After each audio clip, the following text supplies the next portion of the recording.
1 2 1 2 1 2 1 2 1 2 1 2 1 2 1 2 1 2 1 2 1 2 1 2 1 2 1 2 1 2 1 2 1 2 1 2 1 2. We are back. We back, man. Let me go on live on my bad. My test is good. Mics are good. We back at it, man. It's your boy Friday Ricky Dread here with another live for your head top. Big salute to the people who are popping up on Instagram right now. We are live on Facebook. We are live on YouTube as usual. Make sure to hit that like button. We are live on Twitch. We are live on Twitter, and we are live on Kick. It is going down, down, down, down. Big salute to B3 on the beat right here. Fuego, fuego. Big salute to the chat popping up. We got a long list of topics, a great live to get to. We're going to be locked in for probably about 2 to 3 hours, maybe 2.5 hours, all right? On the list, I want to just talk about just beginning this live about surviving cancellations over the last year or so. We'll get into that. Just give my synopsis on that. Let me get my beat going on again. Oh, I thought the beat was ending. Y'all can't hear the beat over here on Instagram. Make sure to tap in right now. YouTube.com/welovehiphop network. We are out here. Also, YouTube policies are changing. I'm going to get into that quick fast. Deleted Villain made a video on me, or made a video on this whole Fantano issue, but I ended up in the video somewhere, so we're going to end up talking about that as well. Drake likes and then unlikes the Bundog post about Top 5. We're going to get into that. The Drake lawsuit. We're going to delve into this Drake lawsuit and all the things that he got going on with that. We'll probably get a special guest on the line to help us out with that as well. Also, I want to get into the Bundog Top 5 diss track. We'll definitely talk about that. Lil Wayne cancels his Toronto show. We have to talk about that. That is crazy.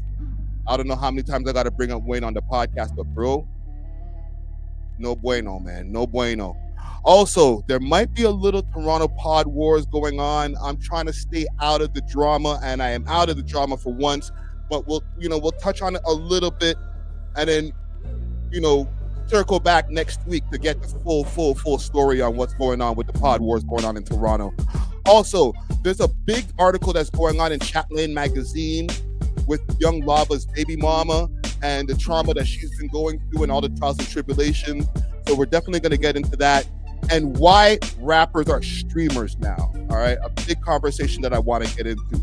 So tap in, all the people on Instagram, tap in right now. We are live on YouTube, youtube.com/welovehiphop network. Let's get it popping.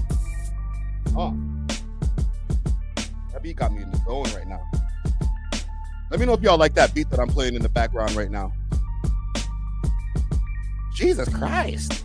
Big salute to everybody who's popping up in the chat right now. Old John Crow 416 Trackstar Music. I see you, brother. Papa Op in the building. Wiz No Fair in the building. Cal, I see you. What up? What up? Gucci Ghost 33 in the building. Brown Skin Dragon over there with the French. Yo, listen. Y'all better be acting right. Yo, Brown Skin Dragon will get you the fruit out of here. You know what I'm saying? Big salute to Carol also popping up in the chat over here. Fire. If I'm pronouncing that right. Let me see what you're saying. Yeah. Okay. Bless up Friday. FMG King Friends Music. FMG Mob Friends. Yeah. Okay. Big salute to France. We talk about France Thomas. That's my nigga. Polaro Pill. What up? What's the dirt is in the building. What up? Maximus. I don't know how to Roman numeral right here. Salute to you. We got Young Money in the building. Jermaine Shirley in the building. TT Fan Page in the building. We're out here, man. Make sure to smash that like button. Let's get this shit popping, man. Let's get it popping. Let me stop this beat over here. Let me stop the beat.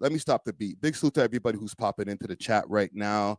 We got a long list of things to get into. Before we get into anything, big salute to you, Geo_206 popping up in the chat. Before we get into anything, let me salute the sponsors, and then we'll get into our business. Big salute to the sponsors, Diamond Club, with delivery all over the GTA and now all across Canada. They got the best selection of flour, edibles, and pens, and all types of goodies that you need. You can find them on their Instagram page, Diamond Club_Canada, or you can find them on the 7 Days of Weed app, as well as the Leafy Things app. Let them know that you heard about them through the We Love Hip Hop Network, and they may give you a discount. Big salute to Diamond Club. Cheer! Yeah. Let me do one more, and then we'll get into what we got to get into. And I'm going to do one ad later on while we go through our topics. I want to take a quick break from this episode to give a big shout out to Only Loud, Canada's one-stop shop for your favorite legacy brands and all things loud. Only Loud provides mail order delivery nationwide and same-day delivery to those in the Ottawa area. Check them out at onlyloud.ca or follow them on their socials, Instagram at onlyloudcanada or on Snapchat onlyloud.ca for more exclusive content. Only Loud is not just a product, it's a lifestyle. Big salute to the sponsors. Cheer! All right. Okay, so before we get into our topics today, I put on the first thing on my list of topics just because I was thinking about stuff, and let me just make sure my focus is good over here. Okay, focus is looking good. I was thinking about stuff over the last few months, right? Just about all of these cancellations that I've almost gone through. You know what I'm saying? I feel like I've survived a shitstorm of things that have happened over the last few months to get us to over here. Right now, it's August 13th in 2025. We're more than halfway through the year. To be honest, there's only 4 months left for the year. So this year flew by like I had somewhere to go. You know what I'm saying? But when I started thinking back while I was putting these topics together, I was like, bro, this game, they'll try to cancel you for multiple reasons, and you got to make sure to have a clean heart when you're doing this content game. Listen, everybody has a past. Everybody might have made mistakes in the past. So I'm not saying that you can't get into the content game. You can't hook up a microphone and a camera and make sure that you have no skeletons in your closet. But it definitely helps. It definitely helps if you don't have any skeletons that anybody can just look at you crazy for. You know what I'm saying? So I started thinking to myself, like, shit, like some of the things that have happened with me over the years or this last year, most of them self-imposed. Like, for example, with the whole Whack 100 and the Drake and Top 5 issue, right? The whole thing that popped up in the Top 5 interview the other day, that's self-imposed. That's on me. That was me being a chatty patty, doing way too much, talking to somebody behind the scenes that I didn't even know that well. So for me to even think that I can speak to that person in confidence, that's a no-no, because I didn't even develop a relationship with that person like that to think that way. So that was a serious like flag on the play. So, and during that time, I was like getting bombarded with messages and just the internet was going crazy. And I thought to myself, I didn't think it might be done, but to make it where every time you make a comment on the internet, that's not the first thing that's mentioned, took a second. It took a minute. You know what I'm saying? But I never ran away from the fact that I was wrong in that situation. There was another situation that came up around the time, and big salute to DJ Academics. And sometimes when I go on Twitter and I say salute to DJ Academics, people try to crucify me like, salute to DJ Academics. What do you mean? Isn't he a grrr? You know what I'm saying? The grrr. Ooh, Omer. You know what I'm saying? I'm trying to get around these YouTube streets when it comes to some of these words. But yeah, salute to Academics.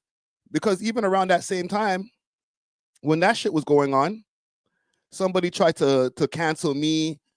One of these people on the Torontoology Reddit to try to make a post saying, oh, well, look at Friday. He did the same thing. He was talking to a 13-year-old youth, asking him some wild questions in an interview. One, false equivalency. However, I do understand because, yeah, that was a wild question. It was inappropriate for the age that this person was at the time. I would say, and I'm not trying to give myself any bail or anything, but I would say that I could have worded the question differently. But that was another time of almost cancellation. You know what I'm saying? Can I think of any more other cancellation times? Because I remember I bought on the U and big salute to Young Drizzy, YN Drizzy. I mean, he pulled up and actually spoke to me at his 18, 19-year-old age that he is right now. And he didn't even realize that it was a bad thing. You know what I'm saying? But I'm doing all of this, and like I bring up these things because when we talk about cancellations, can somebody truly be canceled? You know what I'm saying? Brown Skin Dragon, do me a favor and put up a poll for me asking, can somebody truly be canceled? Because I'm looking at it right now. I'm watching when I go through, and I'm not asking for people to be canceled. I'm the last one to want somebody to actually be canceled. I'm down for people to have accountability for their actions. But as far as like them not being able to make money anymore off of their craft, I'm not down for that neither. You know what I'm saying? Because we are living in a free speech society. I look up Fantano. He's still doing this damn thing. All right, view counts 22 hours. Let's argue 103,000 views, which is, I don't know if that's good for him. Actually, that's good for him. Let me see what's going on with his apology. All right, and this is not a Fantano topic. I'm just talking about different forms of cancellations. And let me know in the comments who's actually been canceled. Let's say in the last 5 years. Anybody that I don't want to call myself a celebrity, but any content creators, people that you might admire that have actually been canceled in the last 3 years, let's say. Right? I know they tried for Mr. Beast. They tried for Mr. Beast crazy last year with everything that was going on with Ava Chris Tyson. Big salute to Burrow Sounds, aka Young Shawarma in the building. Says lead singer of Headley. Hell yeah. Yeah. But was he getting canceled because of the audience, or like was he was because he was in a grape case, you know what I'm saying? Update settings so I can post a poll. Okay, yeah, I'll update the settings in a second. I'm gonna have to do that when I start a video. But thank you for that, Brown Skin Dragon. Who else though? Who else? I seen somebody else say Cosby. Cosby's another person. The baby got canceled. Crazy. Holy shit. Yeah, he never bounced back the same. You know what I mean? I'm looking at these numbers right now. Kevin Spacey definitely got canceled. I heard him the other day. He was trying to get back on to some movies and stuff like that, but ain't nobody trying to hear him. Kanye, did he get canceled or did he self-destruct? You know what I'm saying? I feel like there's a big difference. Because like you could slip up, you make a mistake. Oh, I didn't mean to say that. Or, oh, these old tweets or these old messages or old content comes back up. And now the public is going to try to cancel you. But Kanye, I feel like it was like self-imposed. Like he was just trying to say anything that he can to piss people off so that he could get canceled. You know what I'm saying? Like, to be honest, he fucked with the wrong people, bro. You won't hear me. I know YouTube is easing up off of their censorship laws and stuff like that, but there's certain places you just don't go with it, my G. Let me see something over here.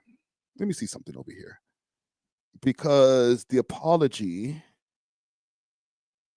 and I don't think the apology would be on this channel. The apology might be on a Needle Drop channel.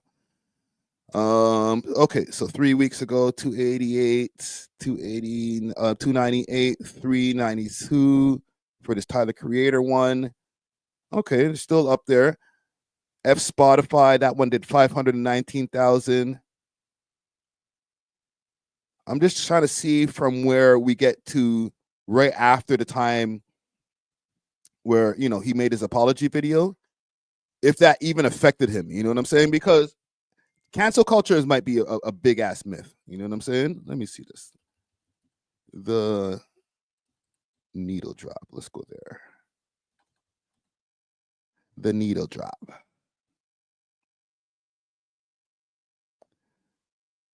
Because I bet you there's nothing that's changed over here. Everything is probably same view count. No shift in. Yeah, I really don't see any shift in the view counts, any downgrade in any. It's pretty much all the same. He's doing like around 100,000. I will say this. When he covers hip hop, his view counts go up exponentially. But let's leave that for another day. And again, salute to Fantano. I wasn't requesting for his cancellation. I was just like, yo, I just wanted to see a few people hold him accountable. I think, God, maybe we can get into, what, before we get into this YouTube, before me getting covered in a YouTube video, I want to show you guys something about some changes that happened with YouTube. All right. There's been a couple of changes. Swearing is back. Shit.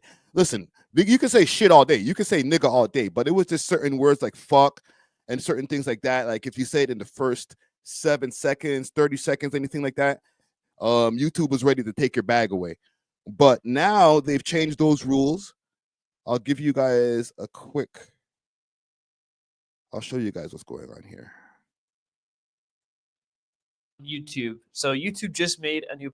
We can now fucking swear on YouTube. So YouTube just made a new policy change where we can now say swear words in the first 7 seconds, the opening of a YouTube video, where before, if you were to say a swear word in the opening of your video, you'd get demonetized. But now we can make money and talk like that. That's great. Fuckity bye. Now you can talk like a normal person and swear, and YouTube's not going to take your lunch money, So years ago, YouTube started adding policies around swearing in videos because advertisers at the time did not like if you were to swear. There was the whole adpocalypse and it was really bad, so YouTube updated guidelines. And some of the rules were really insane. Like you couldn't swear in the first 7 seconds of a YouTube video. You couldn't say the F word. That was when the whole demonetization system was introduced as well. And so if you were to swear, you would just get demonetized. And it was really bad. But now some things have changed and we could swear. So exactly what changed was YouTube used to follow old broadcast standards. So broadcasting on television and stuff, if you were to make a TV show, you're limited in how many swear words you could use and to what degree. And that is what advertisers at the time on YouTube actually wanted you to follow, which is really stupid because a YouTube video is not a TV show. It's a lot more amateur and people are just they act normal. People swear in their normal daily lives. So of course on YouTube, you'd expect the same. You're not expecting the same rules as a TV show on YouTube. It's taken advertisers a long time to realize this, but swearing isn't actually a big deal. So now they're like, you know what? You don't got to follow broadcasting standards on YouTube anymore. And so they're loosening up what they're allowing. It turns out they don't actually care if you swear in a Minecraft video. Who cares? It's part of the video. It's funny. Of course. Hold on, quick fast. Yo, Brown Skin Dragon, hit me up in the DMs. Let me know how to change that settings so that you can be able to do polls and stuff. There's still some brands that might not want to put ads on videos with swearing in it, but that's totally up to them. And they can set these rules for themselves, but it seems that most advertisers are completely fine with you swearing in a video. There are still some rules, though, and some of them I don't fully agree with, but this is a lot better than what we had before. So you can't put swear words in your title or thumbnail, but you can have abbreviated or obscured profanity in your title or thumbnail. So hell or damn. And you could also have bleeped out swear words, like that emoji with the swearing stuff. This is good information for anybody who's a YouTuber out there and also artists, because a lot of artists, they'll put profanities in the title of their song and stuff like that because, that's the shit. I just did a reaction video the other day. Big salute to Els Mocha. Her song is called I'm the Shit, and it's on World Star Hip Hop right now.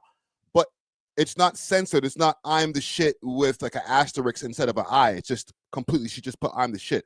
So you might want to change that. If you see this, or I'll send you a DM, you might want to change that because that'll interfere with the algorithm even pushing the video out there. But you cannot have moderate profanity, so you can't put shit in your title or thumbnail. But you can say it in the video. That's why I said it now. I could actually say it and still be monetized. It's great. I love YouTube now. Yeah, this is the one deciding factor that made me switch from not liking YouTube to loving YouTube, totally. But you will get demonetized if you use strong profanity in titles or thumbnails, and throughout the video you can't use slurs, but that's just obvious.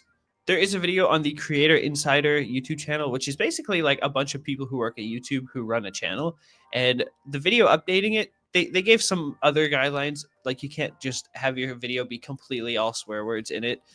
Hear that, Fantano? You can't go crazy with the F slurs and all them other things. You kind of have to pick and choose how many times you swear. If you're swearing here and there, it's usually most likely fine. But if like every other word is a swear word, it's probably likely to expect you're going to be demonetized. I guess that's the way she goes, whatever. But this is a lot better. I like that we are not being suppressed with what we can say anymore, because I think swearing is just a part of.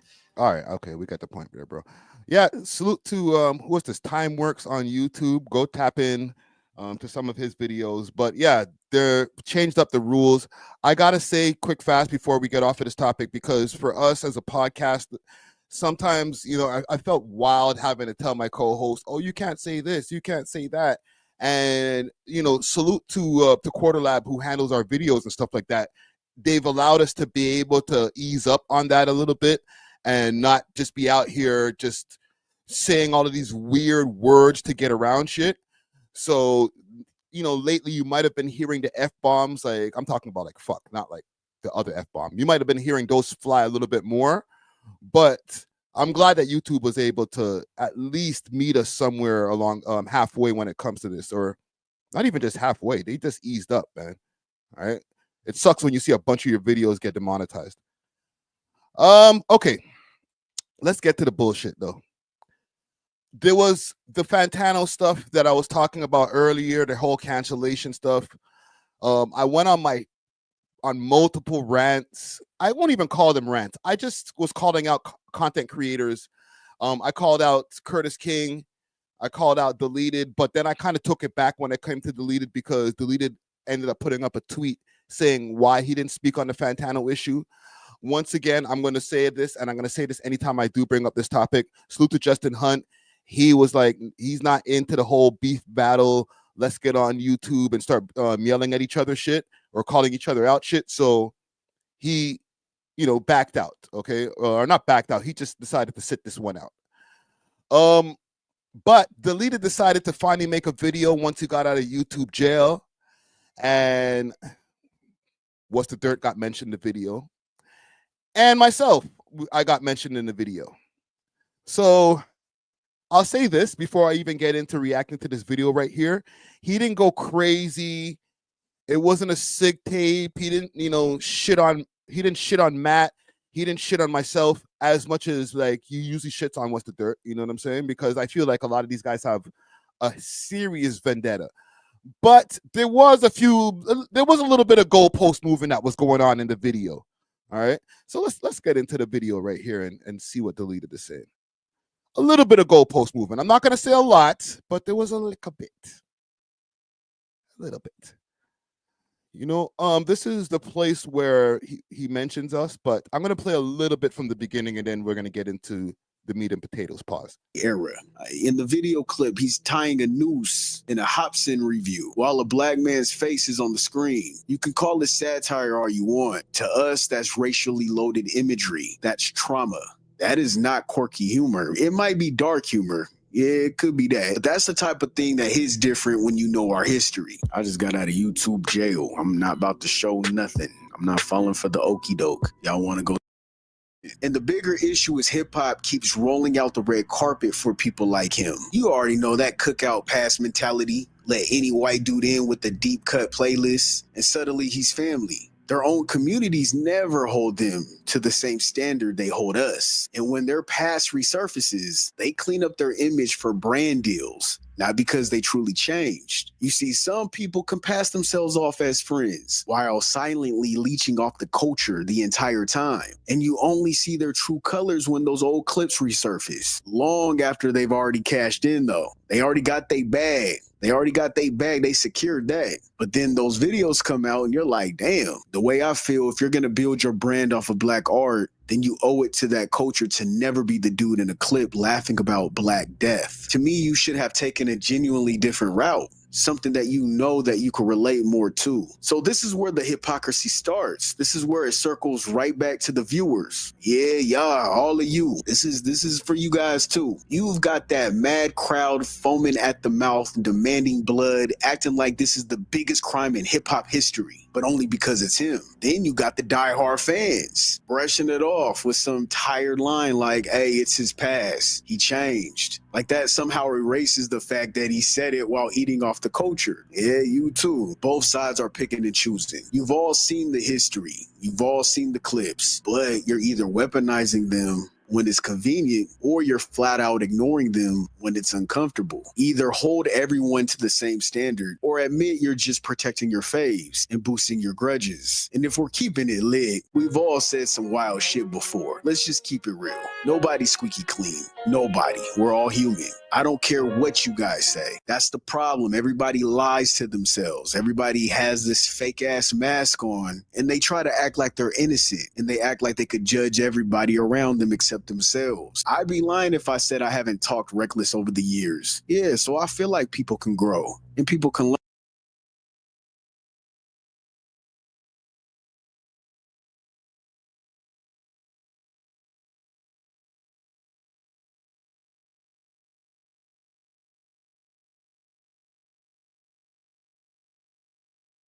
My bad. My bad. Listen, the music right there is a little bit eerie and kind of annoying, but listen, that's a whole other topic. You know what I'm saying? We're good now. We're not muted anymore. You know what I'm saying? What I wanted to say earlier when I was talking about all those cancellations and stuff too, and while I'm playing this video, is I don't feel no fear, man. Maybe, and might be in hindsight, I might have felt some fear at one point talking about creators that might get more views than me, or bigger creators, or creators in the US. I always knew that, being from over here, a retired Toronto rapper, you don't want to mess up any American connections, because that's the biggest market when it comes to hip hop, the thing that we talk about over here. You know what I'm saying? But after all of the cancellations that I've received, including being mentioned in a deleted video, I don't give a fuck no more, man. I'm not scared of these niggas, bro.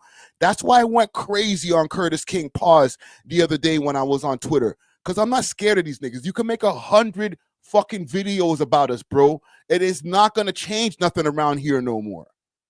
You know what I'm saying? It'd be once upon a time when the whole battle was going on and an influx of people were coming in from the Drake and Kendrick battle. Then there was people that were a little bit more fickle. If they didn't hear something that was pro Kendrick, or if I didn't come over here and shit on Drake, then they'd be like, you know what? I'm unsubscribing. And I seen subscribers going down during that time, because the kind of people that were coming through were just looking to be in an echo chamber. They weren't looking to agree some days and disagree other days. Okay. And I'm not here to build an echo chamber. I could be wrong in front of all 133 of y'all some days, and it's not a problem. Tomorrow, you might agree with what I'm saying. But the kind of audience that these niggas was cultivating was like, you either agree with us or you're not on code. And as soon as those people started to make their exile and started leaving the channel, and then I started doubling down on these Toronto stories, talking about what's going on in the Canadian hip-hop scene, I kept on hearing, oh, why you keep on talking about us over here? Talk about your own shit. We've been talking about our own shit. My bad, I'm flying all. We've been talking about our own shit. But you know what? I kind of lost track for a second. I started caring about what's going on with Cardi B, what's going on with friggin' Kendrick and Ray Vaughn. Now I can give a fuck what's going on with them. I want to know what's going on with Casper. I want to know what's going on with K Money. I want to know what's going on with Honcho Hoodlum. I want to know what's going on with the most obscure of Toronto rapper. And that's what my audience cares about. And once we started doubling and tripling down on that shit, I couldn't give a fuck what any of these American niggas say about me. You could make 1,000 videos on us. It don't matter. We got us. Sorry, that was like a delayed rant, because I was saying all of that before. You know what I'm saying? I was setting it up, talking about all the different types of cancellation that I dealt with. After you've been canceled a whole bunch of times, ain't nothing you could say to me anymore, bro. Right? Oh, ask me if I give a fuck. Exactly. That's how I feel now. It's validating. It's like, I'm not saying I'm uncancelable. If I go do some stupid shit, then okay, I'm off of this. I'm canceled. But I'm not planning to go do some stupid shit. You might not like my take. I might say something crazy online, but I'm not going to say something cancelable. I'm not going to go outside in the real world and go do something cancelable that you can bring back to online and be like, this is why we shouldn't be watching you in the first place. That's not happening. So now I just feel a different level of validation, bro.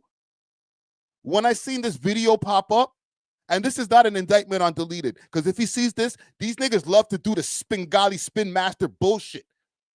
I seen Friday yelling and with my video in the background. I know I got under his skin. Bro, no, you're not that important, my nigga. If you lived here and shot a nigga over here, maybe you'd be more important to me. But you ain't, so you're not. So when I saw my name pop up in the video, I didn't get that reaction like I got the last time. Like, oh, shit, man. You guys are trying to fuck up my livelihood right now, bro. Nah, bro, you can't do that no more. The only thing you could probably do, and I'm not talking about Deleted again, only thing any of y'all can do is add more fuel to the fire. You diss me, we get stronger. You created a monster. The fuck? Speak.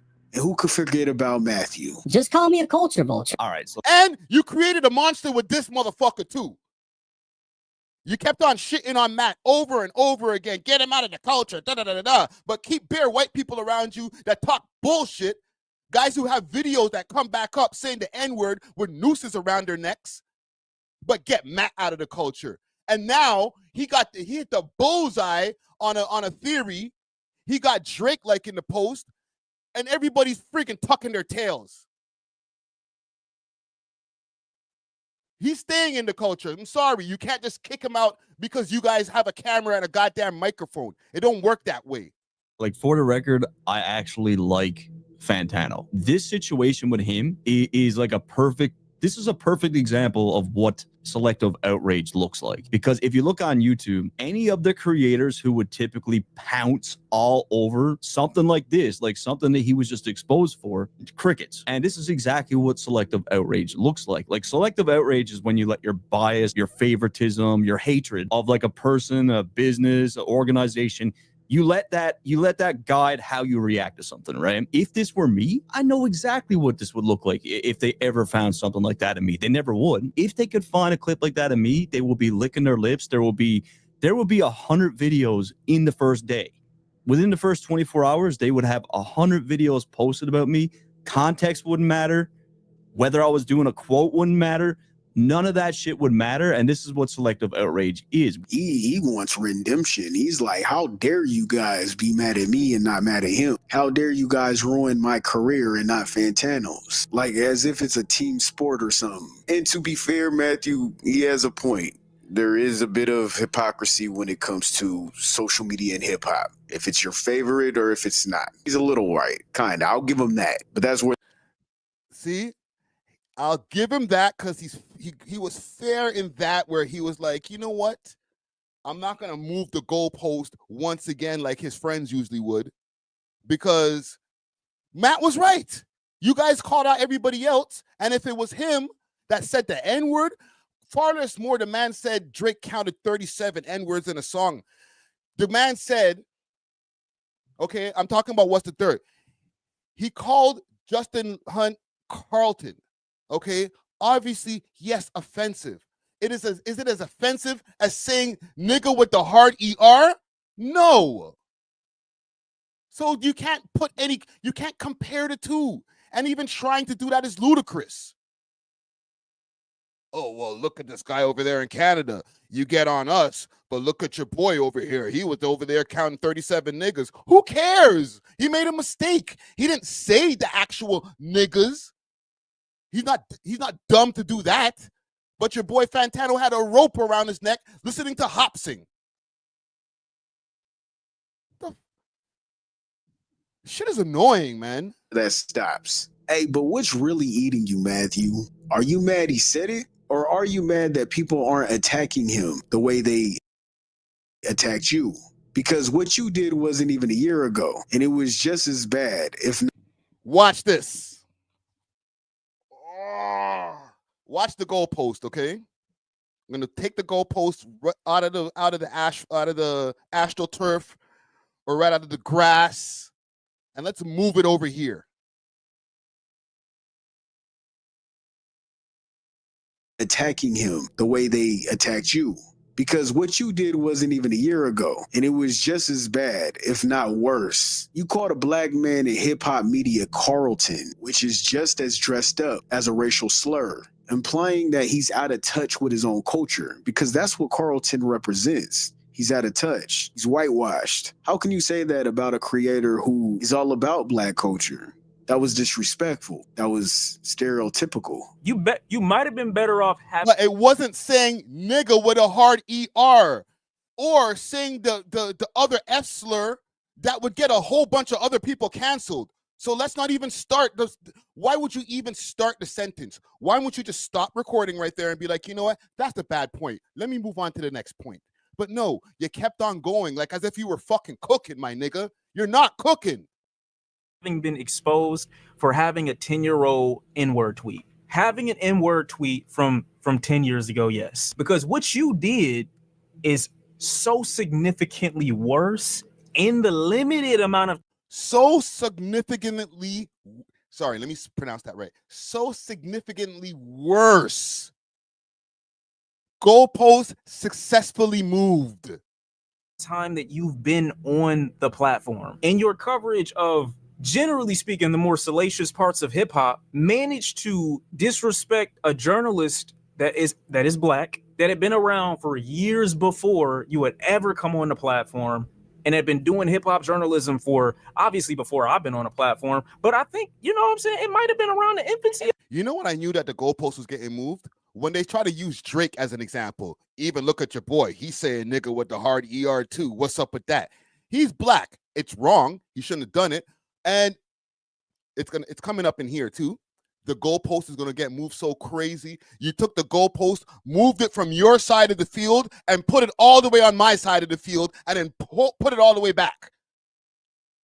Fucking YouTube. You managed to openly and confidently disrespect this man on the basis of nothing more than his ability to articulate himself well as a black person. Name tag that he decided to give Justin Hunt isn't even applicable on a comedic level, because Carlton's whole MO is that he's ignorant to black. This nigga's breaking it down. Short time frame, you managed to look not only culturally ignorant, racially unaware, burned the bridge with somebody that I feel like was just offering you some brief critique. You called Kendrick a milkman and Uncle Ruckus. Oh my Those God. Are all stereotypes. All offensive. Oh my God. He called Kendrick a milkman. Kendrick fucks white women. What do you call those people? What do you call a black man who fucks white women? A milkman. Oh my God, but he said it about Kendrick, our savior, our Lord and Christ and Savior in heaven. He wore the crown of thorns for us. How could you call him a milkman? Because he likes to fuck white women. Get over it. Probably more than his chick is half white. You guys are going to make me throw something in my goddamn room over here, bro. Short time frame, you managed to look not only culturally ignorant, racially unaware, burned the bridge with somebody that I feel like was just offering you some brief critique. You called Kendrick a milkman and Uncle Ruckus. Those are all stereotypes, all offensive. And again, you did this recently. And what's also really clever here is that Drake is 37 years old, and he says the N-word 37 times on this track. And I believe his reasons for doing... You know what they're going to try to do later? If they clip this, right? If I'm important enough, look at this raccoon. Look at this Canadian raccoon over there. You know what I'm saying? This forest animal are out there. He's out there. Again. Tap dancing for the white man. There go Friday again. Get your tap dance shoes Friday. Go tap that for your white friend. Ha ha ha. We know, pretty Canadian of you. Would you like a side of poutine with that? Right? You know, if What the Dirt was black and made the same mistakes, don't worry, we'd be hearing the same shit. Don't worry. I'm not worried about you niggas no more. I can say whatever I want about you niggas, and you guys can't do shit about it. I don't care if you make a video. All right? Is he's basically saying the word for every year that he's been alive to symbolize that he was indeed born black.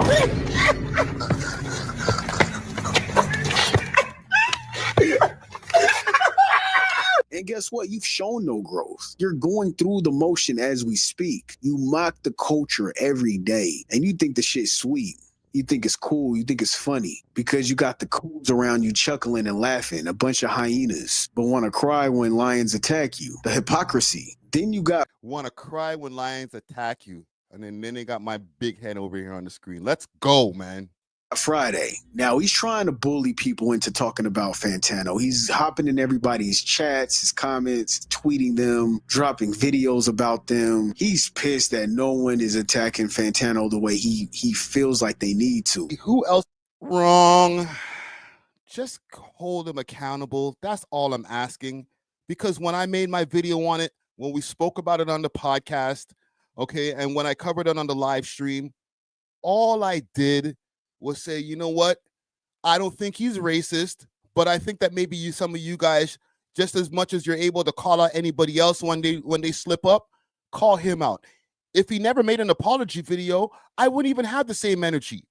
But he made an apology video, so he called it out. So it's not like he was just like, oh, that shit is in the past. Don't even worry about it. No, he made an apology video because he knew he was under pressure. And then you guys have crickets for that shit. Nothing. If Matt stubbed his toe and said, gosh darn it, boy, they'd be like, who you talking boy? Who you calling boy?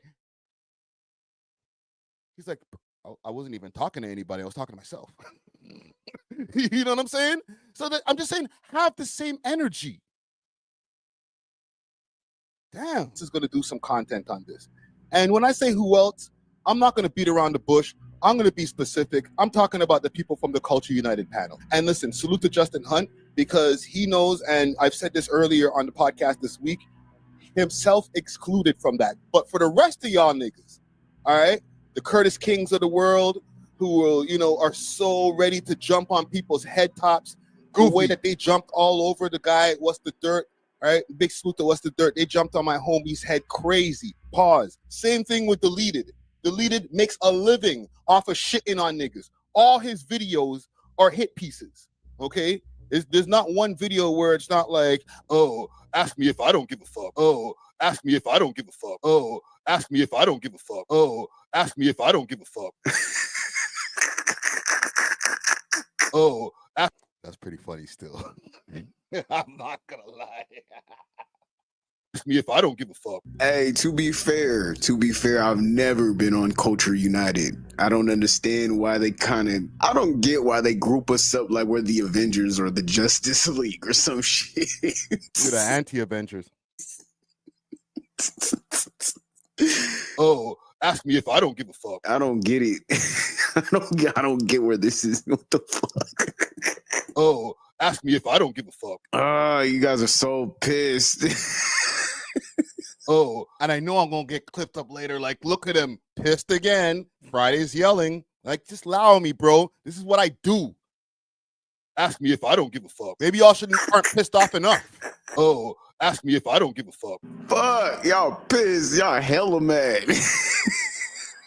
I'm about to use that. Hey, Friday, that's my new one. I'm about to use that.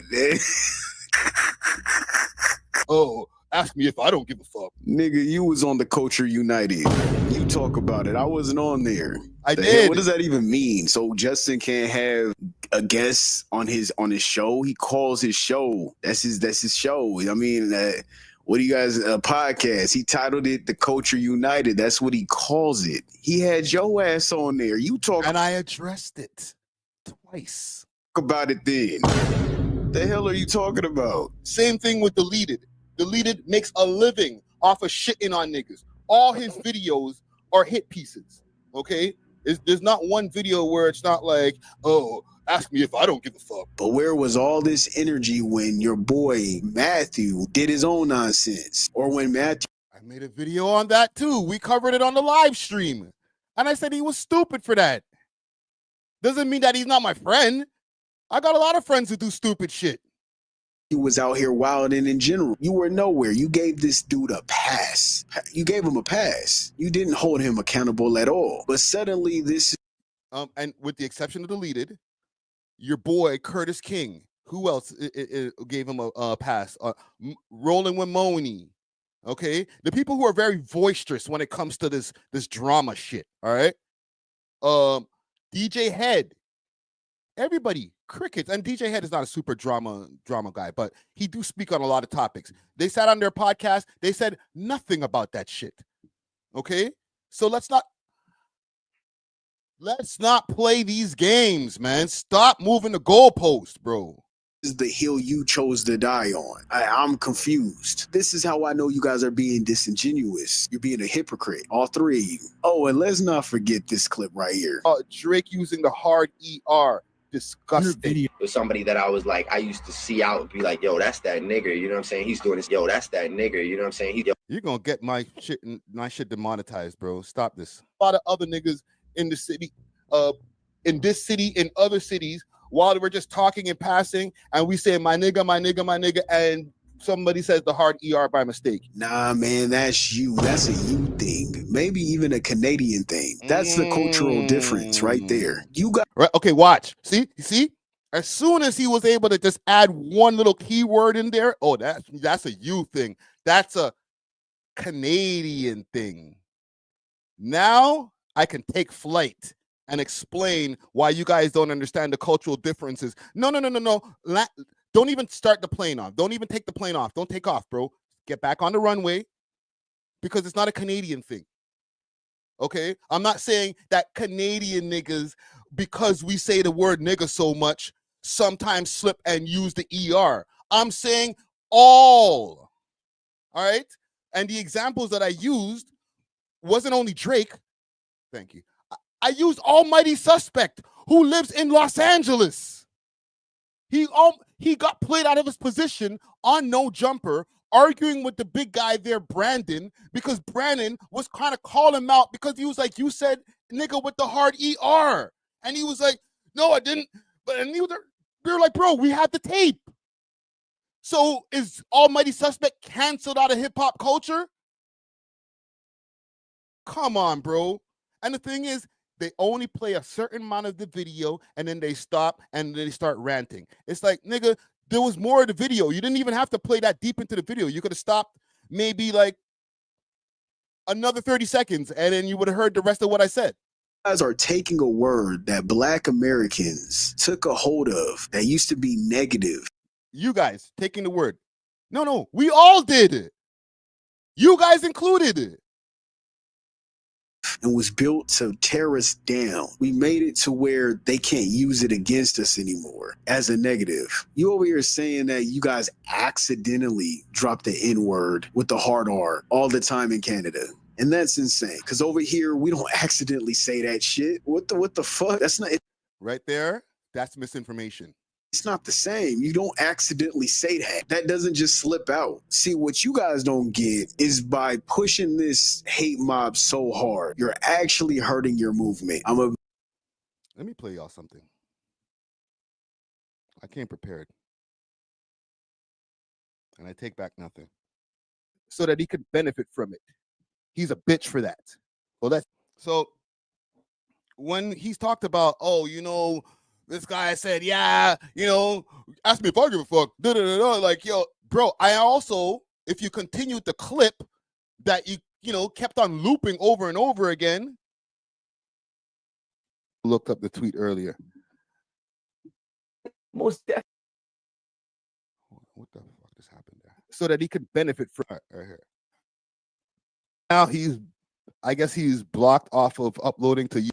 No, right here. Let's play from here. Found the old alleged plugs, You know what I'm saying? They went and found somebody that he used to hang out with in the playground at 5 years old. The nigga did his extra homework. Same thing with Deleted. Deleted makes a living off of shitting on niggas. All his videos are hit pieces. Okay?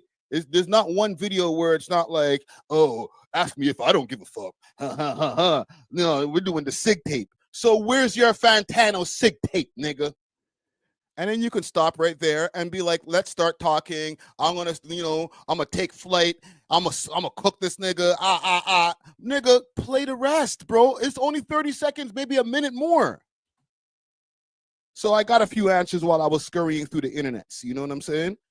I'm gonna do my due diligence before I just jump on niggas' head tops. You know what I'm saying? So I went through on Twitter, my bad, this way, and I see a tweet from Deleted. Let's look up that tweet first. Nigga, it wasn't even that far later in the content. It was literally a split second after you stopped the video. So who's moving a goalpost? This is disgusting behavior, fam. I actually expected better from Deleted, to be honest. You know what I'm saying? Because he does make good videos and stuff like that. They're cool. But I expected better from him when it came to that.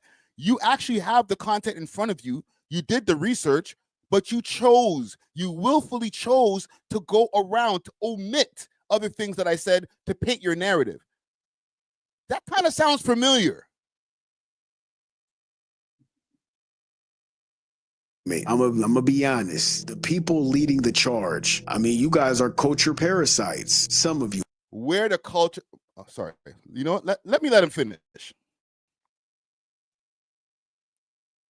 I got so much heat in my chest, bro. I'm not even taking the compliments. So let me chill.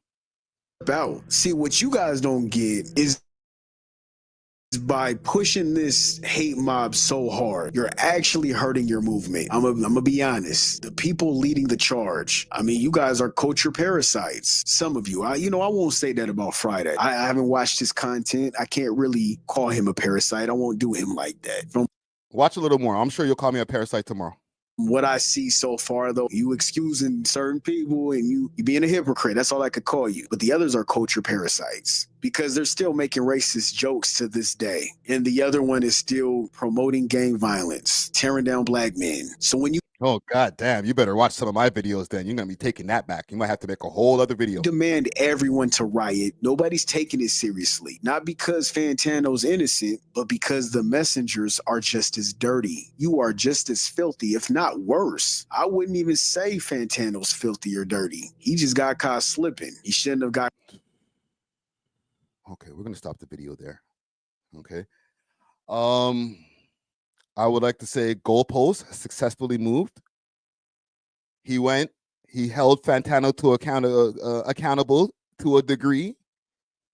I don't know how he did it, man. He found a way of holding Fantano accountable and still shitting on the ops and making it the ops' fault, if you want to call us the ops.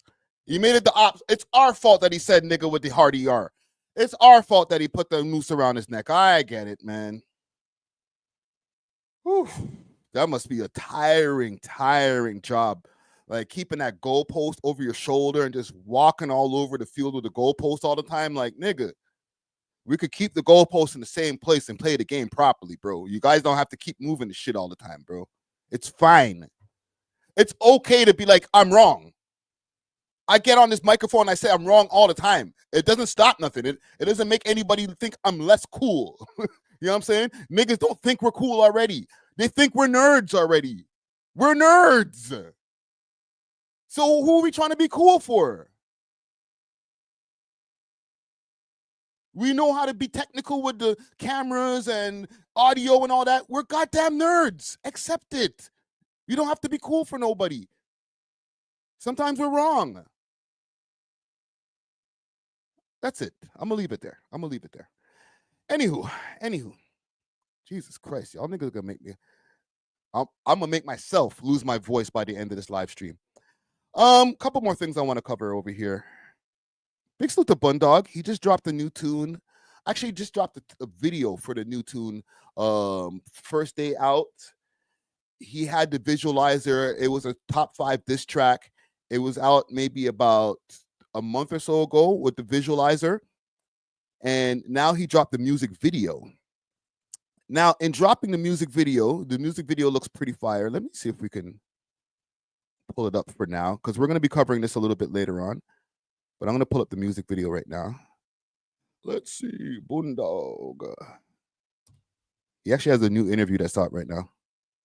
First call, it's called. What did I call it? First day out? First call. Well, yeah, you hear me? I'm not a rat, but I'm calling you because I like you. You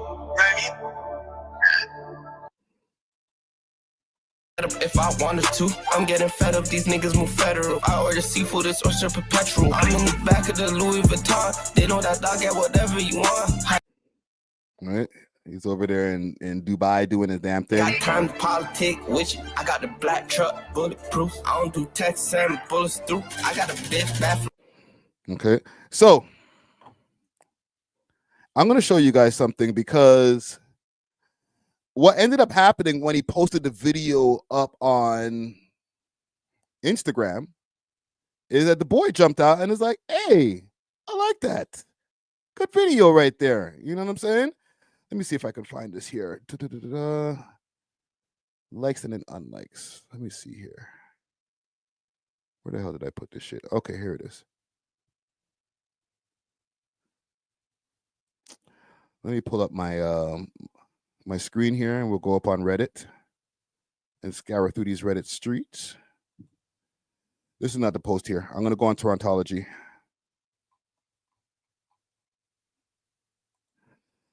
Drake. Give me a second, gang. Actually, because I had the link, but for some reason, I lost that shit for some reason. We'll find it. It's not too far down in the thing. It's from like yesterday. Because he liked the post, and then he unliked the post. And I'm thinking to myself, bro, did you not realize that this was a diss song that you were liking? You're dissing basically top 5, right? So here's the unlike, right? But I'll show you the like. Let's find this. Give me a second, gang. We'll find it. We'll find it. And tap into Torontology if you all want to find out. And Torontologist, if you guys want to find out anything that's going on in the city here.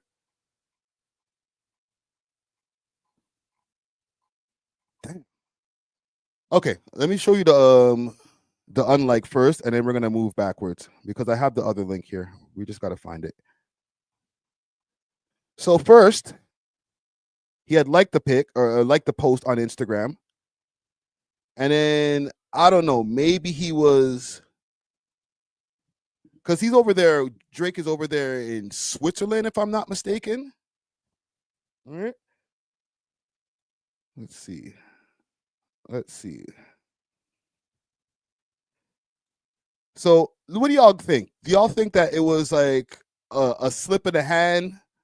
Because I feel like, you know, maybe he just saw a music video. He was like, all right, cool music video. That's, you know, let me throw a like on the post. And then he took a double take. As soon as he started seeing everybody in the comments, he ended up on the Reddit. It's like, oh shit, Drake is co-signing Bundog in the whole top 5 or GGGs versus BFR. Like, uh-oh. Maybe he saw that and he was like, damn, oops, awkward. All right. Do y'all think it was intentional? Like, because I'm going to give Drake the benefit of the doubt. It's hard for him to pay attention to all of this shit about everything that's going on, especially in the Toronto scene. And with all due respect, I feel like sometimes he's been tone deaf when it comes to certain things. All right.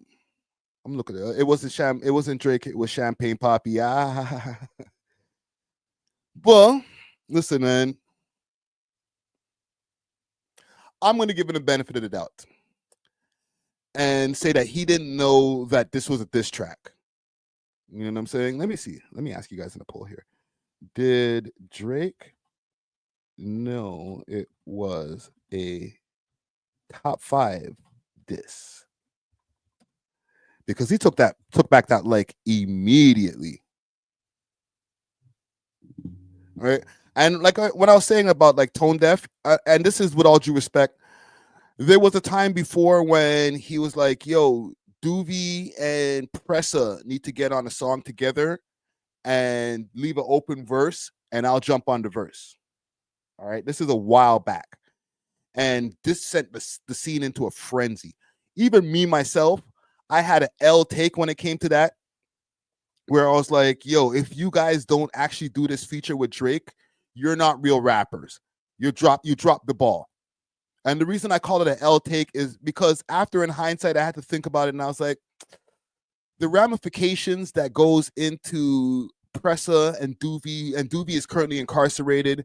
I think he was sentenced not too long ago, if I'm not mistaken, and he might be gone for the next like 7 years, maybe 5 years tops.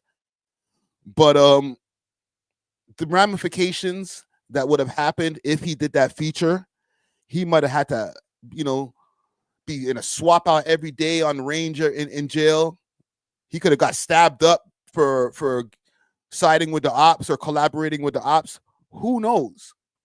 Okay. It's a different story when you're inside. And also the amount of blood that was shed over the years between both blocks and stuff like that. Okay. It's not as easy as just doing a collaboration track and that shit just goes away. Don't get me wrong. I still think that it would have been a cool idea, but I don't know. Like I said, the ramifications would have been too much.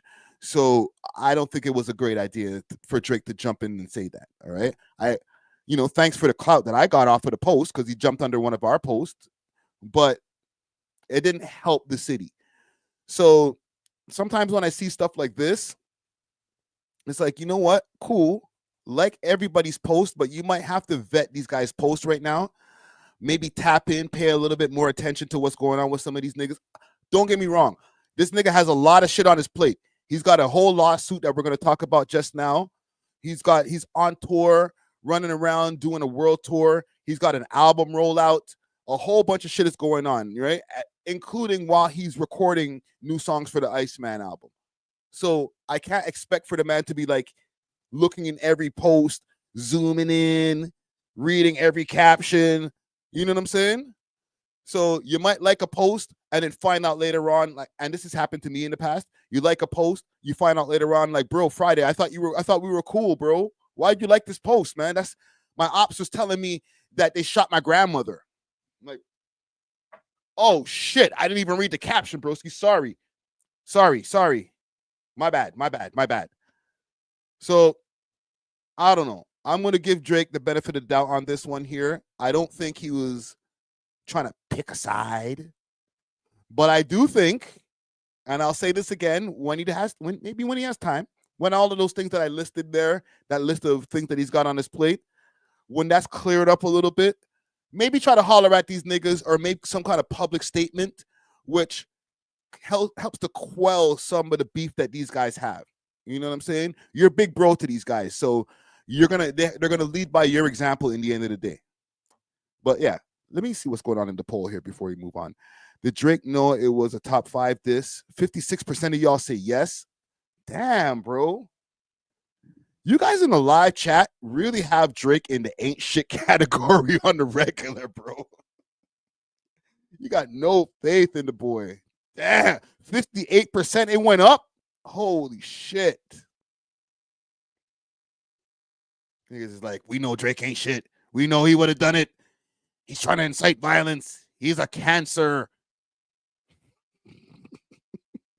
Go to the boy, man. Don't stop doing that to the boy, man. He didn't know, man. He didn't know. Let's move on, though. I want to talk about this lawsuit, though, speaking of the boy. Drake he's gone scorched earth on these niggas, bro. I think Drake is in his full villain arc. Mask off. I never liked you niggas. He's in full don't give a F mode. You know what I'm saying? Hold on a second, gang. I'm having some issues with my... Un momento, gang. What the fuck is going on here? Give me a second, gang. Okay, we're good. We're good. Yeah, he's in full Scorched Earth mode right now.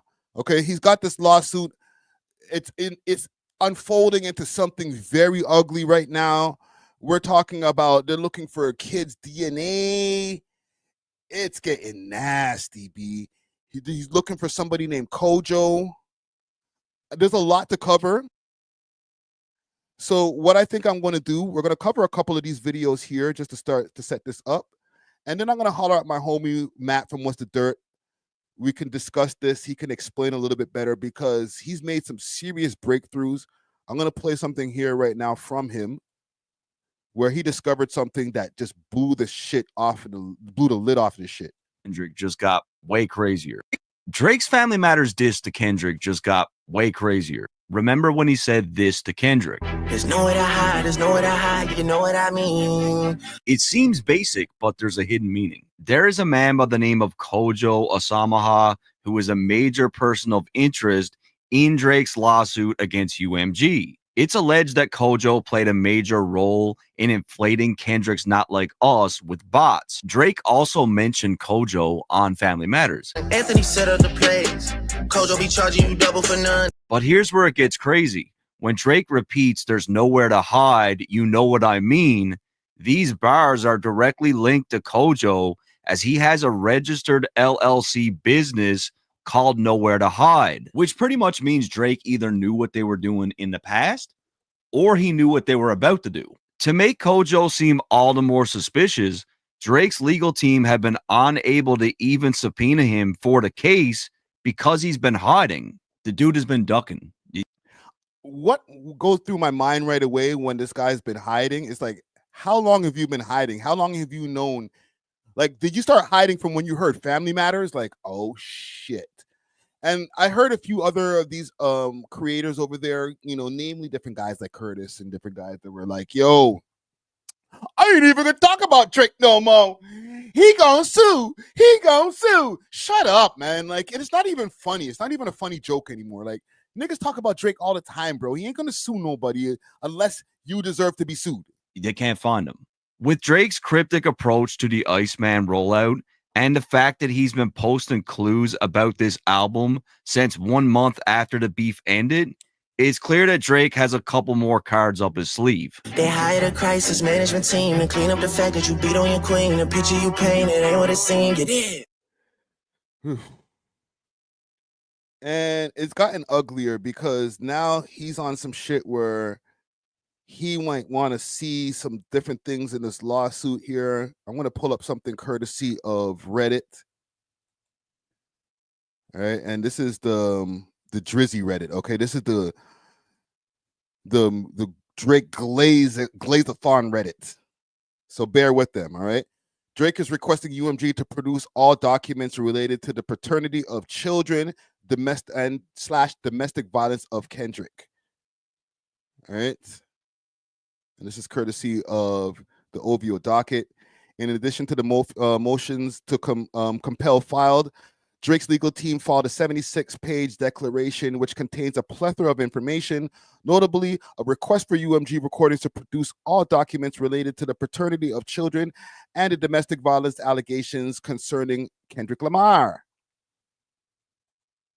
All right, and this is the paperwork here. And this is the full filings. I don't know, man. It's not only the paternity stuff. And to be honest, I'm not a big fan of the lawsuit.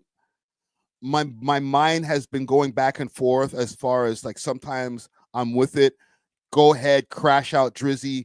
You know what I'm saying? Go Scorched Earth on these niggas. Find out everything because to be honest, if you have that much confidence in saying I need to have everything pulled up, like I need to find out records of paternity and stuff like that, which to be honest, brother, that's a hella violation, bro.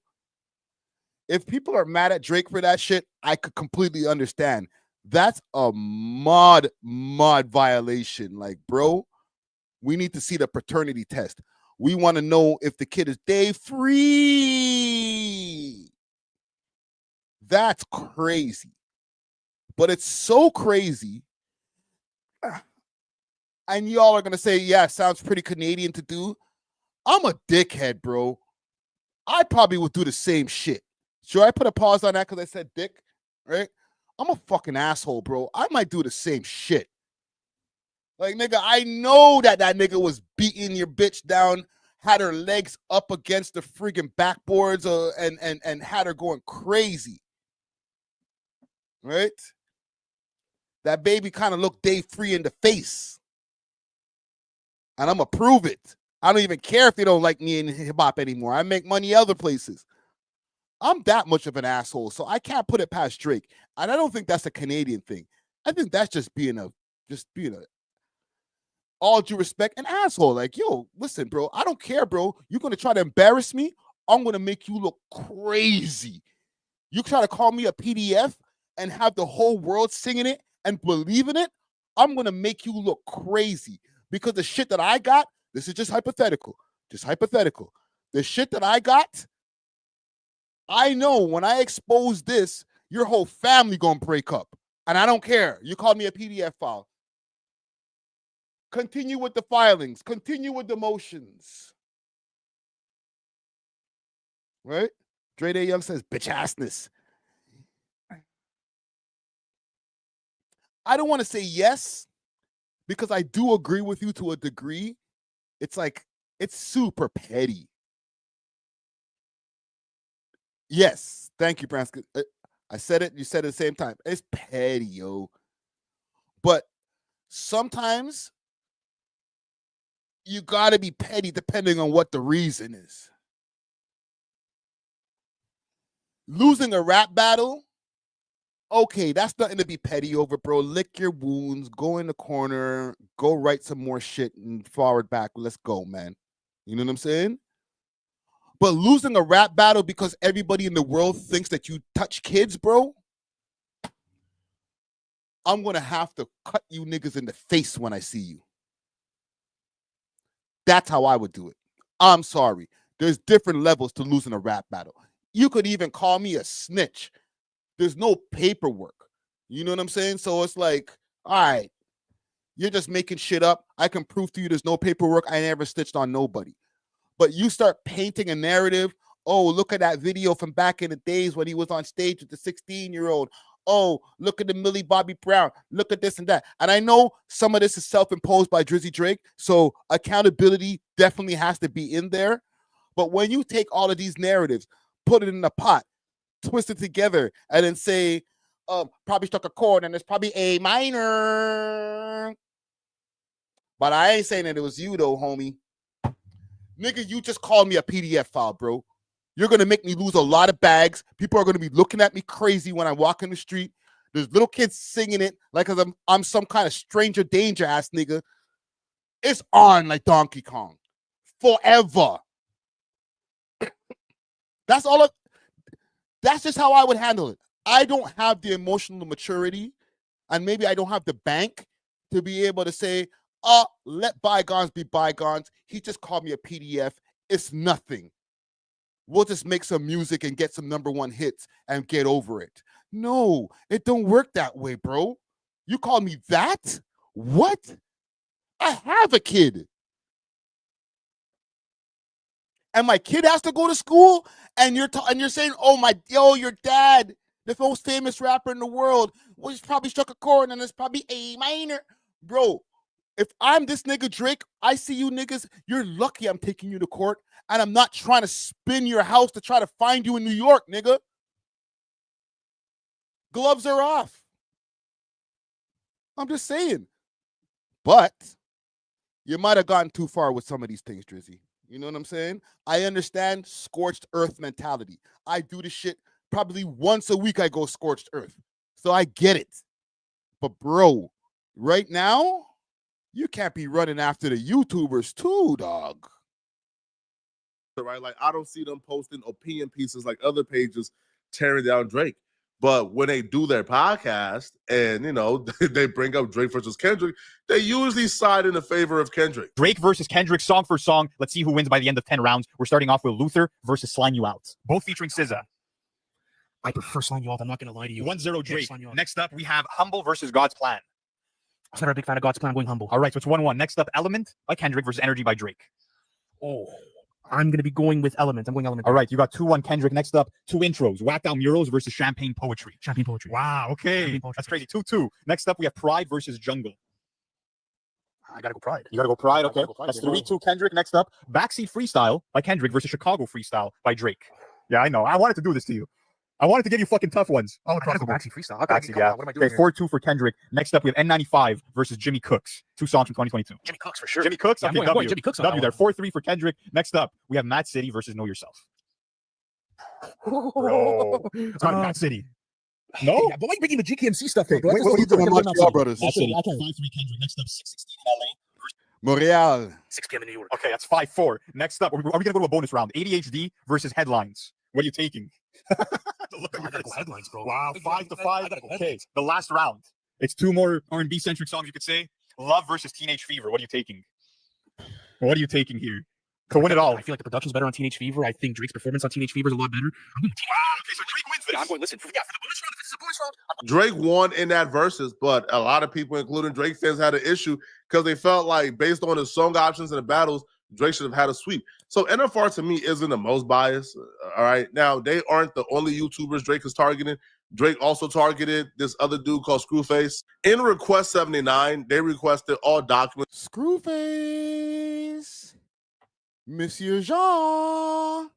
Where's your Fontano video? And communications relating to the person or persons using the X handle Screwface and email screwfacegene@gmail.com. The NFR podcast, I don't think Drake is tripping too much on him, but for this dude right here, oh, Drake got ill intentions for him, bro. Drake. Screwface Jean. Because, his Not Like Us reaction did 4 million views. His other reactions to Kendrick Lamar disses did like 1 million apiece. So he has somewhat of an influence during this battle. And Drake believes that. Skirt. Dan Jr. says, Friday, you can't support an artist who wants to destroy free speech in hip hop. I understand. And this is why I am also on the side of I'm not a fan of the lawsuit. Right? I'm a conflicted individual, but I'm also flawed, brother. You know what I'm saying? I don't, like I said, I'll reiterate, I don't have the emotional maturity for a man to call me a PDF and have the whole world singing it. And I don't want to cut his face, brethren. Okay, like I would want to do the man something that like is just like life changing. You understand what I'm saying? So, and that's just me. I'll like, you're probably like, Friday, you would risk it all, like nigga. Like when I go down the street, people are like, hide your kids, ha ha ha ha. Like that's a joke. Yeah, nigga, we gonna risk it all. I'm sorry, but that's me. I don't have $1 billion to risk and throw it all out the window. If I did, I'd probably be thinking differently. Then I don't know. I don't know if I'd go into the courtroom either. But I'm starting to understand a little bit more. Okay. I'm not fully co-signed and in, but I understand. You know them ones there? I ain't fucking with it. I ain't fucking with you right now with that right there, homie. But I understand. You know what I mean? Kendrick Lamar and his team paid him some money. Listen, man. Fam, listen, man. Regardless of how I feel about a YouTuber, I'm never ever gonna take the side of Drake in this situation, bro. Never. Because first off, I don't feel like truly in my heart. Now, I don't got too much confidence in this man. All right. I think Screwface is a grifter. That's just my opinion. Okay. Because I've seen how his opinions on things other than this battle have shifted very quickly. Screwface was a no jumper stand. He was paying to come to meet and greets for no jumper in 2024 or no 2023. I'm not sure. Right. As soon as the battle happened, like 6 months later, Screwface's entire opinion changes on no jumper. Now, from what Flacco is explaining as far as like this lawsuit and the stuff that they've added to it, right? I guess from what they're saying and in this lawsuit is Drake feels that some of these guys were paid by Kendrick Lamar's team, whether it's through Kojo or whoever, to boost up Kendrick Lamar's name, to, you know, help sway their videos and stuff like that. I do hear what Flacco was saying, that if mans have a come up off of a YouTube video, you don't need to pay me extra money, but it doesn't mean that the man won't take the extra money. Okay, if the business is true, salute to Toronto accent girl. If the business is true, I don't know about that, bro. Like, if all of this is true, this is why I'm saying, like, this whole lawsuit stuff, I don't like it, but I understand. Because if all of this shit is true, and these guys are actually putting money around and saying, you know what, boost up Kendrick over here with the bots, say nice things about him over here when it comes to the content creators, and the checks cleared, then that's grounds for a lawsuit. That's not hip-hop. Okay, that's not freedom of speech. That's controlled speech. That's controlled misinformation. So the whole hip-hop argument goes out the window, and then I kind of lean back to, I understand why Drake is doing the lawsuit. Because, like, if you guys are actually paying content creators to big up Kendrick Lamar's shit and shit on Drake, that is not hip-hop. We're not going to be able to move the goalpost and be like, well, come on, dog. Nah, bro, it's not hip-hop. That's a foul. And if Drake has some kind of inside knowledge that this shit happened, then I could understand why he's doing a lawsuit.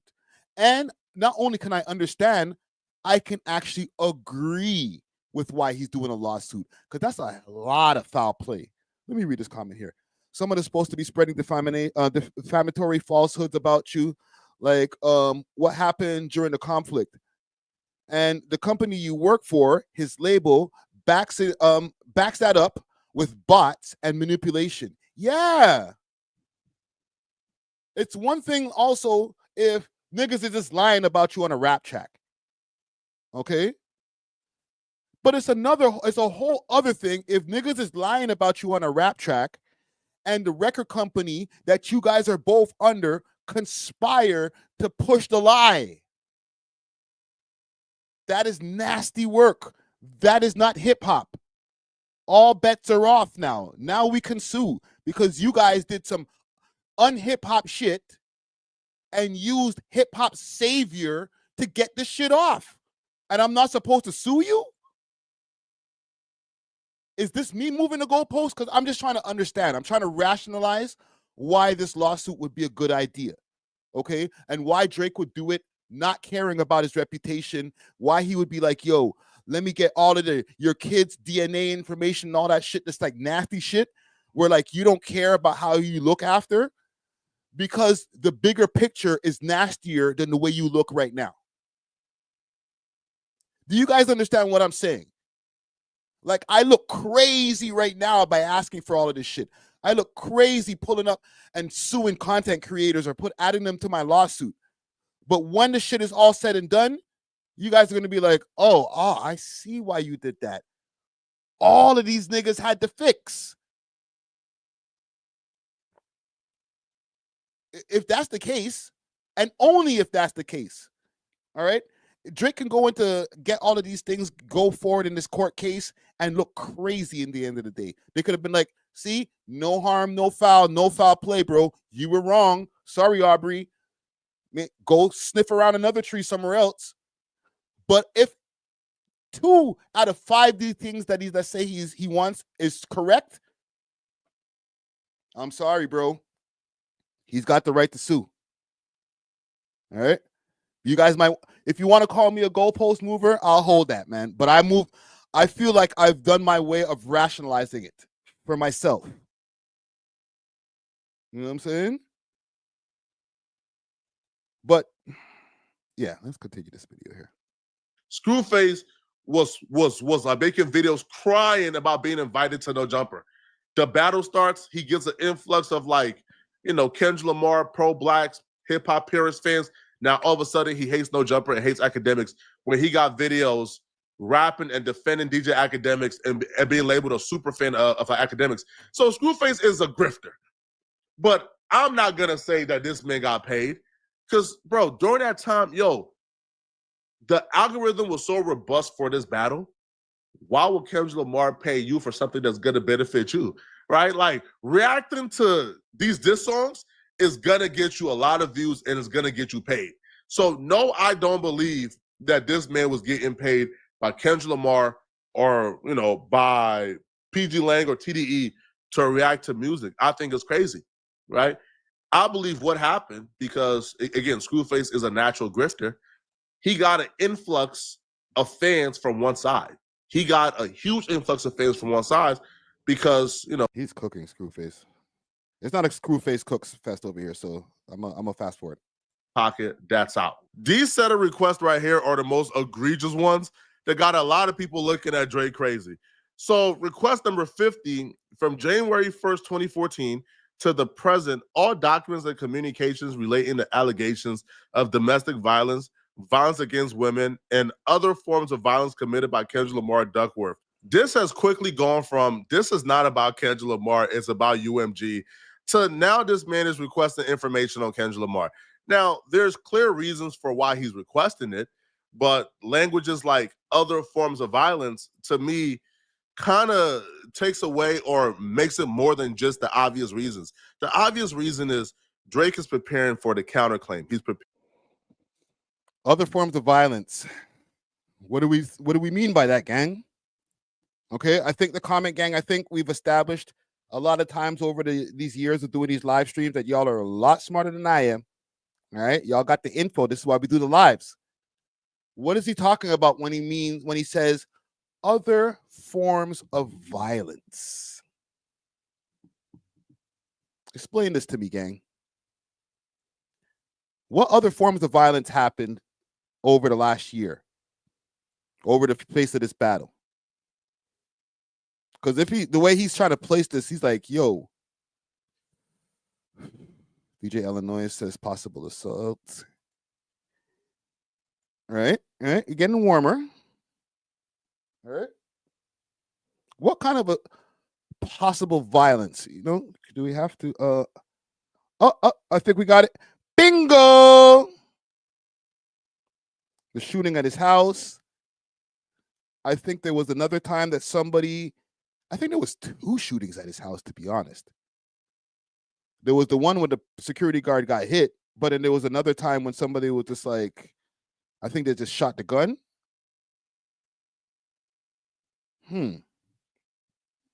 Interesting. There was somebody who who made a tunnel next door to him or some wild shit. Like, a lot was going on around that time. I'm not saying that Kendrick and them guys had anything to do with it. I really don't believe that. I think that's a little bit crazy. But I don't know. There's a lot that's going into this lawsuit that we were not expecting, bro. So at this point, I don't think Drake cares if people hate him right now. And the people who hate him, they're not his fans.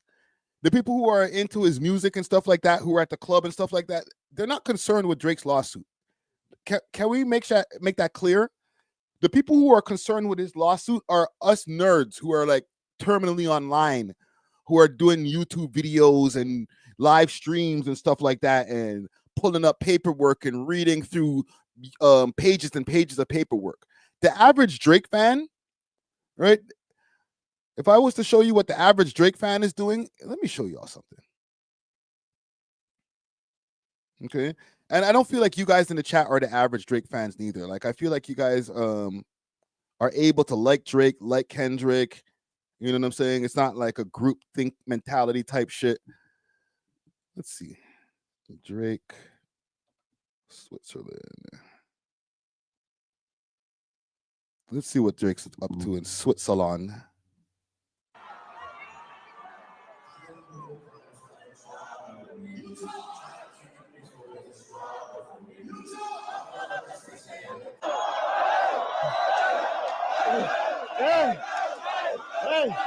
Are these guys right here? What, Ben? These guys here, they're interested in a lawsuit. Look at him. Look at this guy here. Yeah, man. I was reading through the pages of the deposition. This guy right here, mouth breather over here. Man, Drake, we didn't care. We don't like that lawsuit right there. None of those guys care about this man's lawsuit, bro. This is not the demo of people who are like caring about the lawsuit. The people who care about the lawsuit, who like Drake, are us nerds. And the other people who care about the lawsuit, also nerds, hate Drake. Right? The Drake hate crew. Oh my God. Watch out. You better not say nothing about Drake. Don't say nothing about that light-skinned boy there. He gonna sue. Ha ha ha ha. Those are like the Drake hate Avengers. You know what I'm saying? Anybody who's like actually outside touching grass on a regular basis, or they don't even have to be always touching grass. They're just regular human beings that are not terminally online. They don't care about the lawsuit, fam. It's not a big deal to them. So we'll see what happens. We'll keep you posted. I was trying to see what happened with What's the Dirt, but I don't think he's going to be able to make it in today. And listen, I feel like I've covered a multitude of Drake content. I don't know where I would fall in the category of the Drake Glazers or the OV Hoes or the Drake Vengers and the Kendrick Lamar side.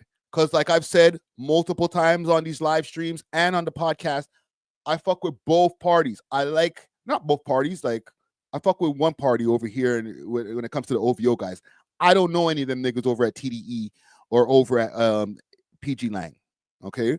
I've had a lot of communication with different people like Glasses Malone. Obviously, you've seen me on the Culture United panel and stuff like that. I don't have any ties, but that doesn't affect the way I my commentary when it comes to any of this battle that we're still discussing almost 2 years later, to be honest. All right.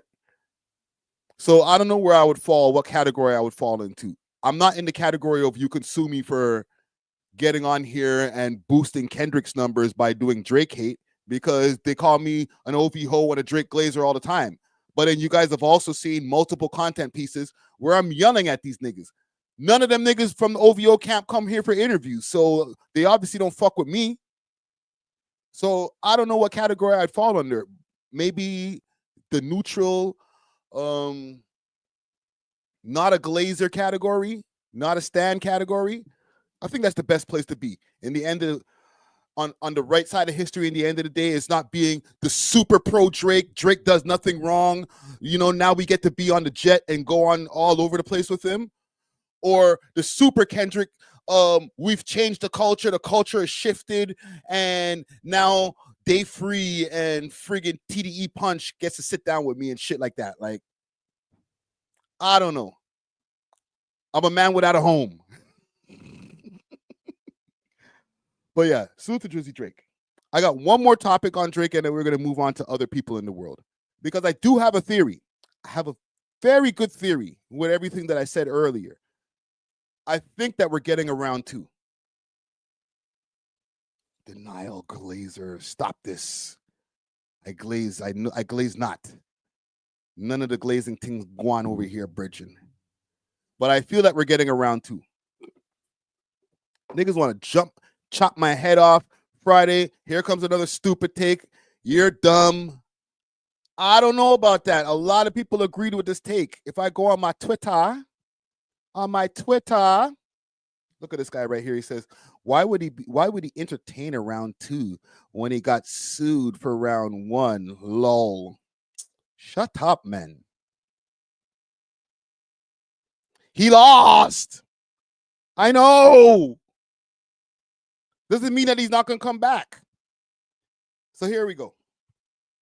I predict Drake wants to win the lawsuit, then start a round 2 against Kendrick. He's going to use the lawsuit win in his bars to prove Kendrick was fake. Then Drizzy's going to triple down on everything. Am I off with my theory? Let me ask you guys this in a poll here. Am I already asking you? I'm going to ask you guys now. Will there be a round 2? Round 2, fight. Okay. They're killing me in the comments, but a lot of people agreed.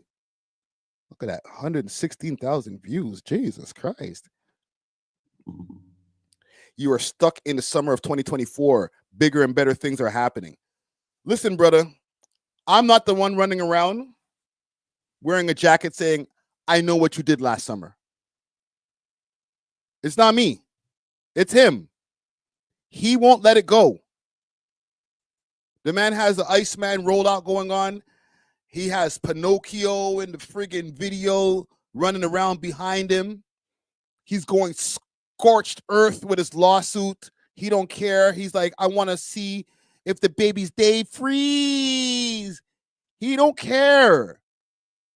He wants a round two. Everybody's like, oh, I even heard academics the other day talking about Drake, though you don't want it, bro. Don't do it. Don't do it, fam. This nigga wants a round two, bro. I'm sorry. Hold on. Let me find this. Drake vest. Let's see if we can find it like that.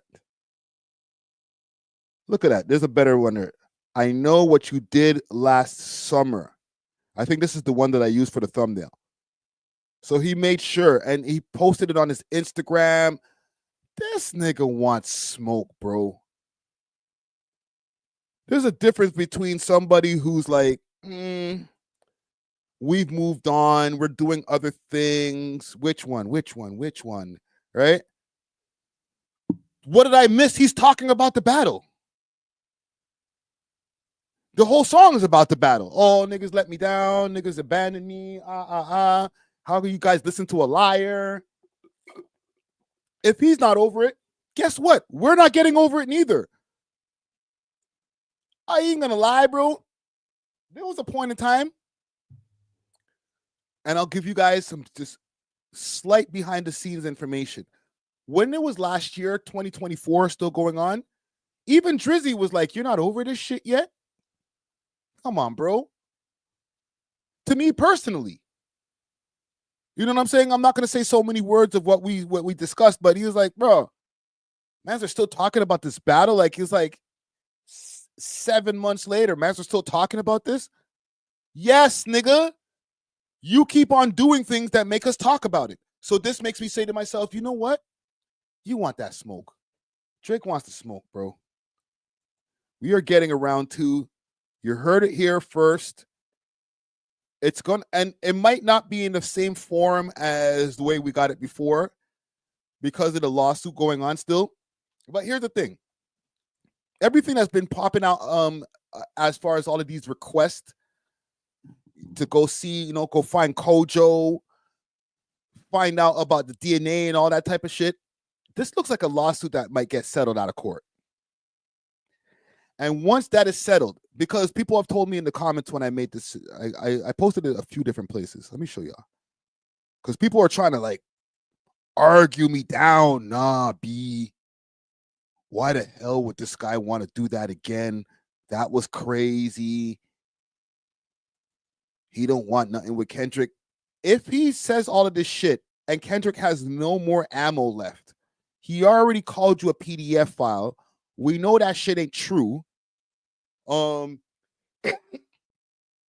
else did Kendrick say against him to like really the death of Drake? Oh, you have a daughter. That's not true. What else stinging information? Because like I feel like he kind of unloaded the whole clip.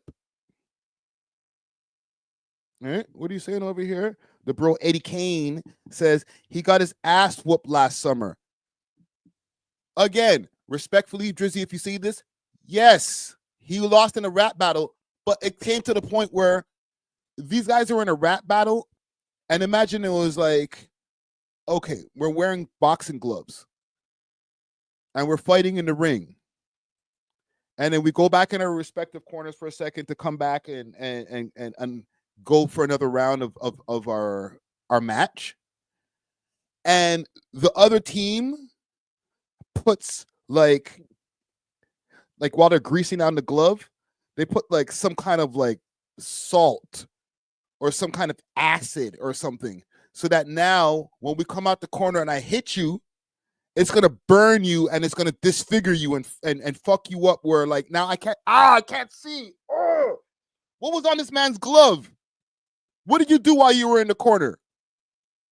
That's what happened in the battle. I feel like, all right, that's how I feel like Drake's interpreting this shit. Where he's like, we went back to our respective corners, and then they were like, all right, ding, ding, ding, fight.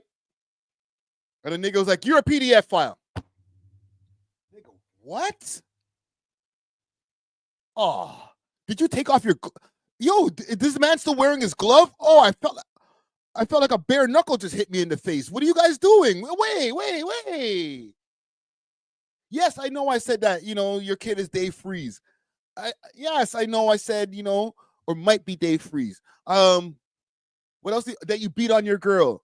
But nigga, I smash kids? Flag on the play. Okay?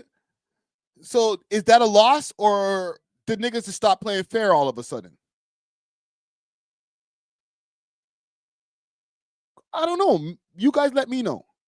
Was that a loss, or did niggas just stop playing fair? They took the glove off, bare knuckled Drake in the eye, called him a whole PDF, and then put the glove back on and said, I didn't do nothing. That's how it felt to maybe from his perspective. Not like us dropped, and you're like, what? You're calling us what? Aw, nigga. Fight's over, man. These niggas ain't playing fair no more. I'm not saying it wasn't a good tactic, but that's dirty pool. That's all I'm saying. But I say all I have to say because people are doubting me when I posted this, right? I put the same text here. I predict that Drake wants to win a lawsuit, then start a round 2 against Kendrick. He's going to use the lawsuit win in his bars, right? So he's going to use the bars like as soon as he gets his win. That's extra bars that he had already written ahead of time. This is just all in my speculative brain. He already wrote these bars ahead of time. How could I bring this? It's like a sports team when they're about to win the championship, and they go make the hats that said "We won, the championship 2025 championship team." Okay, so you go make the merch for that, and you go put it on the side, and you go play the game. I think Drake already has a whole bunch of bars written ahead of time. Like, we knew you were lying. You lied about this, this, and this. And in the lawsuit, we found out that you was a liar. And he's going to use the lawsuit as bars in his rhymes. In Iceman. I sued you niggas. I don't, listen, I'm not a rapper anymore. I haven't thought about some bars in a second. But y'all can maybe come up with some bars in the chat of how Drake would take the lawsuit and stunt with the lawsuit. And the niggas is going to be on here, on these microphones in the media, like, did this nigga just use the lawsuit in his bars? Like, yeah, nigga, that's why I sued your ass. Right? Came out the court like George Jefferson. You know what I'm saying? Like, some shit. Right? Y'all got some bars. Day Young says, stunt with a lawsuit. That's new hip hop. Listen, bro. I'm just here. I'm watching the game, bro. I'm not making the rules anymore. I'm too old to make any of these rules. I just want to hear some bars from you guys in the chat that if you're in a lawsuit and you win the lawsuit, or the lawsuit is thrown out because you put them under so much pressure, right? I put you under so much pressure that you threw it out. Right? I'm that nigga on the top of the charts, the one you can't do without. Ooh, bars. Right? He's gonna do callbacks. Remember when I told you about Kojo and Family Matters and all that shit. I'm here for it. Okay? Gang, you guys have no bars for me? None of you guys are rappers in here. Nikki November says, you think he's winning the lawsuit the way he's scrambling and scraping for information? Love the way you scramble and scraping, daddy. Pause. Cloverfire says 1 track away for the most hits stateside in Canada. No. I want some bars. I want bars. Like, I don't know, maybe flip Not Like Us in there somewhere. You know, You Not Like Us. That's why I took you to court, bitch. I don't know. I've told you guys I haven't thought about bars in a long time. So y'all got to help me out, man. But he's going to take these bars. He's going to take this lawsuit and turn it into bars. And we're going to be like, I ain't mad at it. Because he's a gifted writer. No matter how much people talk about, oh, the nigga is a ghostwriter, the nigga could write some bars, right? So if he flips some crazy court bars where we're like, oh, that was kind of fire still. I didn't like the whole lawsuit thingy, but that bar was fire, fam. You're going to tell me you're going to fast forward that song? Stop this. Stop the lies. And then I said, whatever. Okay. And he's going to use the bars to prove that Kendrick was fake, right? All that shit that you were saying, we found out in court it was a lie. Then Drizzy's going to triple down on everything. So all that shit that he was saying about, oh, it's Dave Free's kid. You beat your queen. All that shit. Let this nigga get 1 W in court. He's tripling down on all that shit. That's why you threw out the case. Because you almost threw your bitch out a window. Right? That's why you threw out the case. Because you almost threw out the baby with the bathwater when you found out it was Dave Free. Right? Because people are trying to tell me even in the comments right here, nah, bro. These cases take years. They take years. Let me get into the comments over here. They take years. Watch this. Wheelchair Jimmy, the kind of dude to cry victim, then hide behind someone or something and still run his mouth. You're 100% correct. That's a crazy comment right there. Where's the one that the person was saying? Okay, right here. Long ass comment too. Friday, I'm not sure if you're familiar with the American court system, but this literally could take many years, a lot of money before a win is actually considered a win. Whether UMG or Drake wins the first round, the losing party then can appeal the decision going all the way up to the Supreme Court as American citizens. The Supreme Court, of course, will then set precedent of what possibly hinder the future of the rap beef by allowing reconstructing the definition of our First Amendment rights, the defamation part. Okay, and he goes into this whole thing. I get it, but I don't think it's going to be a year's process to actually win the case. A win is, let's settle out of court. All right, Drake, you're doing too much, bro. I don't want to show my hand. You're asking for information that we're not willing to give up at this point. White flag. How much do you need for you to just shut the fuck up and go away? That's what I'm saying. And if that happens, that's a W. He won. That won't take years.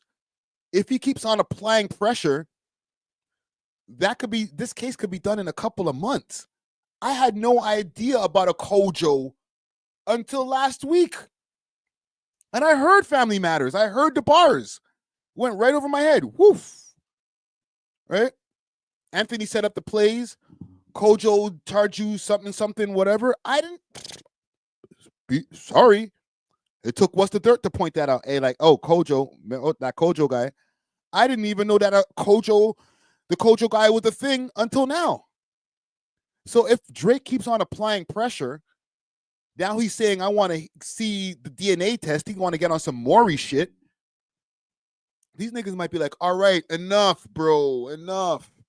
Let's just settle. How much do you need? You want $1 billion? Just shut up, bro. Stop, man. You keep on asking us for more shit.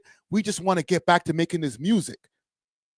And if that happens, that's a W. And he could use it in bars.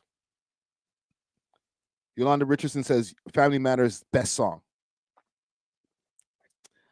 The argument is starting to come around the corner where people are like, that Family Matters is aging a lot better than Not Like Us. I ain't heard Not Like Us. Like, they still play it here and there, but like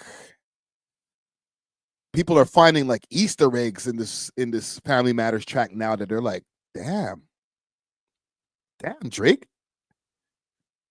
where'd you find this one? You know what I'm saying? Like, it's a whole new song all over again. Like, oh, all that's what that means? Oh, that's like some Nas and Jay-Z and all the greats that you guys love. You know what I'm saying? Jay Electronica got some rhyme that you figure out a year later. You're like, oh, that's what that means. Oh, no, Drake can't do that. Oh, his ghostwriter was working overtime, probably. I know what you guys are gonna say already. So don't even put it in the comments. Like, yeah, I know, because his ghostwriter, he slapped him up a couple times, said, write me some harder bars. Like, shut up, man. The same joke over and over again is lame, bro. But they're trying to cook me in these comments over here. Okay, look at this one here from Caper Cobra. If this is what his plan is, he'll get no respect from me for it. And I doubt not. What the hell how are you writing this? And I doubt not came so hard because he was lying. What the fuck did you just write right here, bro? Get out of here. No matter what Drake does at this point, he's done. Right? Yes, Friday, you're off with this theory. It's okay, though. I don't think I'm off. He won't win in court. The fact that everybody is so anti my theory kind of puts me in the direction where I think I'm right. Okay? When I put out something into the world, whether it's via Twitter or whatever, and it gets such a reaction, whether it, a lot of people agree or a lot of people disagree, but it gets such a heavy reaction. Like, what the nigga? What? I know I'm either hit the bullseye or I'm real close to the bullseye. And I don't need a Drake like in the comments for me to know where I'm right about some shit. All I got to do is read the tea leaves, bro. I watched the game. I've been watching the game for years, B. So, I'm going to go with I'm right about this one. All right? I'm going to leave it there. No more Drake talk. I think we're Drake exhausted right now. We're Drake fatigued. We're going to move on to other shit. I asked, will there be a round 2? 65% of y'all said no. Just reinforces the fact that I think that I'm right on this one. All right? Round 2, loading. But let's move on. What else I got on my list here? Oh, let's get into this.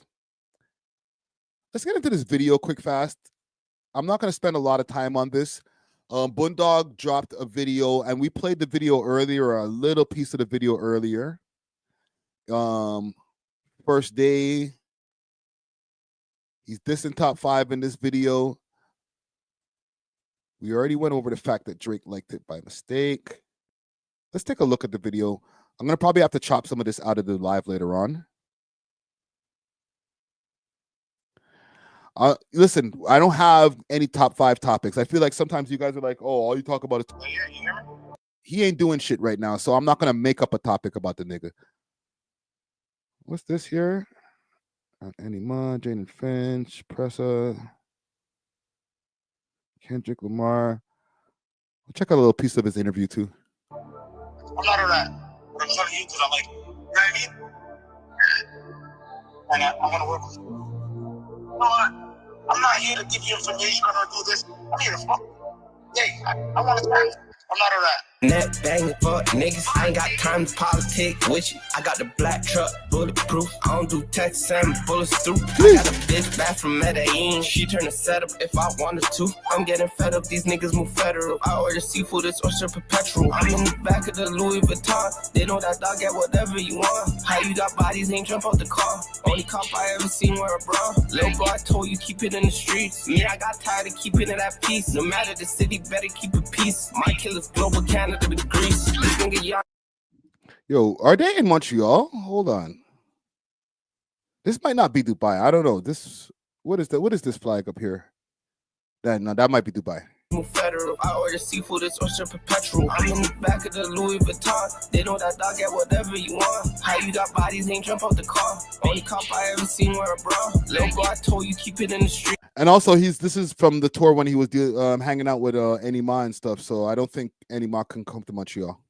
Me, I got tired of keeping it at peace. No matter the city, better keep it peace. My killer's global Canada to Greece. This nigga Giannis, yeah, this kid a freak. He paid a call and I fuck a free. Ride truck cost me $1 million off a lot, and I promise you this shit tearing up the street. My shooters are terrorists, guns in the V. Yo, bro, how much money do these niggas have, bro? What the fuck, man? How many cars are here? Watch Preston there. Can see his smile through the window, through the tint. This nigga got the Jamaican flag to match the yellow on the paint, bro. Oh my god. Look how bare cars lined up, bro. Guns in the V. How you outside ain't nobody see. You talk like a killer, this shit got me weak. How the fuck you a G and you hiding people? Oh, that's the boy Enima right there. Watch Enima. Got me weak. How the fuck you a G and you hiding PC? I got a date in the back of the bank of the safe. Got 100 racks fresh out the case. He ain't got 100 racks up to his name. I got 100 rounds, why don't we play? Everyone telling me that I'm the goal, like I'm thinking that might be my government name. Me, I got love for the killers from New York to UK to Spain. They love me the same. Net bank. You know what I like about this? The fact that I can actually react to some actual music. You know what I'm saying? I might have to chop this out later. YouTube hopefully will let me keep these parts in where I'm playing the music.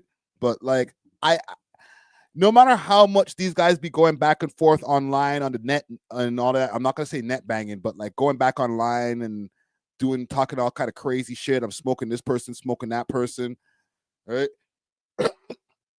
I just want to hear tunes, bro. I met y'all niggas to rapping. So unless the shit really turns into a tune in the end of the day, it's just a lot of talk, B. Right? I don't want to hear about niggas dropping in the street and all that type of shit. Get to the booth. Fuck niggas, I ain't got time to politic with you. I got the black truck, bulletproof. I don't do text, send bullets through. I got a bitch back from Medellin. She turn the setup if I wanted to. I'm getting fed up, these niggas move federal. I order seafood, it's oyster perpetual. Let's go. I'm in the back of the Louis Vuitton. They know that dog get whatever you want. How you got bodies, ain't jump out the car. Only cop. These guys are living the life over there, bro. I ever seen wear a bra. Lil bro, I told you keep it in the street. Watch YG. What are these niggas wearing, bro? YG's doing the titty cupping. I'm sorry. These niggas is wearing fine garments and shit, bro. This shirt probably costs like 5 racks. These niggas, bro, are living. Lil bro, I told you keep it in the streets. Me, I got tired of keeping it at peace. No matter the city, better keep it peace. My killer's global Canada to Greece. You know I send a blitz, nigga, before I send a tip. These Ricky ass niggas, get little Brody out the whip. I don't want no ice back, nigga. That nigga would've died with my shit. If 10 cruisers pulled me over, you know I gotta do a bit. I think we get the point of the video. It's just a lot of flexing. Heavy flexing. All right. Tap in right now. I could understand why Drake hit the like on that right away.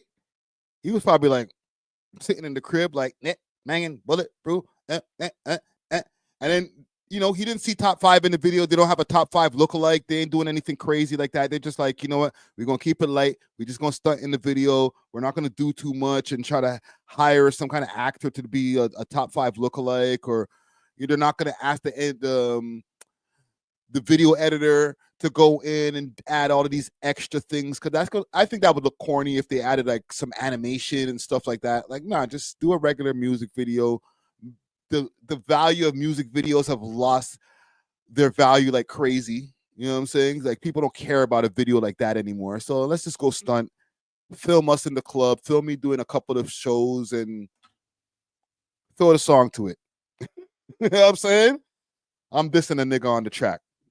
All that other shit looks corny these days, man. But is this a W for Bundog? I think this is, in my opinion, and listen, with all due respect to the other side, I know Top 5, you know, I fuck with 5, you know what I'm saying? But I think it's a W. You released a visualizer before, that went viral, and then you kind of timed it and said, all right, let me throw out the music video. You know what I'm saying? You don't have to throw out another song for a while now. You know what I'm saying? You throw out the music video, you're chilling. You can let that cook for a little while. You know what I'm saying? So, yeah, salute to Bundog on this one, man. Like I told y'all, we're not a long segment on this. I'm not going to, like, beat this topic to death for like half an hour or shit like that.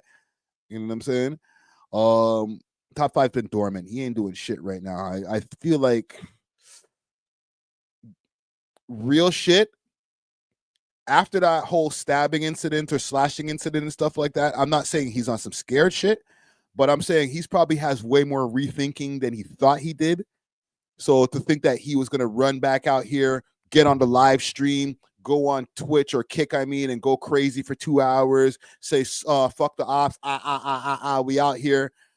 It sounds good, but in reality, you might have to just fall back a little while and like really assess life before you run back over here and crash out and play yourself out your position. You know what I'm saying? So if y'all ain't seeing him around, maybe that's a good thing. Maybe that's a good thing for now. But I'm gonna move on.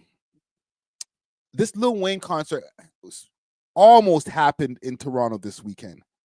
And to me, for the amount of times that we've discussed Lil Wayne over here on these live streams, we might have to discuss the whole if Lil Wayne actually fell off. I have a theory that I've passed on from hearing it multiple times from other people who I respect. When you fall off, the person who fell off is the last to know. Okay? You might be out here like, listen, man, I'm still the shit. Toilet paper. Nigga, no, you're not. Niggas don't care about you no more. You can't just be treating the crowd like they're your, you know, like they're not, like they don't matter, like their money doesn't matter. You can't just be walking out on shows because they don't like your trash ass artists on Young Money. Niggas don't respect you the same way that they used to back in the late 90s, early 2000s. It's not Carter 3 time anymore. We're in the Carter 6 and we're not happy. So he doesn't give you the same liberties to just do whatever you want no more, my nigga. So he canceled the show. But the reason why people cancel shows all the time, soft. The reason why people have a point of contention with this cancellation here is because he canceled at the last minute. Everybody's in attendance. And then this nigga's like, oh, unforeseen illness, blah, blah, blah. If it's true, then salute to you, Wayne. Get better soon. I'm not buying it, bro. So this is courtesy of me. Up on my Twitter. Follow me on Twitter, Friday Ricky Dread. Lil Wayne cancels Toronto concert last minute. We got to talk about Lil Wayne possibly destroying his legacy. He might be inching towards Cook status. I really wanted to say he might be inching towards done, falling off, lame. Like, I like Wayne. I think he's a GOAT. But if he continues to do this fuckery, I'm not going to think you're a GOAT anymore, bro. I'm just going to think like you're the guy who wouldn't leave when it was time to leave. Your homies around you. Drake ain't telling you nothing. Okay? Drake and Nicki, they're enabling you, my nigga. They respect you so much that they're afraid to say the things that I, Friday Ricky Dread, would say. Nigga, you fell off. You're not influencing the culture. You're not moving the culture forward no more. Jumping on these songs on the Carter 6 and doing flips of old songs ain't kicking it right. That na make it, Bridget.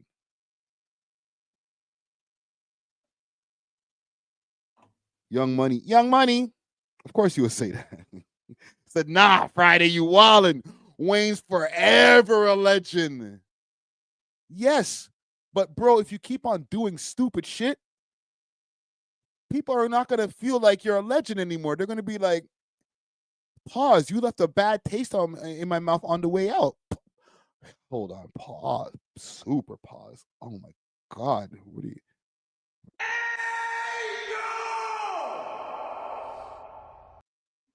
Sorry, gang. Whew. So here we go. Let me make the screen a little bit bigger for y'all.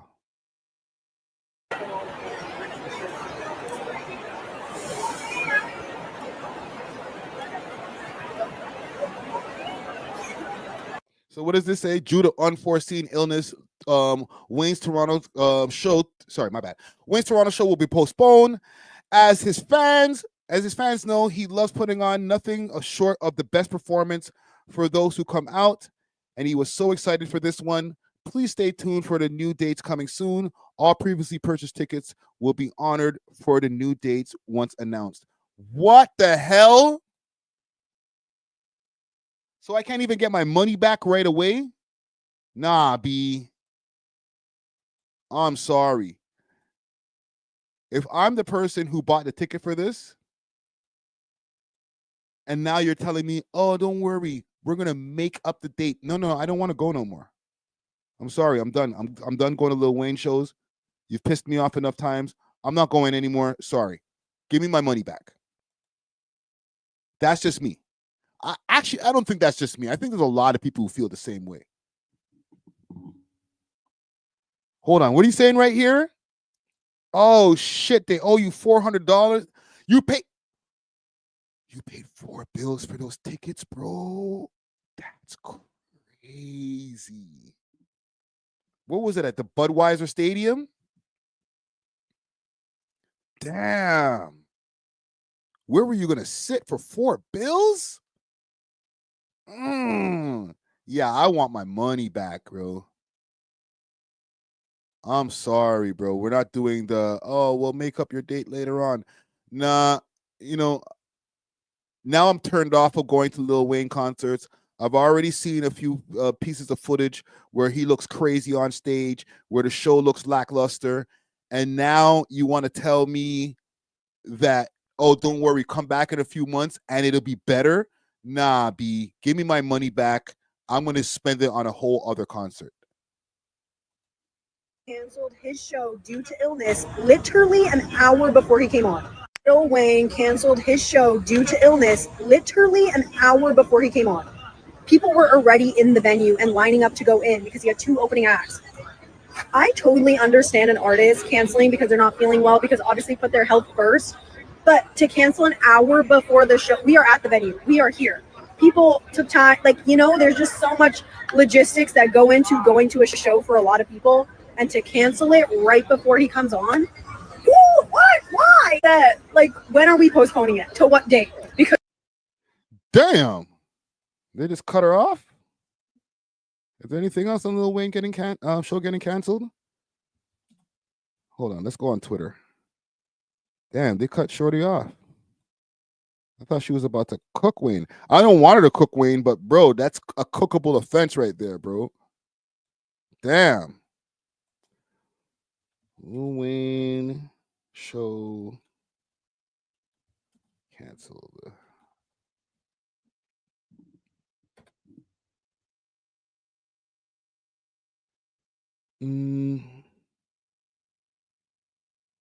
August 12th. Oh, that was from last night.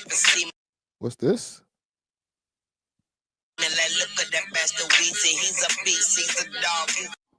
I guess there's no sound on that. Let me make sure that I got sound on these videos. 1 second.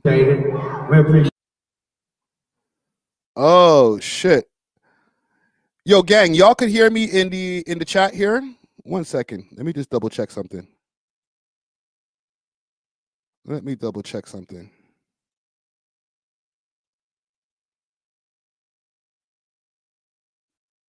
Oh, audio went out.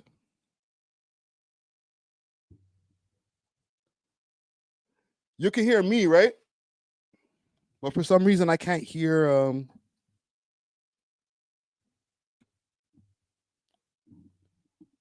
Oh, that's why the shit cut out. My bad.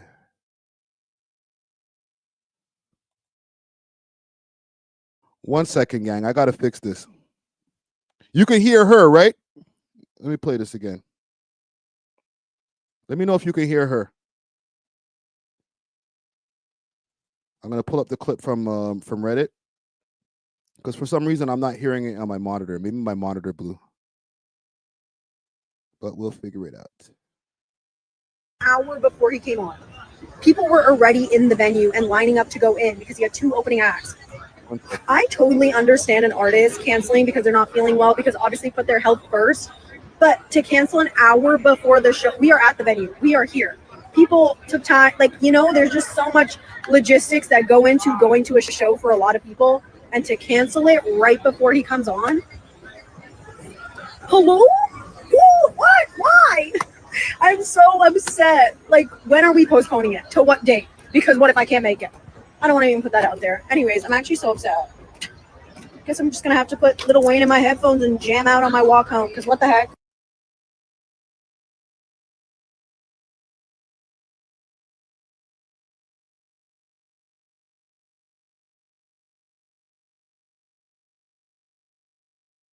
She ain't trying to hear that shit. You know what I'm saying? She wants to. She's like, let's do it a whole nother date. You know what I'm saying? So I don't know, man. Lil Wayne might be one of those ones. I'm still muted. Let me know if I'm muted. 1 2 1 2 1 2 1 2 1 2 1 2. Let me know if we're good. Comment gang strong. If we're good, put a 1 in the chat. If we're good. Okay. Yeah. When it comes to this whole Lil Wayne thing, I don't know, B. He's in a position where it's like somebody might need to tap him on the shoulder and be like, bro, not pack it up, but maybe not go so hard no more. You know what I'm saying? Niggas ain't feeling you like that. It's not Carter 3 times anymore. Just call it a night, bro. So that you don't go out looking crazy at the end of your legacy. I always feel that somebody should always go out either on a high note or on their own conditions. You know what I'm saying? But never make it where like they pushed you out of the game and you didn't want to leave. So salute to Wayne. And yeah, man. Hopefully people who bought their tickets will be able to get their show that they're looking for. Maybe he'll do a show like sooner than later. I want to fix something here. I'm going to just pull something up on the screen so that we can watch. Because I want to fix my audio. This shit is pissing me off, brother. We're going to fix this shit. And then I got a few more stories for us to get into here. If you're not a member, become a member. You get to get into early content. Get to see things probably weeks ahead of time. I'm going to play something from the Gavin Sheppard interview. Hurts like hell. This is my hand the is swollen founder up to of here, the and Remix Project. I remember Drex telling from his point of view, he's like, "Who is this fucking guy? Like, what? Like, I'll be right. What are you doing here? Like, Yeah, why are yeah. you here? You know?" And I went across the street to a friend's house, and I think I had my first beer, and from there, like, went home and whatever, and never went back. But that was meeting Drex. But you know, from there, he's in the group with the guys, and you know, eventually, you know, we actually became really close, and from very, very quickly on, because we were 2 people that like really would go out and do shit. Y'all can hear me? 1 2 1 2 1 2. 1 in the chat if you can hear me. 1 2 1 2 1 2 1 2 1 2 1 2 1 2. And let me make sure that my mic is hooked up and shit. Okay, we're good. Okay, let me play a little bit of this. Give me a quick second. You know, big salute to Gavin Sheppard, co-founder of the Remix Project. And I'm gonna play a part where he talks about the homie Drex Jankar. He is actually the CEO of OVO Sound Records, and you know, an integral part in the creation of the Remix Project and a bunch of other things. So give me a quick second. You know, eventually, you know, we actually became really close, and from very, very quickly on, because we were 2 people that like really would go out and do shit, Mm-hmm. you know. And years later with Remix, we would call it the Make It Happen Gang. We'd be like, look, I don't care about your affiliations outside of this place. In here, we're the Make It Happen Gang. We make shit happen. That's what we do. Right. And we used to joke that I was Mr. Make It Happen because I would kind of be first in to a lot of places. And I'd like make the relationship and like, you know, build some goodwill somewhere and whatnot. And like ideate with folks, but then he would actually get it done. You know what I mean? Like not moved without him. Yeah. Like, you know what I mean? I would make it happen, but he would get it done. So I was Mr. Make It Happen. He was Mr. Get It Done. And that was the nature of our relationship. As much as he's he's very much a creative, yes, in terms of a thinker and an ideas person, but he was also an operations guy. And that's what, you know, we really needed in that space. And he stepped up and he started taking on the budgets. And while I'd be writing grants, he would contribute, but he'd be looking at the numbers. And you know, he knew the numbers from a bunch of different places and had through his own life experiences and lived experiences inside school and primarily outside of school, you know, was balancing budgets and figuring out things, how they worked and whatnot. And, you know, just basically stepped in with those transferable skill sets and helped grow the organization into something that was an operation, you know, in a true sense of it. And so we grew together, you know, from very young, like, you know, 14, 15 years old, we're, you know, doing music and hustling to push his music and then push the other people, the music of those around us. Yeah. But then when I See Visions got started, which was the precursor to Remix, that was the program that I was mentioning, the whole like Mr. Miyagi shit. The first community center was called Inner City Visions, or IC Visions for short. Big salute to IC Visions and the Remix project. IC Visions was the inception before everything evolved into the Remix project. And for the people who don't know, who are outside of Toronto, the Remix project is an important part of the scene over here that's brought a lot of people to the table. People have gone through that program, learning about production and engineering and other forms of multimedia as well. There's a bunch of people who've come out of Daniel Daly has come out of that school. Whatchamacallit, they've had instructors like OVO 40, who was a big instructor at that school. Jesse Reyes have come out of that school. Rich Kid, a whole bunch of different people have come out of the Remix program, or not school, the program, right? So big salute to Gavin Sheppard. I'm going to drop that interview next week. Tomorrow, I'm going to be actually dropping a panel, Increase the Peace Volume 1, where I got to bring together a bunch of different voices from the city. Big salute to Solitaire, big salute to Jordana Goldlist, big salute to Richard Miller from Keep6org. Who else was there? Rich Kid was there. Big salute to Rich Kid. I'm forgetting somebody. Oh, big salute to Sling Dads, right? So we got to talk about just different things that are going on in the city and what we can do to find some solutions to some of the problems that are going on in our inner cities. You know what I'm saying? So look out for that dropping tomorrow morning. Let me get to some other things. Oh, there's a pod war going on. A silent one right now. A silent pod war. I'm going to preface this by saying I didn't start the beef. I don't think there is a beef. Like nobody's going to see each other in the street and swing on each other. It's not like that. But there's a slight little pod war going on in the Toronto scene. I'm happy that I'm able to sit back and just watch the show. Salute to DJ Natural. I think DJ Natural kind of set some shit off. So I'm going to show you guys a couple of things to show you why I think there's a little bit of a pod war brewing. And maybe, I don't want to incite nothing, okay? I'm just laying it out. Next week, on Monday's episode of the podcast, once DJ Natural gets into the studio with us and we get to pod in, we'll be able to get his full opinions on why he woke up and chose violence.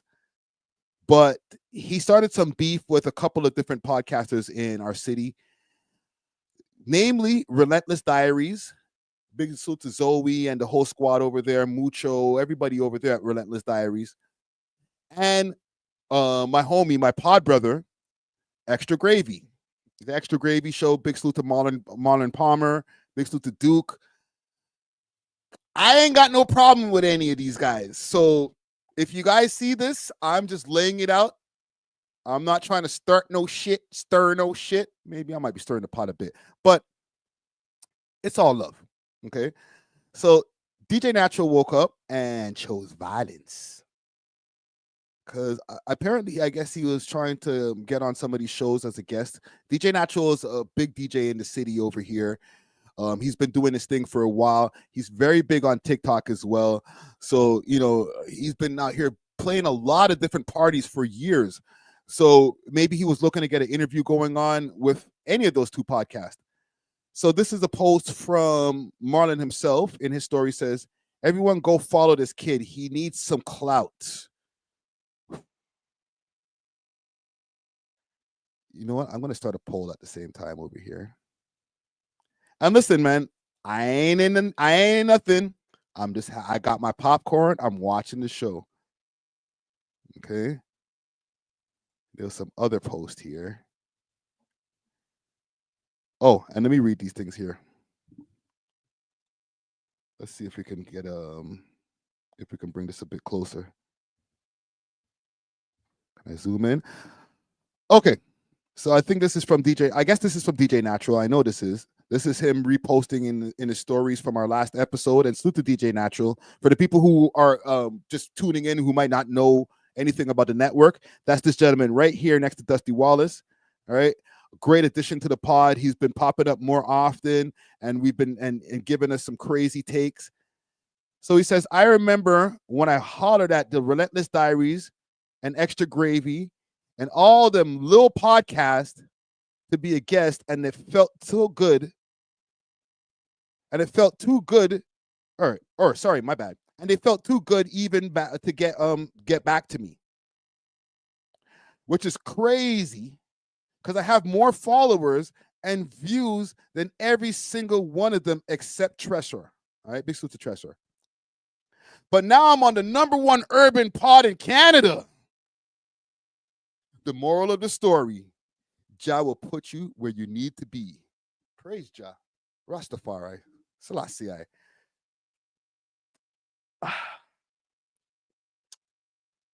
It might be the little pod part, bro. Damn, nigga. Is that bad, gang? Did Natural wake up and chose violence? Let me ask you guys, and listen, be unbiased, okay? Which pod do you watch the most? I feel like this is a stupid question because we're on a We Love Hip Hop live stream. But you could be honest, okay? You might not watch us as much. You might be tapped into the live stream. You might watch our clips, okay? Let's do this. Full episodes.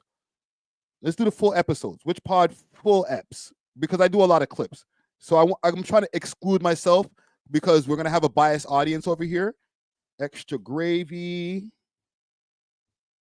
And I'm not trying to stir up nothing. Again, I'm not trying to stir up nothing. Extra Gravy. Relentless. Diaries.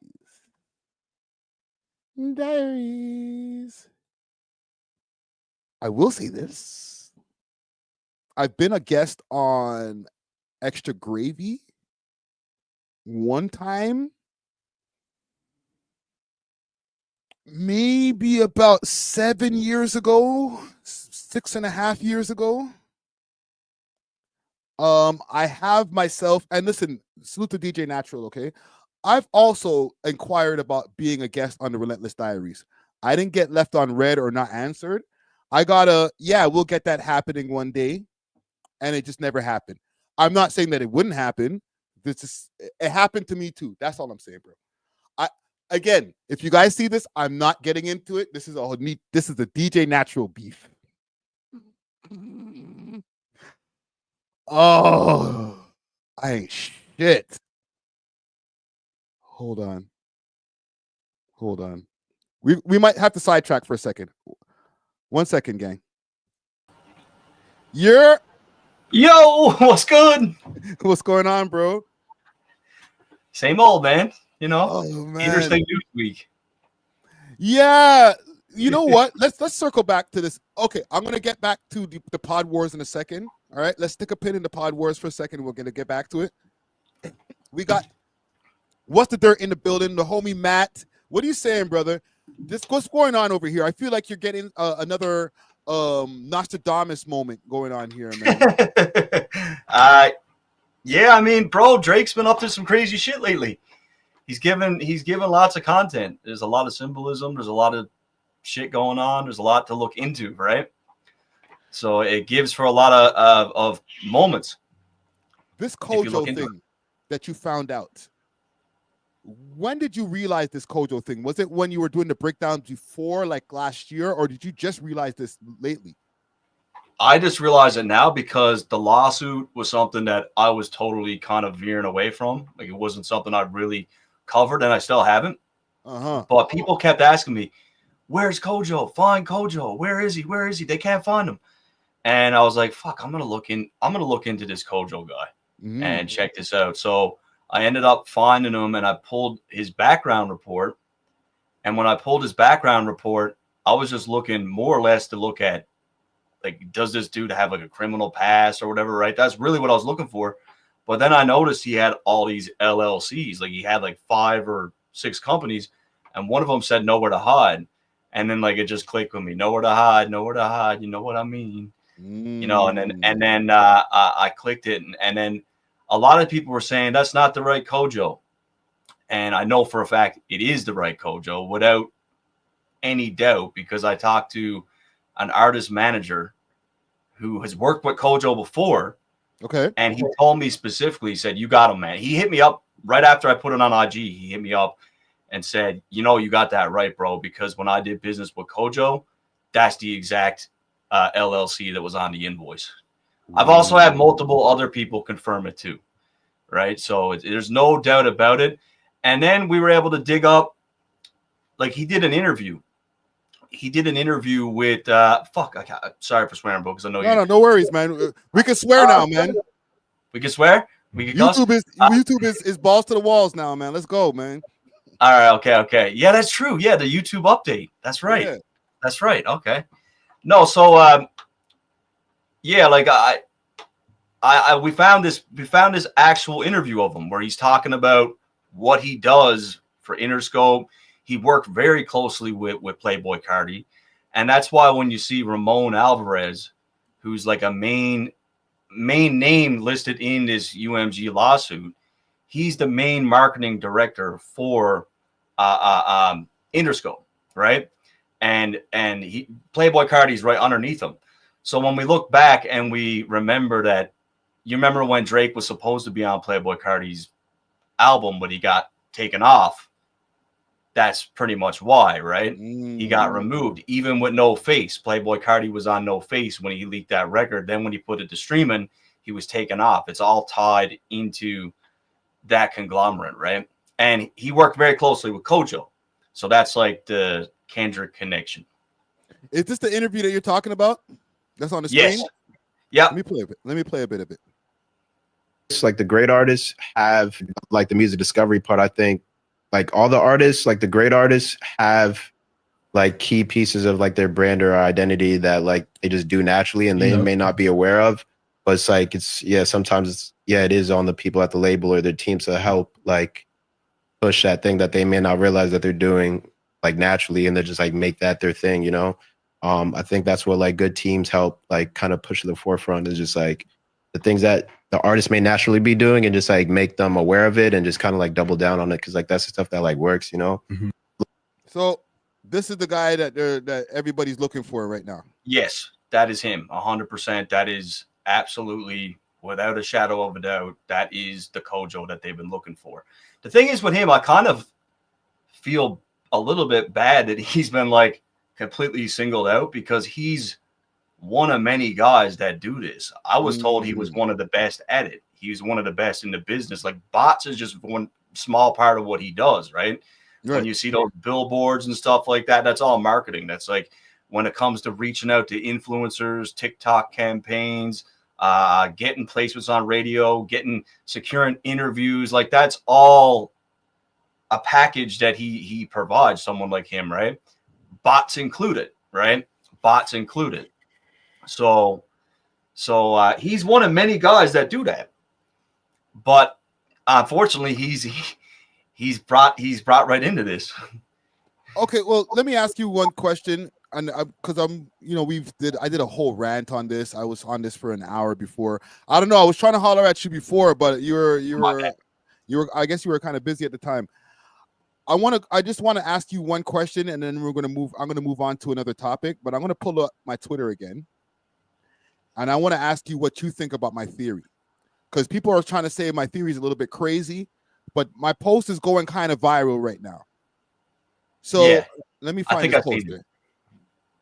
So I said I predict Drake wants to win the lawsuit and then start round 2 again against Kendrick. He's gonna use the lawsuit win in his bars to prove Kendrick was fake.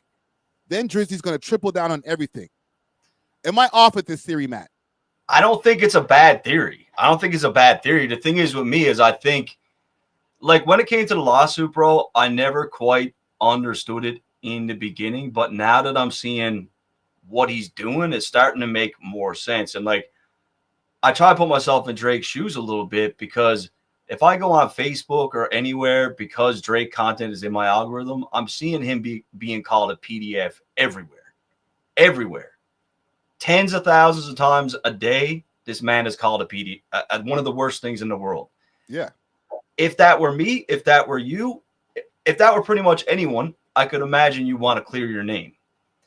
And I can't, honestly, I can't fault him for that. So if he's able to go in and say, look, everything he said about me is bullshit, and then they try to use a defense that, oh, you know what, Drake was lying on him, that Drake's legal team set them up for that, because they said, oh, Drake was lying too. And they said, okay, bet. Prove it. And that's exactly what they're doing, right? So it looks like he's using the lawsuit to prove things that he said are true and prove things that Kendrick said were false.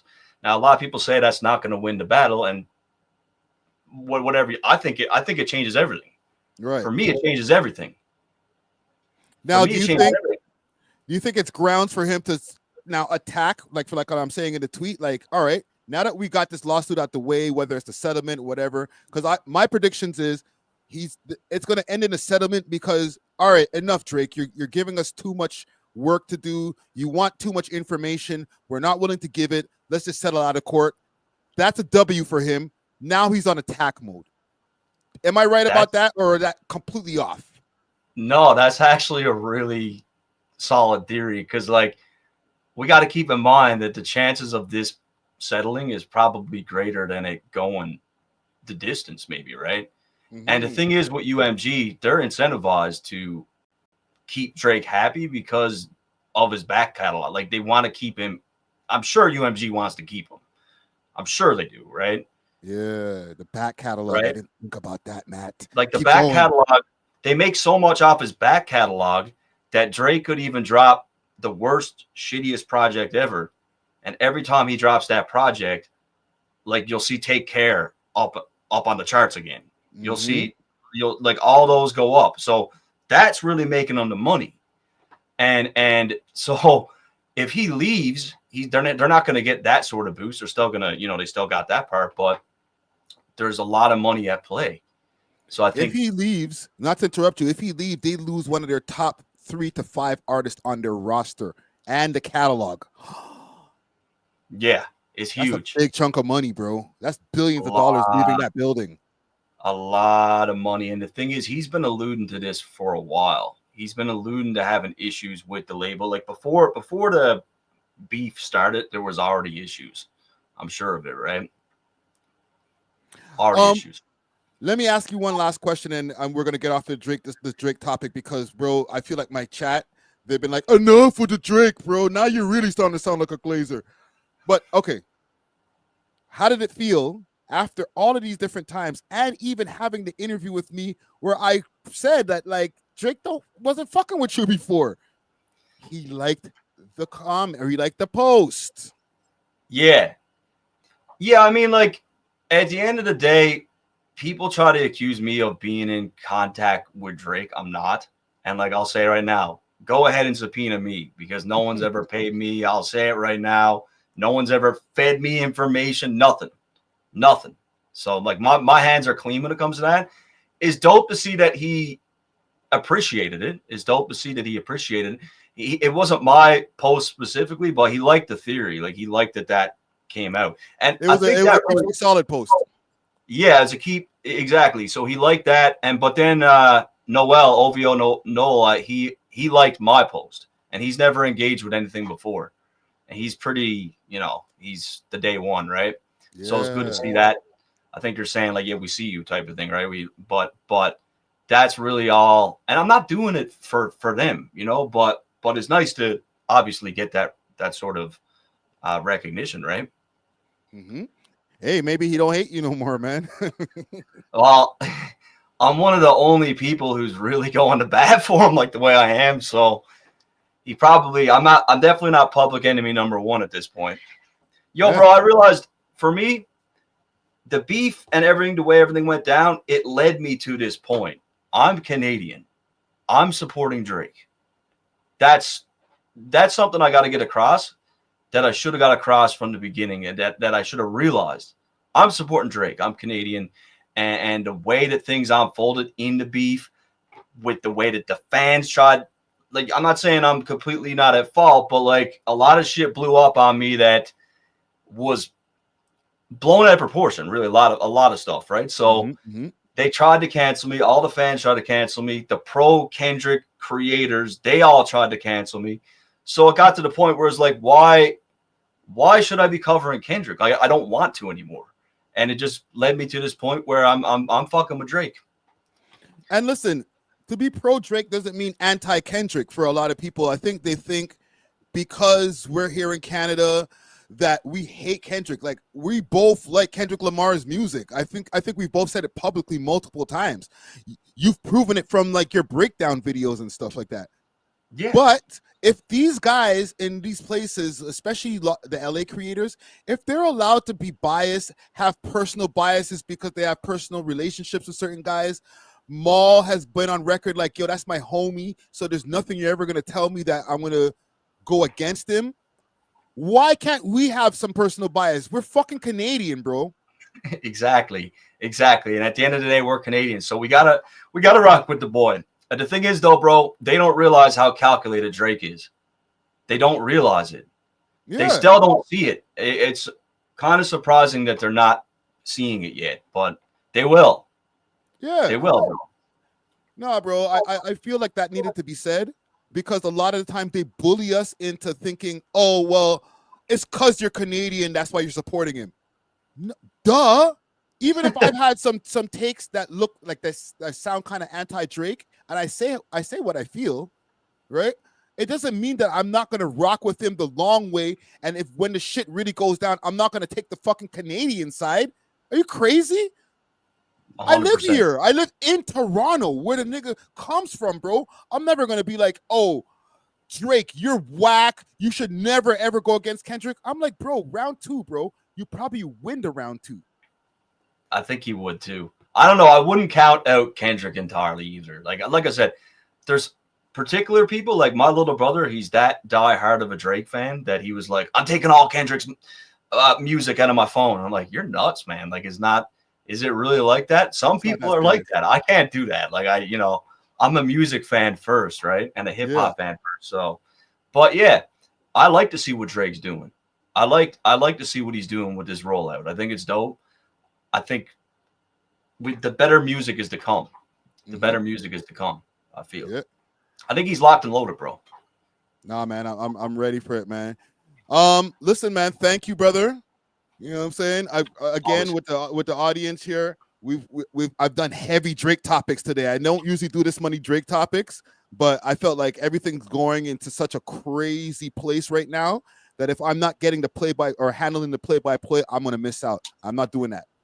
Bro, Freddie, Friday. I heard that you're always antagonizing rappers in Canada and inciting violence against people.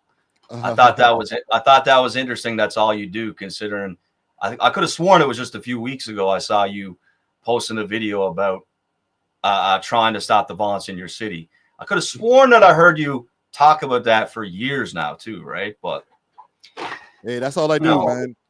You know what I'm saying? That's all you do. incite violence. I don't talk about music. We don't have any music segments. It's just all violence and fuckery over here, bro. It's all good. Such bullshit. Fucking losers.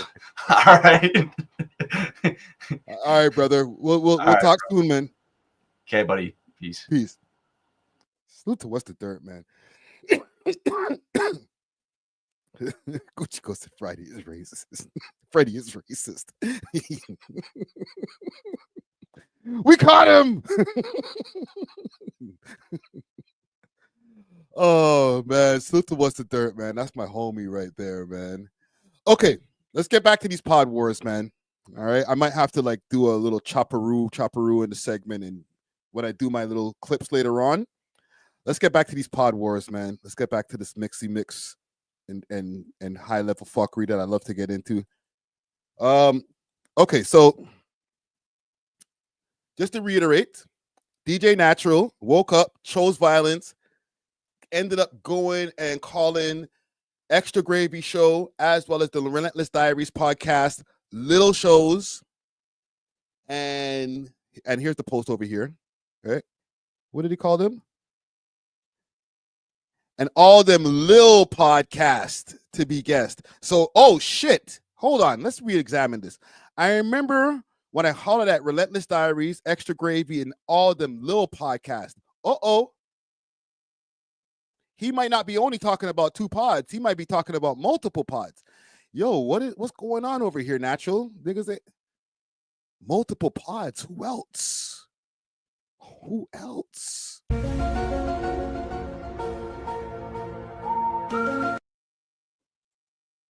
Niggas is dissing my homie Natural?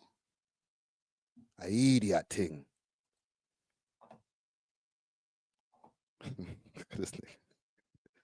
Guy posts Thanos. Is that you? You Thanos, nigga?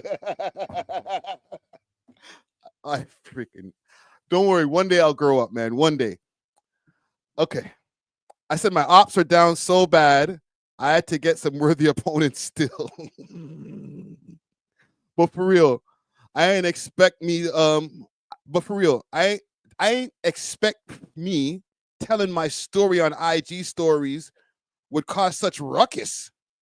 I'm definitely tuning into next episodes. Yeah. And it happened, right? There was, I have clips, okay? I've been watching. I've been watching behind the scenes.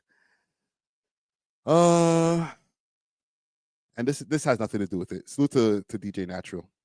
Hold on, let's make this smaller again. There's more. Let's go over to the We Love Hip Hop page. Follow us on Reddit, We Love Hip Hop Canada. There's this.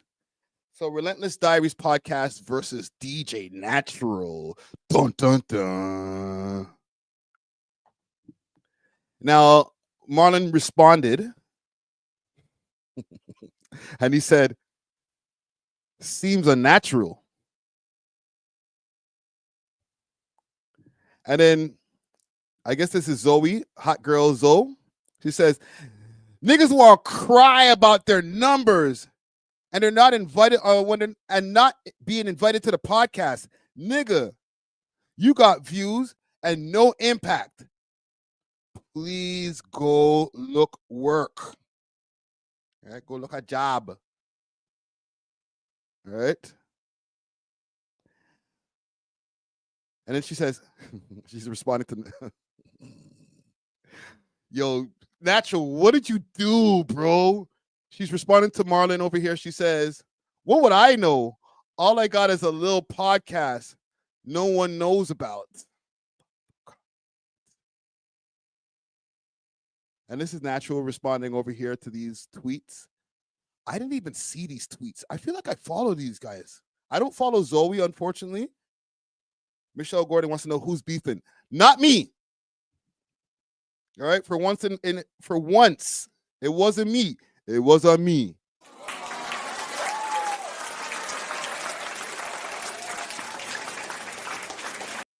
It was somebody on the team. Okay, it's coming out of the We Love Hip Hop camp, so it is what it is. But it wasn't me for once. All right, so let's get back to the show. He says, I didn't say no one knows your podcast. I literally watch every episode, right? And then there's a smiling emoji, dead emojis. But I added some spice when I said it was a little laughing my ass off. However, it was literally my experience, so go on easy. DJs message me every day because my content inspires them, but you are right in the sense of I don't have impact on the Lil Toronto scene. Listen, I don't know what the problem is over here. I know that the man wanted to go and do some episodes on the show. I understand. And that's cool. I don't see what the problem is. Again, that's all I'm going to say. I don't want to get involved, even though I'm involved by association. But I'm just laying it out here for y'all to see. DJ Natural can respond and address everything on Monday morning when we drop the episode. But me personally, I'm just laying it out for y'all, pause, so y'all can see all of the different things that are happening over here in the scene. Okay. Zoe responds. And big salute to Zoe, big salute to Relentless Diaries. Go tap into all of these shows, all right? Don't get it twisted. If there is a pod war going on, if there is a civil war going on in the podcast community over here, doesn't mean it's like, I don't want you guys to go and tap into these people's shows. Go tap into all of their shows. Relentless Diaries, Extra Gravy, Steady Mobbin', the GTV, Gutsy Guts, the Man Dem Show, right? Everybody. The more everybody tunes into everybody, the better it is for the ecosystem. Down to Earth podcast. Who else? Voices from the Staircase. Everybody who does podcasting in Toronto, Borough Sound TV, tap in. The more, the merrier. I ain't a hater, but I'm always here for the smizzle. Like shit. I actually don't know why niggas at me. I don't know why they at me because I am not the type to turn the other cheek. If you want to at me, okay, sure, let's go. Let's go, let's go, let's go. Don't come for me if I didn't send for you. I didn't know this man. I actually don't know. She said, don't come for me if I didn't send you. I didn't know this man existed. Natural. I got more. I came prepared today, gang. Let's see here. Let's open up these Spotify scripts. All right.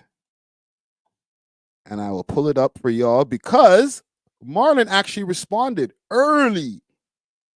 And both of them dropped episodes today. Today is Wednesday for the listening or for the people who are watching this right now. Marlon responded to this today. So let's play it. When a woman says, I don't want to make a... Oh, my bad. I'm playing the wrong damn podcast.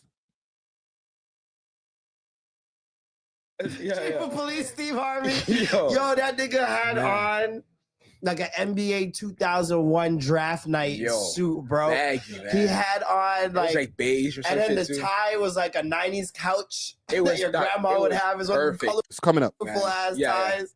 The mustache too, everything just had a cream suit. Yeah, that's what it was. It was cream. Yeah, that's what it was. Kings of Comedy ass suit. Baggy ass suit. Yo, Dash. Dash. That's okay. Dashwood's costume of the night. That shit was hilarious. His girl came. She dressed as fucking Smooth Criminal Steve Harvey. Yo, with the clip at the back for the big pants. Her pants were too big, so she had to clip them at the back. Hilarious. And then when she took her blazer off, she looked like a fucking Jewish real estate agent. Family Feud. We're on Family Feud Canada. It was really dope. Really fun experience. One of my cousins, families, like 8 or 10 families, they're filming a bunch of episodes in one day. Okay. And so it's more likely that you'll go on. That like they Hold on, had I'll no find it, corrections, no notes for us. I'll find it. I had to wake up at 7:30. I was like, might have to do a watch party at my For house. sure, bro. Okay, it's right here on Do a here. little watch Everyone, party yo, at my come to the house. castle, man. Hey, chill out. Everyone, yo, drop the address right now. I'll destroy your life. Eh? Imagine, I'll yo, destroy your that life, would be crazy. On the story, yo, pull up. bro. I'm not even there. I'm just saying, Speaking pull of up. story. Did you know we're a little podcast? Yo, bro. I just Apparently. found this out. Man. I had no idea. I thought it was Big Gravy. I thought it was too. I thought, but Turns we out are it's a little pod. Little pods just in a the city. tiny, The smallest of just pods. a wee little pod. So small that you mentioned it. I don't get it. And wanted to be on it. What's What? Don't you? I have a comparison I want to make right now because it's the pods. math? But It's not mathing. it's not mathing at all. It's But not anyway, you want to be on it. All right. It's just not the wave, you know.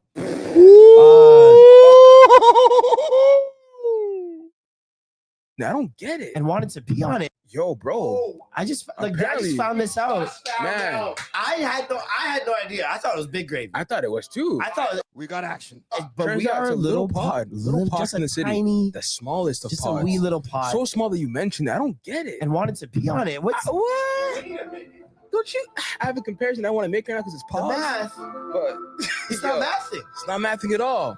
It's But small, but anyways. you wanted to be on it. All right. It's just not the wave, you know. Oh, natural. The man said it's small, but you want it to be.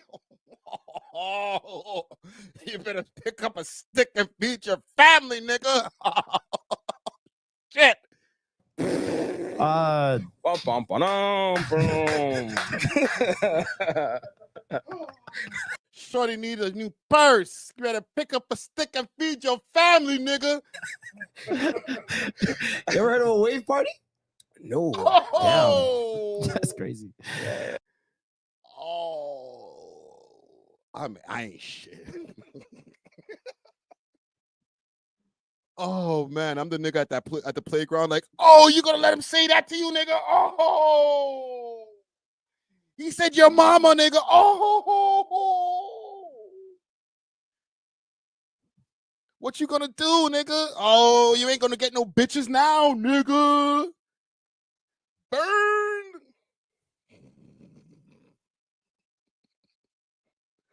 Right? Gucci goes, wave. Icy Springer voice, we need you now. Listen, I am not trying to. I ain't shit. Big Super Fall leaves. Thank you for the donation, man. Oh, man. Oh, you know what? Y'all, if y'all want to do donations, let me throw donations. Let me get on my Dr. Umar, man. All right. Oh, fuck. I'm so ain't shit, man. I'm sorry, bro. One day I will grow up. Not yet, not this year, but eventually. Eventually, guys, we'll get to it. Oh man. Like I be minding my own business. I don't know. Drinking water, just I be minding my own business. I Drinking don't water, get cool, it. just potting. I don't get just it. come here and say silly Not gonna jokes. give it too much though, man. Hey, God bless on your journey, man. People are weird, man. Hope I don't everything know. goes great for you, man. I don't. Oh, the nigga called you weird, son. I think he might have meant it in the West Coast way. No, I'm just playing. I'm playing. But I don't know. He said you can. Listen, bro. Do what you will. And I'm making a segment out of this nigga. Thoughts and prayers. Oh yeah, that part. Yeah. Things did not go well for Lil Wayne attendees. All right, let's move on to Lil Wayne and whatever else. Right, Browskit Dragon. Jerry. Natural. Carol, Friday 22. Yeah, listen, fam, I don't want about the. I'll do the Friday 100. Yo, Natural. Oh, I think I got one more clip. I might have one more. Just to continue in my ain't shit. I already started off ain't shit in this segment. We may as well end off ain't shit. What else we got over here? Oh, yes. This is what I got. Because, listen, I thought it was just something that us podcasters in the podcast community are going to be talking about. I didn't think it was going to go further than that. Maybe a few Instagram posts, a few, story posts here and there. I seen it already get up on the Reddit. I didn't post it on the Reddit. All right. I will say this, and I'm not trying to jump into battle here. I'm just a bystander. I know I'm the founder and owner of We Love Hip Hop and blah, blah, blah. Cool. That's fine. But I will say this. When it comes to Reddit, and maybe you guys don't care about Reddit, maybe that's just not something that's on your, you don't care about stupid Reddit and Toronto shit. But we are the only podcast that don't post our own shit on Reddit, and it ends up on Reddit anyway. We'll see that. Like, I boycotted, and the boycott is over. I boycotted Torontology for the longest time and would still go on there when I'm looking for information, but I boycotted posting over there and would still see my post. I had a whole beef with these niggas because it was like, bro, why are you posting the whole freaking clip? The clip is 10 minutes, and the post that you guys have on Reddit is 10 minutes. I'm beefing with these niggas, trying to tell them to cut down the amount of the clips that you guys are posting up, demand them over on this Reddit page. I'm not posting there myself. And I'm not trying to instigate anything. I'm just saying I don't really see that happening with anybody else, with the exception of Voices from the Staircase.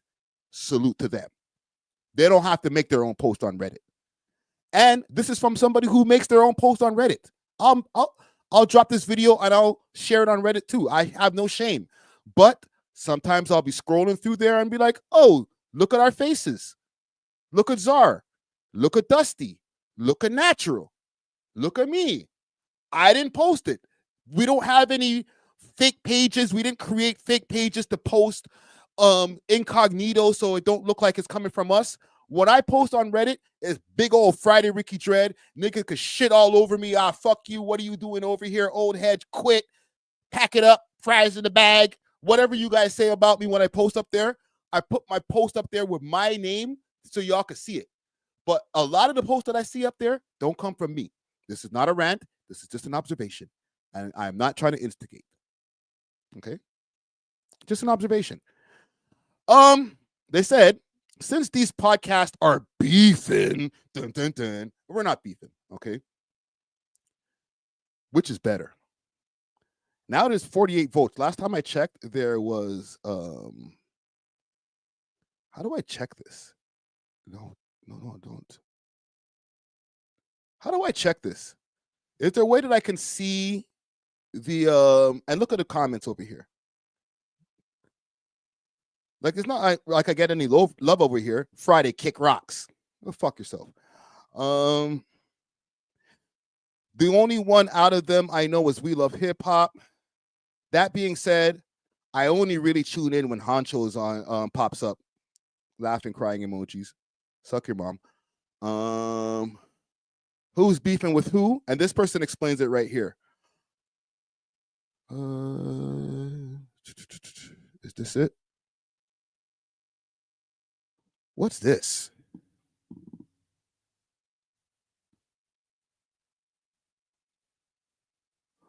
Okay, hold on. Who's beefing with who? I'm trying to find the answer to this because somebody actually answered the question. Okay, right here. So don't know anything says, so Extra Gravy and Relentless Diaries has problems with one of We Love Hip Hop's co-host, not Friday, the DJ Natural guy. All right. So on the Reddit, they're into the lore. They know what's going on. They know that there's a little bit of a podcast war. Can we have a podcast war in our scene over here? Look at the way they're doing the boy over here on Ting, bro. What the? You know, I know our scene isn't completely developed like that, where everybody's getting millions of views and all that type of shit.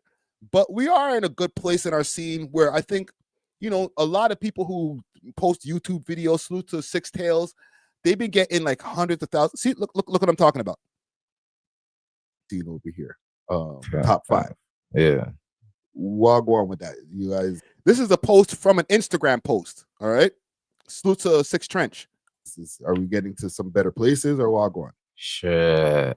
Follow's just a follow. A follow, just a follow. But like, shit, I know you're seeing it. You dropping the 3LKs and shit and whatnot, and doing whatever you're doing. But a follow, just a follow. You know what I mean? Like, if he wants to be, you just be okay at this point. So it's like, yeah, fuck, it is what it is. I'm not getting in the middle of all that, but you know what I'm saying? I It's see out there for the public. Like, Yo, I'm just saying, I didn't post this. Yo, thank you to Easy Fecta for the big donation right there. Hold on. Big thanks for the donation right there. Just an observation. There was something else that I seen. It was a post from Down to Earth. I feel like Down to Earth was over here. One second, let me mute this. Down to Earth was out here trying to instigate some of this podcast war. Let me see if I can find this. Let me see if I could find this post from Down to Earth. I'll find it in a second.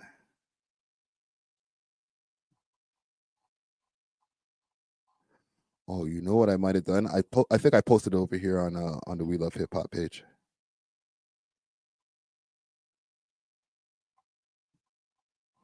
I did not.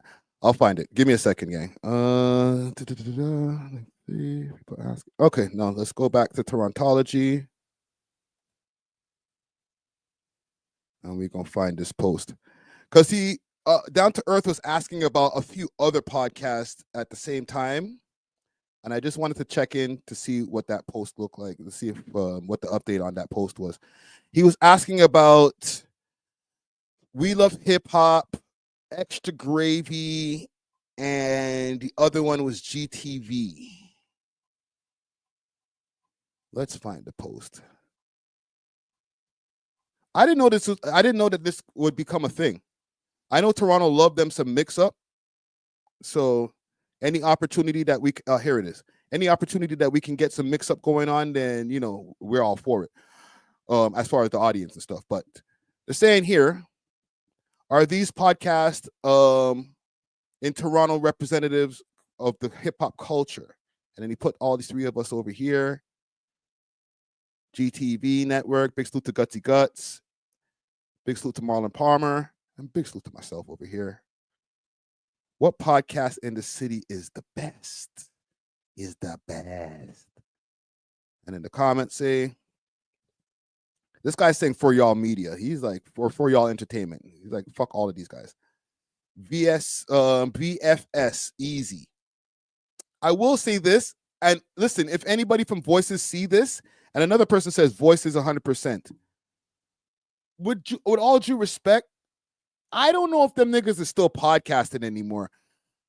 And I feel like a lot of you guys, when you guys say that in the comments, and again, with all due respect, because when they do podcast, they make great episodes. The production quality is always amazing.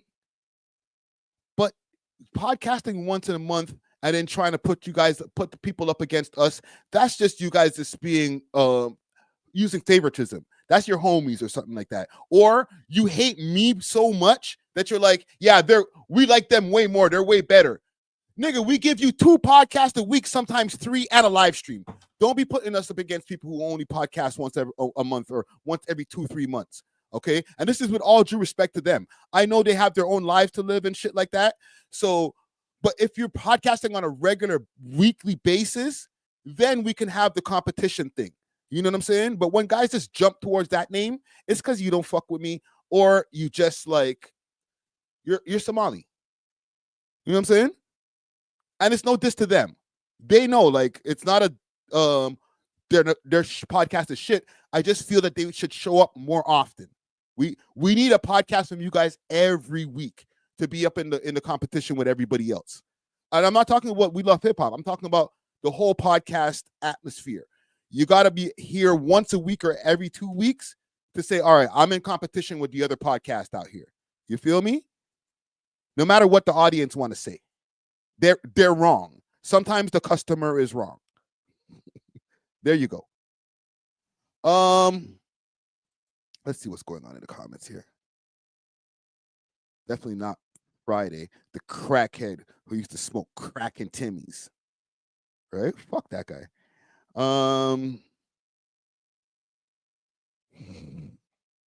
I did jump in the comments here like an asshole. I'll answer the question for y'all. When's the last time you've seen an episode clip posted here that wasn't from the creators themselves? These guys included. Okay, and this is no diss to Gutsy Guts in them. I'm just saying, I will post up on Torontology, and Torontology is not the end-all be-all of if a podcast is hot or not. That's definitely not it. Right? There's a multitude of things, like if you're clipped and posted on multiple social media platforms, if you have viral content, the views, obviously, the listens, obviously, but the listens, it's hard to, they don't post the numbers for those, so it's usually people go off the views. Legendary interviews, viral content, all of that different things constitute to what, if you want to have it from a technical standpoint, makes somebody have the best podcast, right? Audio and visual presentation, whether the production is on point. I'll give Extra Gravy something for sure. Their production is on point. The studio that they use over there and the cameras and everything is immaculate. Big salute to Jake, who just started working with us. One Take Jake, working behind the scenes. I'm about to make sure that the level of our production goes up through the ceiling, because I'm always, in my mind, I'm always competing. I'm down. But yeah, I think that we might have a little something brewing. I'll leave it there. Natural, do what you will. When you pop up and we start doing our episode this weekend, y'all get to hear what Natural thinks about this. I'll put this as a clip out there into the ether so that it'll give him a little bit more to think about. All right. Moving on. I want to talk about Young Lava's baby mother. Okay, and this sounds a little mixy for me saying this, but I'm not coming from some behind the scenes type of information, okay? I don't like to usually talk about people's families. However, if you do an article in Chatlen magazine, then it might be something that needs to be spoken about, okay? Young Lava, Toronto rapper, representing the Rexdale area, born and raised Rexdale. He's gone through a multitude of legal issues.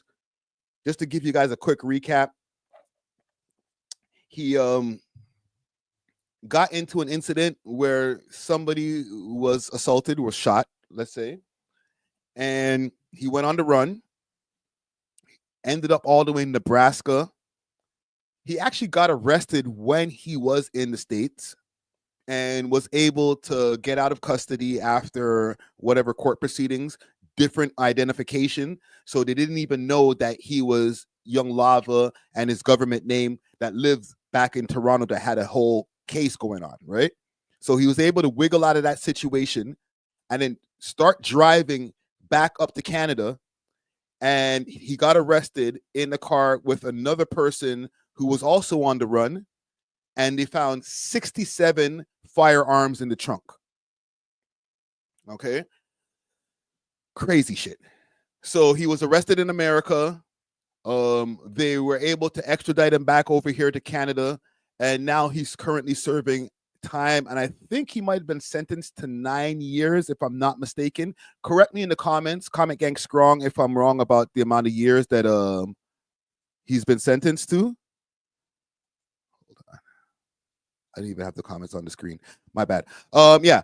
Let me know in the comments if I'm completely off with the years, but I think it was like 9 years. So there's an article that just popped up a couple of days ago, and this is courtesy of Chatlen magazine. Am I pronouncing that right? Let me pull this up again.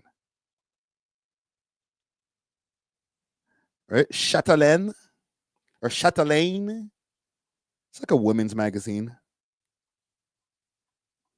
And here's the article here. Let me get rid of this ad.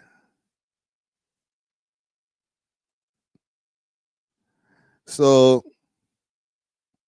Brianna Bacombe did nothing wrong. She was arrested anyway. And this whole article goes into the trauma that she's been dealing with. She was arrested in connection with this whole thing that was going on with Young Lava. She has a kid with Young Lava, but they were broken up at the time. And I'm going to go through the article, and I'm not going to read it. I actually found a program that can read it for us. Okay, and here's her with her kids and stuff. But yeah, her life is fucked up right now. Like, she's not able to get the proper housing that she needs because of a criminal record or having a criminal offense on her record. There's, gainful employment is not as easy when you have a criminal record.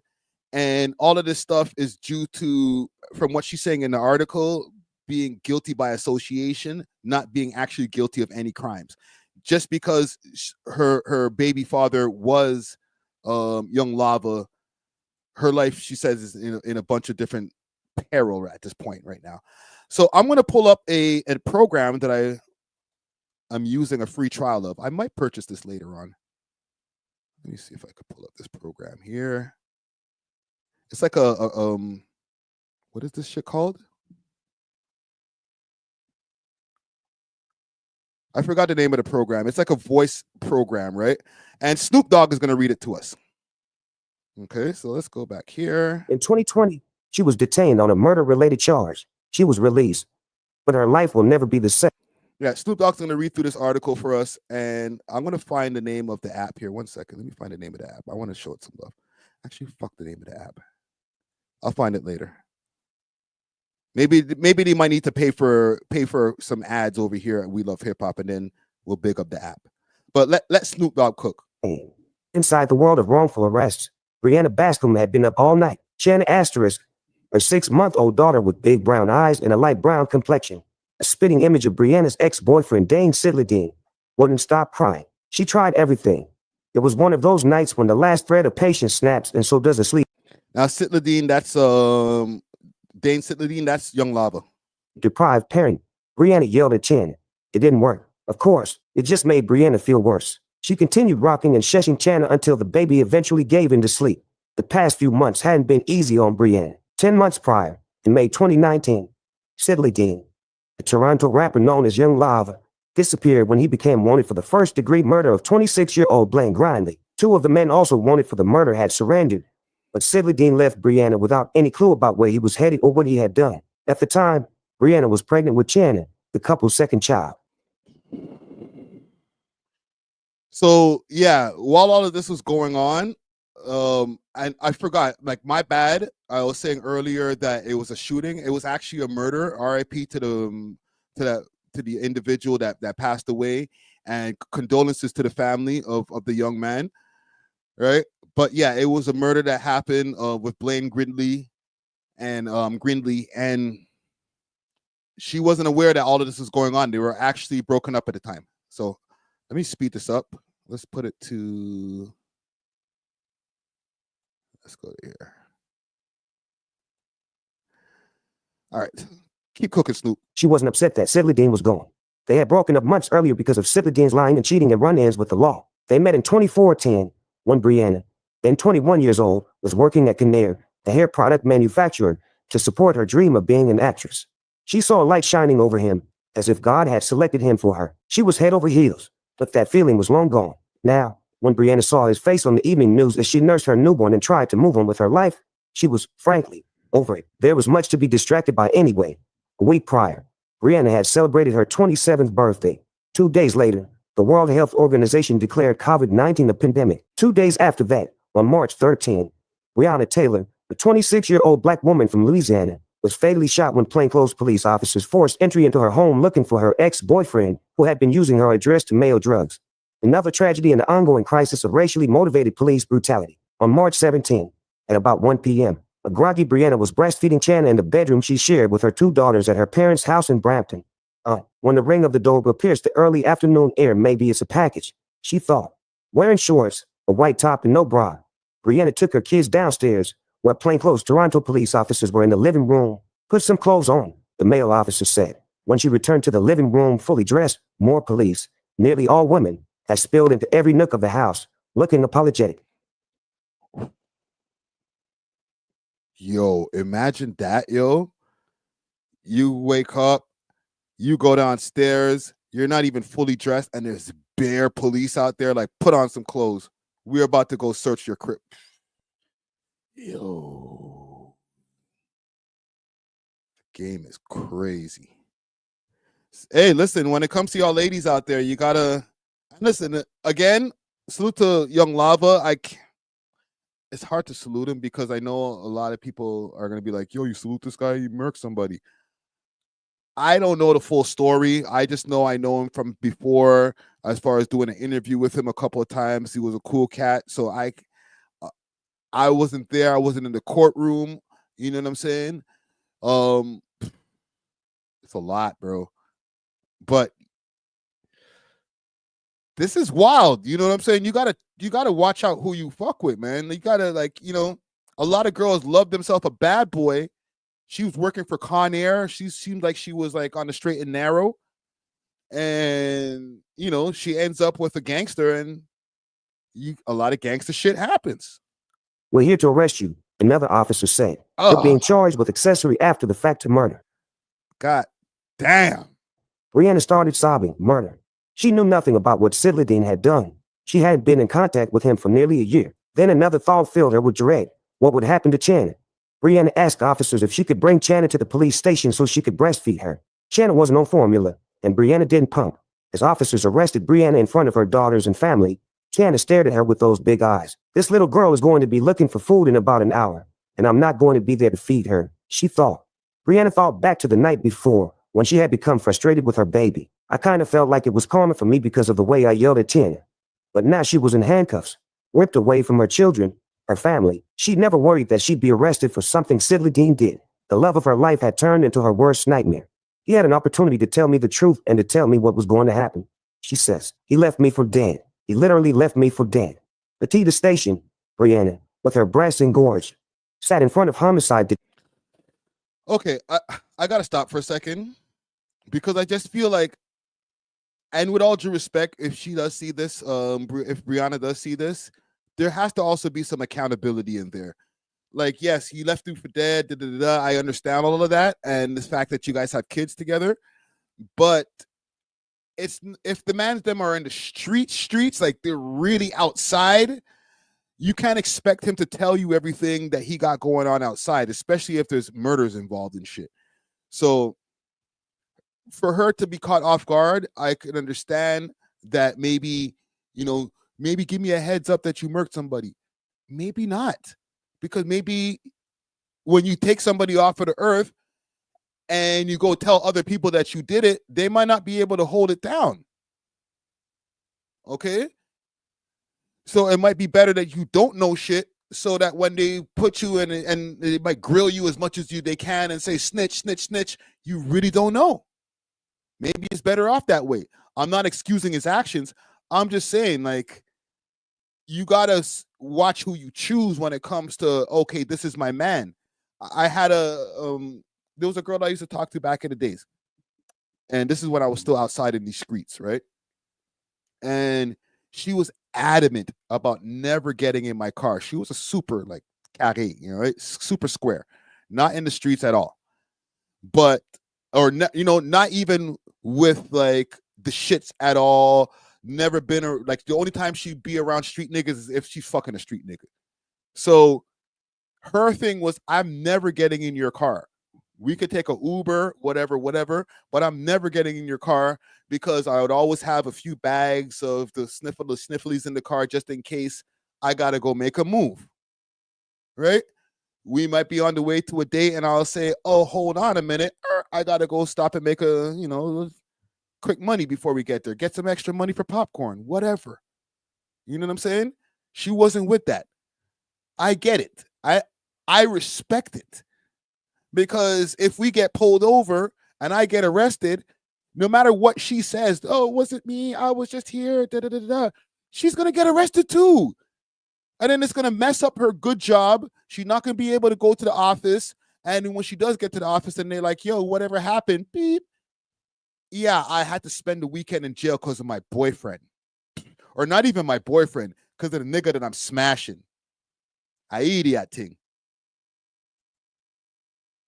Detective Steve Henkel of the Toronto Police Service, and exhausted, explained that she had not been in contact with Sidley Dean since he left 10 months ago. The last time they had seen each other was just after Mother's Day in 2019.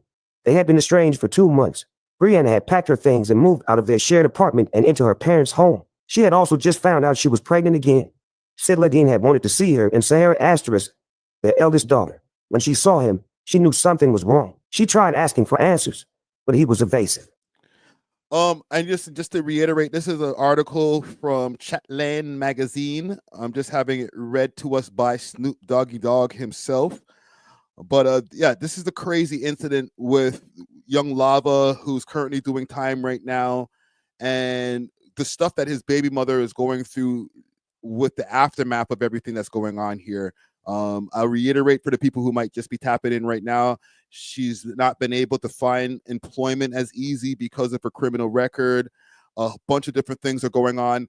I'm here for help as far as like, if this goes out to people and you guys see this and you want to help her out, reach out to her. Her name has been posted all over this article. The article is courtesy of Chatland magazine.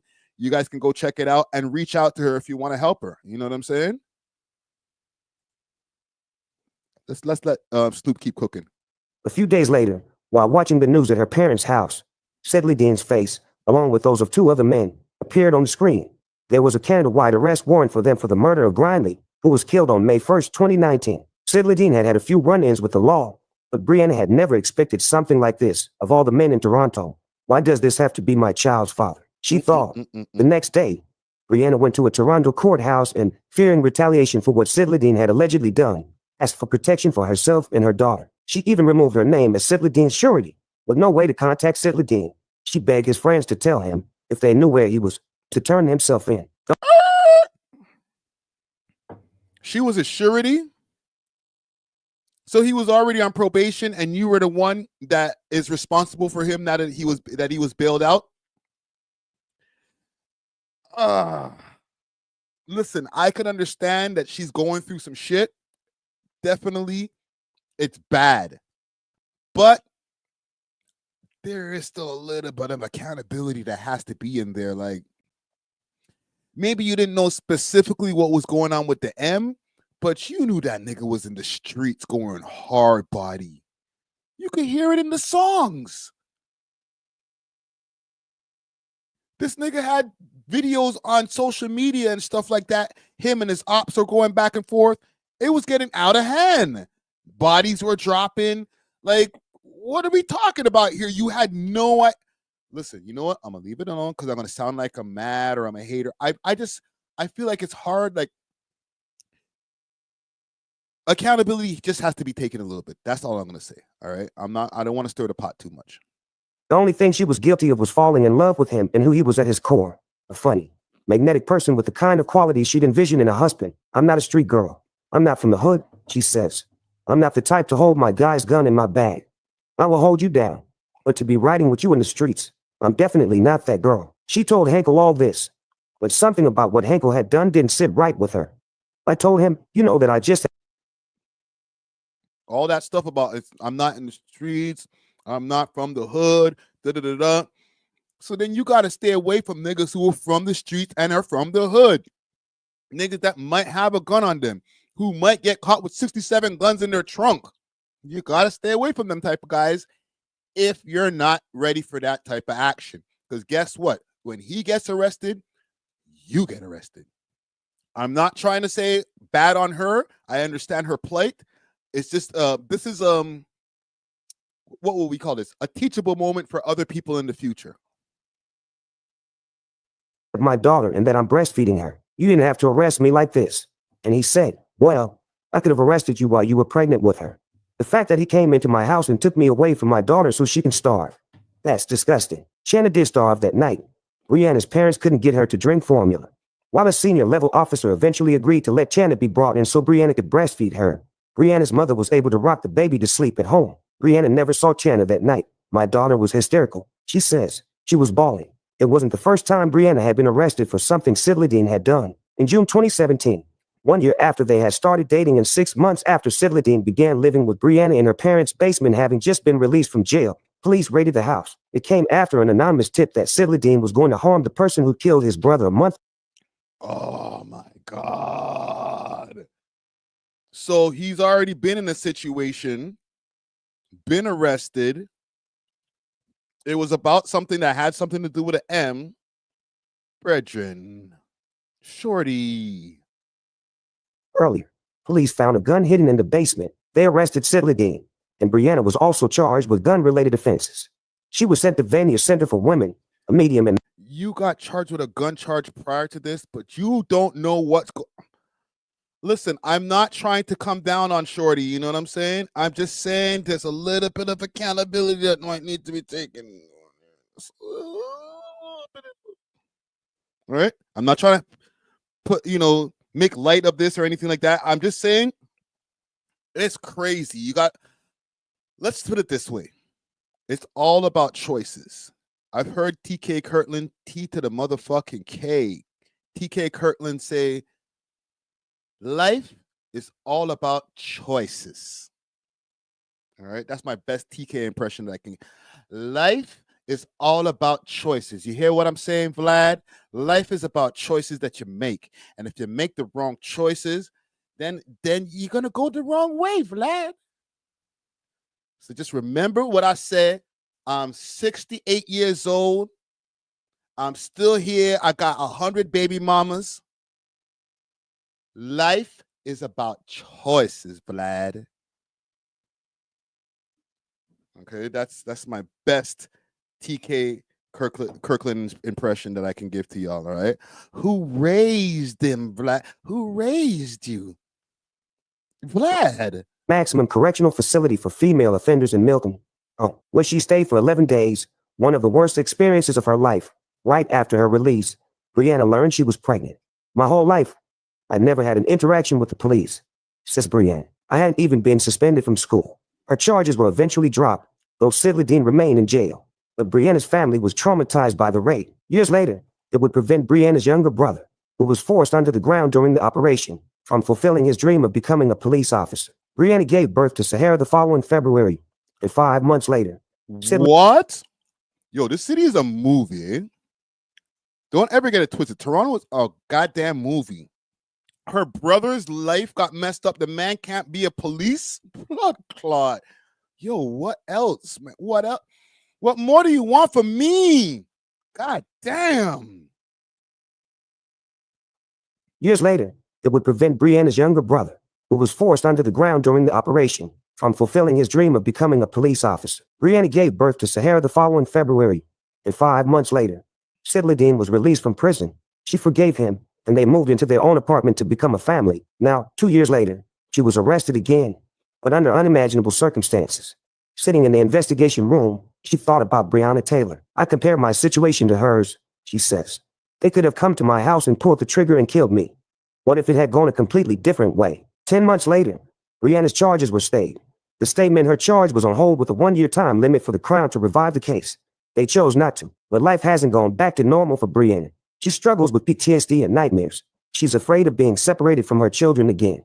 When she searches her name on Google, stories about the case still populate the first page. Though she was never convicted of a crime, Brianna now has a non-conviction record, which includes charges police say that are later withdrawn, dismissed, or stayed. The charges could remain on her criminal record indefinitely and can show up on background checks, affecting her ability to rent a home, get a job, be accepted into a post-secondary education program, volunteer at her children's school, travel, and even adopt a dog. What? You can't even adopt a dog with that? I eat that thing. Oh, man. And listen, this is coming from somebody who just got his pardon the other day. This is bad. Look at all the different things that her life is affected from it. The whole Breonna Taylor thing, might be pushing it a little bit too far there, shorty. But yeah, she's not going to be able to get like post-secondary education, getting a job, definitely rent a home. It's a lot of shit that messes up when people can look into your criminal record and see something like, crimes like a murder and stuff like that, gun possession. It's scary when people see that stuff. They're like, damn, who am I hiring? Who am I in the presence of right now? Coming from somebody who's had a burner charge on their record once upon a time, it's gone now. It's not a good look. And she can't travel to the United States, right? I got to give you guys just a quick update. Just because I have my pardon doesn't mean I don't have to get a waiver. Okay? So she's not going to be able to travel to the United States until she's able to get a pardon and then a waiver. But this isn't an isolated story. Brianna's case reflects the thousands of Canadians who are charged with crimes they didn't commit or whose actions didn't warrant a criminal charge, leaving them with a life-altering non-conviction. According to Statistics Canada, more than 45% of charges in the country between 2020 and 2021 were stayed or withdrawn. In Alberta and Ontario, more than half of all charges laid are dropped or stayed. In most provinces, police have complete discretion to charge people as long as they have reasonable grounds to believe they committed a crime. But numerous studies show that racial bias causes Black and Indigenous people to be overcharged with lower quality and out-of-sight charges, like driving without a license, and they are more likely to have those charges dropped than white people. While men are more likely to have non-convictions, women, especially those who are racialized, face their own challenges. The 2020 report by criminologists Scott Wortley and Marie Young found that the non-conviction rate for Black women in Toronto is 2.2 times higher than the rate for white women and 5.5 times higher than the rate for other racial groups of women. Really interesting. Say that again. Tell me that again, Snoop. While men are more likely to have non-convictions, women, especially those who are racialized, face their own challenges. The 2020 report by criminologists Scott Wortley and Marie Young found that the non-conviction rate for Black women in Toronto is 2.2 times higher than the rate for white women and 5.5 times higher than the rate for other racial groups of women. Data on Canada-wide non-convictions is sparse, but wrongful conviction data helps illustrate the path of injustice. The Canadian Registry of Wrongful Convictions, launched in February 20. Okay. The morning after she was arrested and held in custody that March, Brianna went before a judge at a West End Toronto courthouse, sobbing and ready to go home. Her shirt was stained with milk. She had not been able to see or feed her daughter since she'd been arrested the night before. But instead of releasing her, the judge sympathetically told her she was going straight to the Vanier Center for Women, where she would await trial. She did not have the option of bail. A woman sitting in the... Wow. She's lactating and they're like, yeah, okay, Senator Vanier, mod ting. courtroom approached Brianna. The woman, Lisa Georgeson, was a lawyer at Ruby Schiller International DGU. She recognized Brianna's name from the news. Georgeson was horrified that Brianna had been charged with accessory to murder with no evidence and was being sent to a correctional facility instead of being released. Luckily, Georgeson was able to pull some strings and get Brianna released on bail, and she offered to represent her. Damn, she's lucky. This woman came out of nowhere, says Brianna. God really sent her as my guardian angel. Georgeson eventually took on another position, and Brianna was subsequently represented by Georgeson's colleague, Anna Maria Inanaj. What drew me to this case was really that we are both racialized women, says Inanaj, and we were going through the same thing at the same time. She had just given Inanaj. Okay, I keep on hearing him pronounce it. I'm like, yeah, that sounds right. birth and was breastfeeding when she was arrested. And I had just given birth and was breastfeeding when I learned of her case. As a new mother, Inanaj was appalled by Brianna's treatment throughout the investigation, particularly the decision to hold her in custody overnight. Yo, she's lucky that she found a lawyer. Like, God blessed her. And deny her bail during the early weeks of the pandemic, and especially when she was not a risk to the public. Inanaj says this is a common theme when women are placed in custody. It's not only a punishment of them, it's often a punishment of their children as well, which is something that we often don't take into consideration when we are assessing the impact that putting women in custody has. Brianna feels that because she is a black woman, a single mother, and the ex-partner of a black rapper, she was unfairly criminalized. Inanaj has witnessed this before. It's not surprising to me at all that when there is somebody who is accused of homicide and there is a woman who's had a child with him and had a relationship with him in the past, particularly when she is a woman of color, the police will go after her and use her as a pawn to make attempts to either facilitate her surrender, obtain additional evidence against them, or coerce the woman into cooperating. She says, I don't know if that's just a woman of color thing. If you're hanging out and like your husband or your man is a murderer, I don't know, man. I think the police are going to still treat it the same way. Obviously, they're going to be a little bit more aggressive when it comes to black people or people of color, but murder is murder when it comes in the end of the day. We're almost done with this, gang. I'm not going to go through the whole article. And salute to Chat Lane for the article. It was basically guilt by and salute to Snoop for the reading. Association because she was within his sphere. IT was 1 degree in Minnesota on January 20th, 2021, when Sidla Dean and Musno Aiden Addo, also wanted in Ontario for the kidnapping of a wealthy Chinese student, were apprehended by a state trooper who pulled them over for speeding. The officer found 67 guns with magazines and ammunition in the car. Sidla Dean pleaded guilty to aiding and abetting unlawful possession of firearms. In March 2022, He was extradited to Canada. Once Sidladine was arrested, Brianna received her prosecutorial stay. Prosecutorial stays can happen when there is no evidence that could lead to a conviction or when there is still an ongoing police investigation. Stays never determine innocence or guilt. Inanaja thinks Brianna's charges were stayed instead of withdrawn to force her to be a witness at Sidladine's and the other two men's trials. For months prior to Sidladine. I'm sorry if I'm like eating in the background. Also, by the way, 1 second. My bad. By the way, if you guys are hearing that charges were stayed, and that sounds familiar to you, that's the exact same thing that happened with Top 5. They weren't able to find enough evidence to convict him on this case right now. So instead of throwing it out, or you win your case, we're going to stay these charges. We're able to revisit whatever this case is within a certain amount of time. For Top 5, it was a year. So in September is going to be the deadline on his stayed charges. If they're not able to find any evidence in between that, they cannot they can't rearrest, they can't convict. Okay. So with her, it's not her charges were dropped and they were like, my bad, we arrested the wrong person. That was your boyfriend. It wasn't you. No, your charges are stayed. We still think you're guilty. It's going to look bad on your record. It's not a good look. Capture. Inanaja tried to obtain the disclosure, the evidence that outlines the case against an accused for Brianna's case from police and the Crown. But due in part to COVID-19 to related delays, she never received it or any more. Why do they call it COVID? Evidence linking Brianna to the charge. Roach of the Canadian Registry of Wrongful Convictions says police can charge someone with accessory after the fact in the hope that that person will help their case. Sometimes the police will charge people hoping that they will flip or snitch. And in some ways, the criminal code allows that, says Roach. Those charges, in some cases, may go away if that person decides to be a witness for the prosecution. Brianna was subpoenaed to testify at the April 2021 trial of the two men who were charged alongside Sidladine with first-degree murder. In court, Brianna told the Crown and Toronto police about the hardship they caused her. She says she received a verbal apology from the prosecutors who acknowledged what she had been put through. While she accepted the apology, it didn't come from who she expected. An apology? Can I hold something, B? They did not have to arrest me and put my name all over social media and the news, but did that so would see it, she says.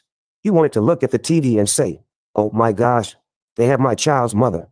I need to do something. And it didn't work. Roach says that while an apology from the Crown is significant, it doesn't take away from the... Yeah, hold on. Wanted to look at the TV and say, oh my gosh, they have my child's mother. I need to do something. And it didn't work. That's cold.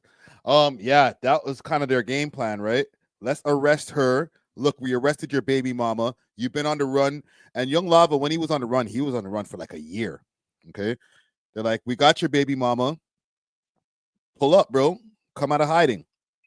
Roach says that while an apology from the Crown is significant, it doesn't take away from the consequences of a state charge, especially for people of color who face stereotypes about inherent criminality. One of my concerns of a stay is it may have some residual stigma on a person, he says, and it becomes this kind of lingering suspicion that can never be legally or socially discharged. In most Canadian provinces, laying charges is at the sole discretion of the police, who do not have to consult with the Crown beforehand.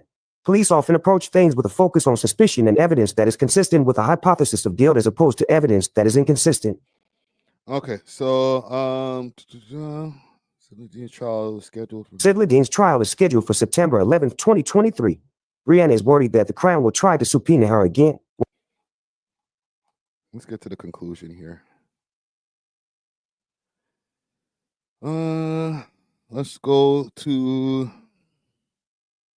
around here. It's a question she's never considered and doesn't know if she's even ready to. Throughout our long chat, Brianna often blames herself for what Sidladine did. If she had been home all the time, he wouldn't have gotten into trouble. If she hadn't yelled at Chana that night, her baby wouldn't have gone hungry. If she hadn't been so blinded by love, she wouldn't be in this situation. That's the one. Say it again, Snoop. If she hadn't been so blinded by love, she wouldn't be in this situation. Thank you. So, I ask her, has she forgiven herself? It's a question she's never considered and doesn't know if she's even ready to. I allowed so much hurt from people who came in and destroyed my name, and I'm trying to forgive myself for that. She says, it's so hard to forgive myself and move on when so much is still holding me back. Brianna is still trying to make sense of the trials she's had to endure in her young life and the reasons she and Sidladine crossed paths. This all has to mean something, she says. I've been through all of this and overcome it for a reason. I have these 2 daughters looking at me, and I know God has my back. For the past several years, every year has been a bad one for Brienne. This year, her milestone birthday will usher her into a new decade and a new chapter, and she's hoping for a different story.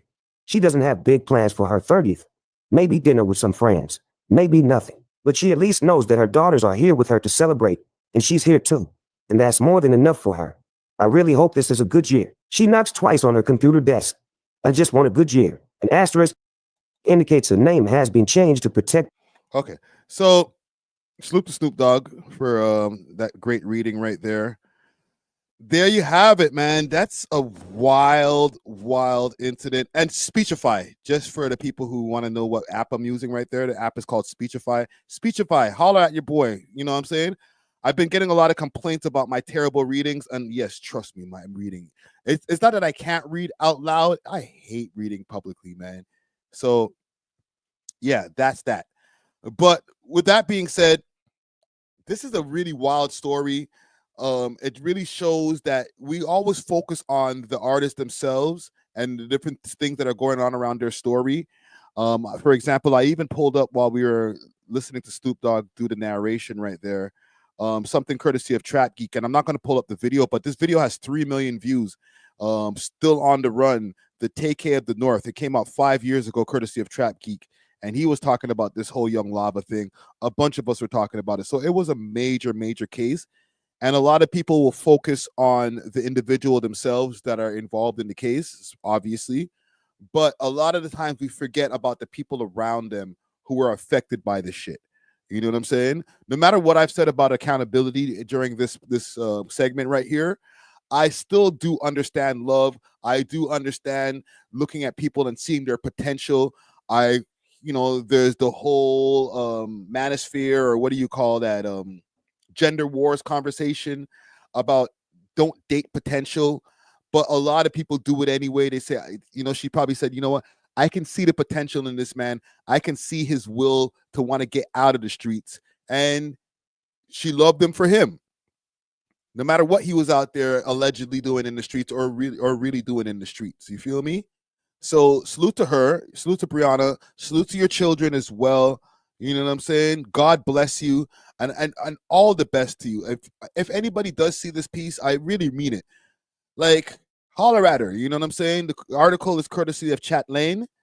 And if you all want to help her out, I don't know if she has any GoFundMes or anything like that set up. I don't really think that she would. I think she might be one of those people who might just have too much pride for that. But like, yeah, holler at her and, maybe give her a job opportunity or something like that. You know what I'm saying? Not give her a bag, but put her in the direction where the bag is at. You know what I'm saying? I've been able to get second chances myself while having a criminal record and still be able to get a corporate job at times. So with her, let her get the same second chances. You know what I'm saying? So God bless her. I got one more thing that I'm going to you say mic needs a deeper tone. Is my mic off? Or not off, but like, is it sounding weird? 1 second.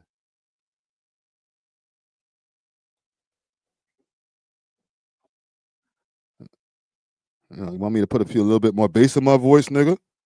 I'm playing. Okay, I got one last story for us, and then it's time to touch the road. Touch the road.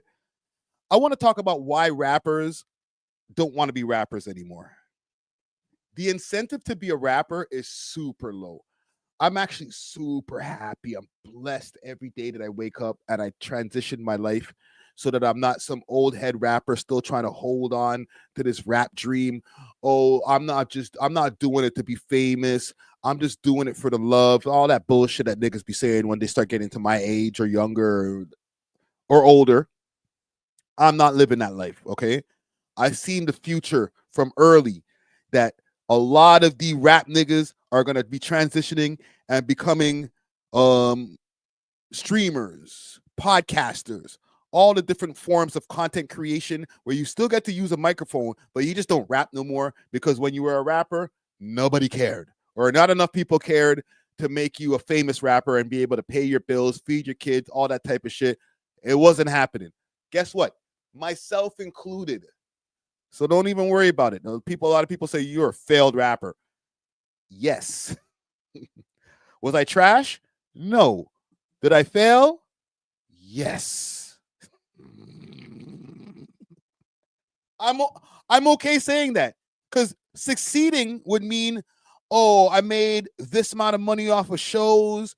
I made 300,000 a year rapping, and nobody still knew who I was, but I was still making 300,000 a year doing this shit, right? I was making at least 100,000 a year rapping. Like, nah, I wasn't making that kind of money rapping. I was in the hole rapping. After studio time and all that shit, I'm broke, baby. Or I'm, pretending to keep up with the Joneses. I'm on road risking my freedom so that I could not even break even, so that I can, after I release my song and my music video, be in the hole. What an investment.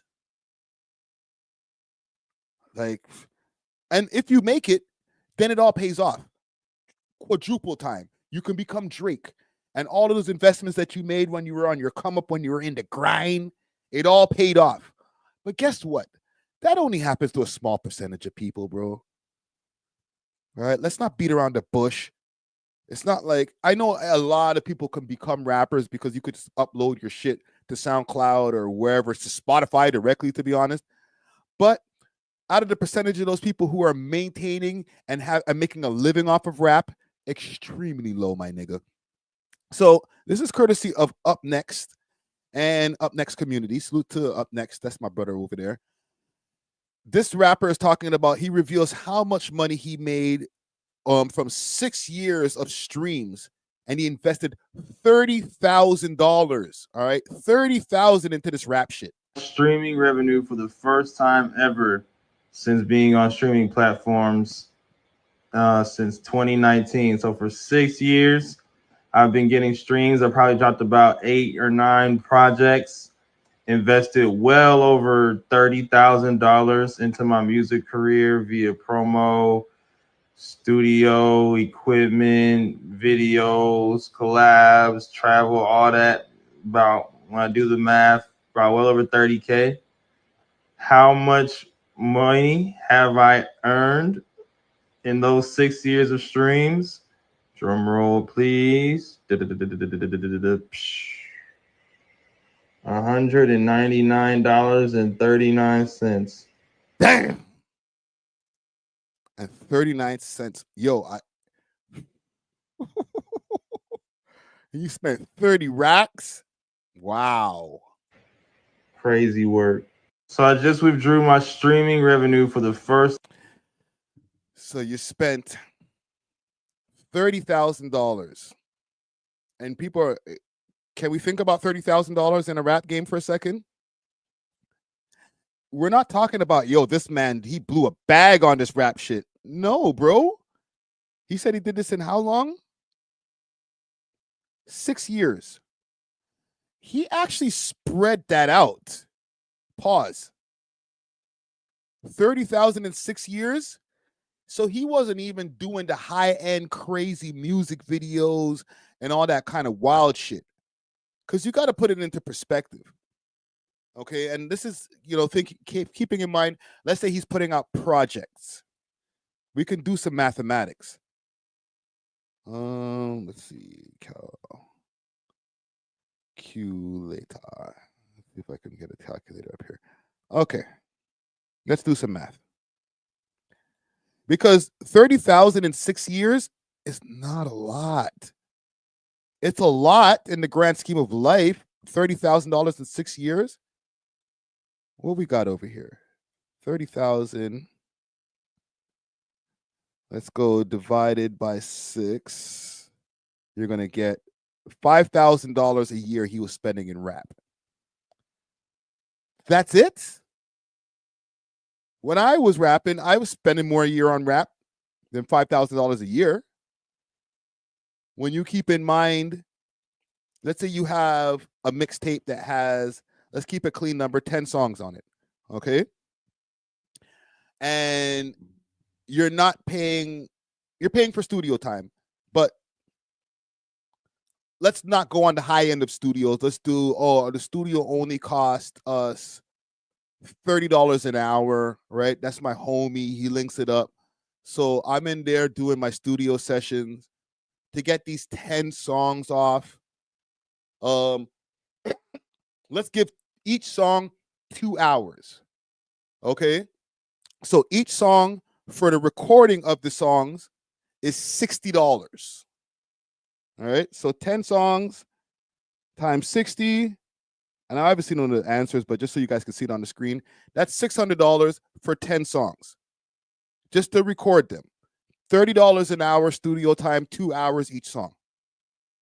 Like, let's put that to the side. Now, each song, and let's clear this. Each song out of these 10 songs, they need to be mixed down. For real, if you want to be competitive in this game, they need to be mixed down. Let's say, and a proper mix, not your homie studio mix that you still put out anyway and all that other bullshit. I'm talking about a proper mix. And I'm going to put it on the super low end because I used to pay like $300 to $600 a mix. But let's give you guys the benefit of the doubt and put it down to $200. Okay? $200 a mix. That's 2 racks already right there. This is one album, okay? 10 songs. It's not even like a long ass pause. All right, so that's $2,600 that I already spent on mixing and recording. 10 songs. Are you going to master these songs? Because the mastering guy, that might not be as cheap. These days, I know mixing and mastering kind of comes into the same package over there at the studio. That's not really mastering. You know what I'm saying? So let's actually put in a mastering budget. 10 songs, $150 a song. Okay. What we got? $1,500 for the mastering. So add that to the $600. Add that to the 2 racks that we spent on the mixing. $4,100 that you've already spent in rap in 1 year on 10 songs. This is not a catalog of 100 songs. 10 songs. Young Money buying the beat too, right? A lot of y'all niggas try to get the beat off of YouTube. Don't pay the producers, all that bullshit. Pay the producer, fam, because these niggas will turn back around and copyright your song.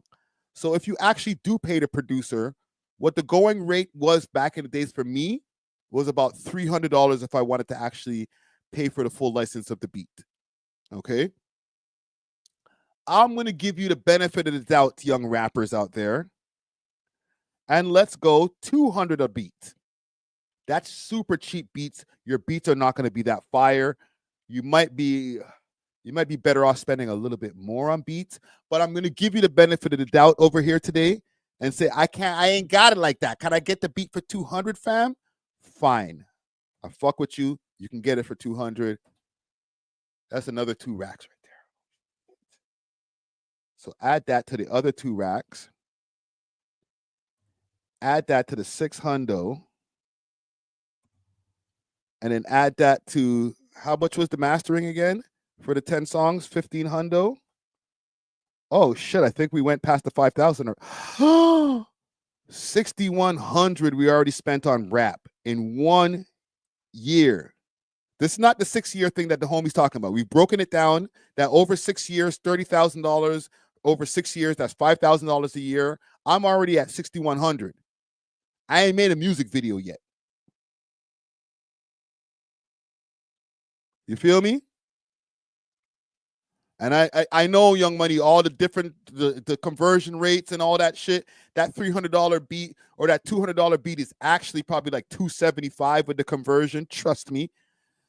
You're already gone over budget, but we're already over the budget, so we don't even have to. We can break it down to the smallest denomination to make it, round down instead of rounding up. We're already past the budget of 5,000. We're already 1,100 over budget, and we haven't made a music video yet. So let's say I got 10 songs. This is the album that's going to be taking over. I'm taking over the streets. All right. This is what the game is missing. I'm what the game is missing. And when I put out these 10 songs, now you finally gonna hear me. All right? Let's get to the studio. We got to make some music videos to back this shit. We need some visuals, fam. Because, bro, they really and truly, they don't even need to mix the shit down. The shit is so hot. My message is so potent that you don't even need to hear the mixed down version. You can hear the raw version, the studio mix, and it's still going to hit, fam. But don't worry, Friday. I'll do all that stupid shit that you're saying. I'll mix it down. I'll get it mastered. All that dumb shit. We didn't even get to the promotion yet. But we'll get there. We'll get there. We're at 6,100 right now. I need to start writing some of this shit down. God damn. We working today, bro. Artist, clip this. You're going to need this later. Oh. Here we go. So that's the 6,100 for the recording budget. Done. 6,100 to get these 10 songs. Right? Now let's do music videos for 3 of them because I know 3 of them ones out of there. Them shits are the bangers. The first video, we gonna roll it out. They're gonna see the first set of visuals. I'm gonna be out there. I got the money phone. I'm gonna have the bitch with the biggest BBL in my video. How much are the bitches? Well, my girl won't be in my music video and she don't got a BBL. Well, the BBL bitches, they cost about $250 for to do a music video. It's not much. Softing.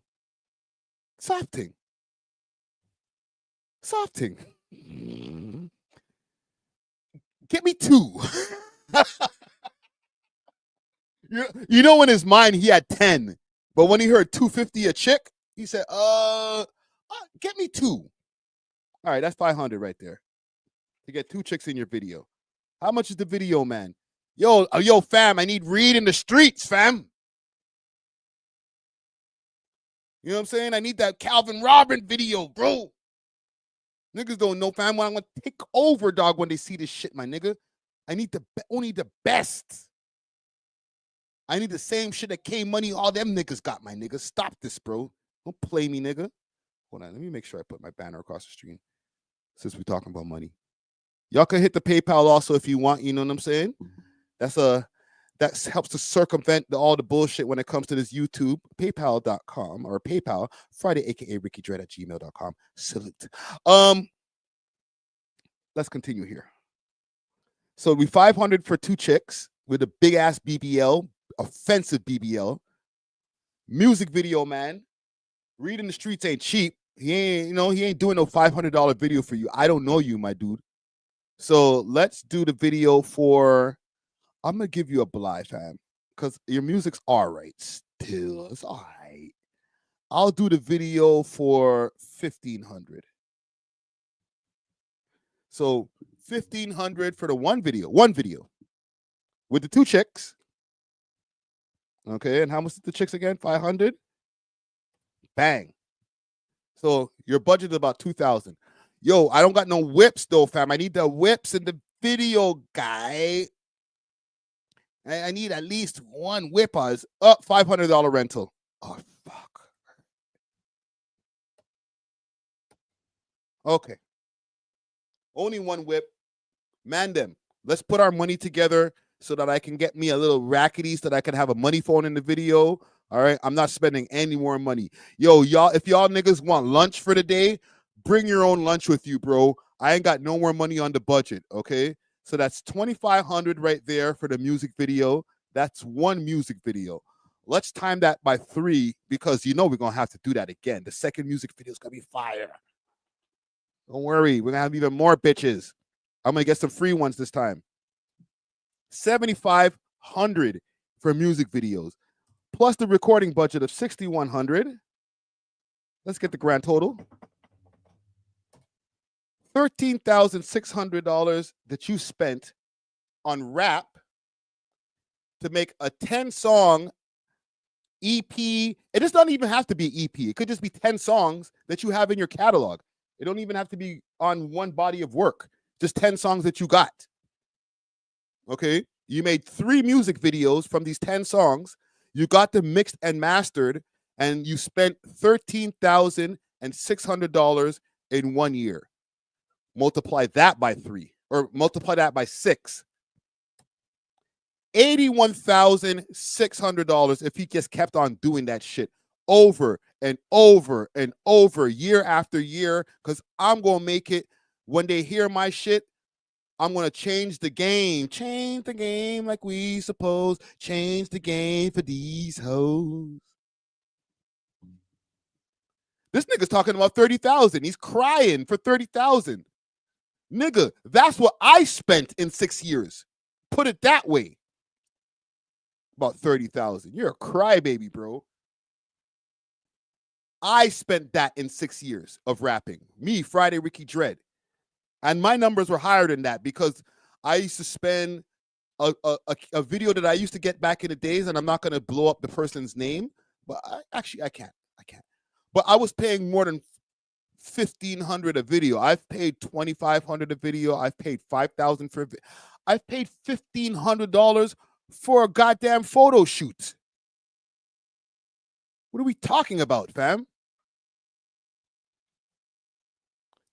I'm not saying don't rap, okay? I'm not trying to tell you guys to like throw your dreams away. Where's my photo shoot that I spent $1,500 on? Watch those no shirt, skinny Rick, blood clot. Let me find a photo here from the photo shoot. Even all of this cost me money. I spent money on this cover, on the shift cover.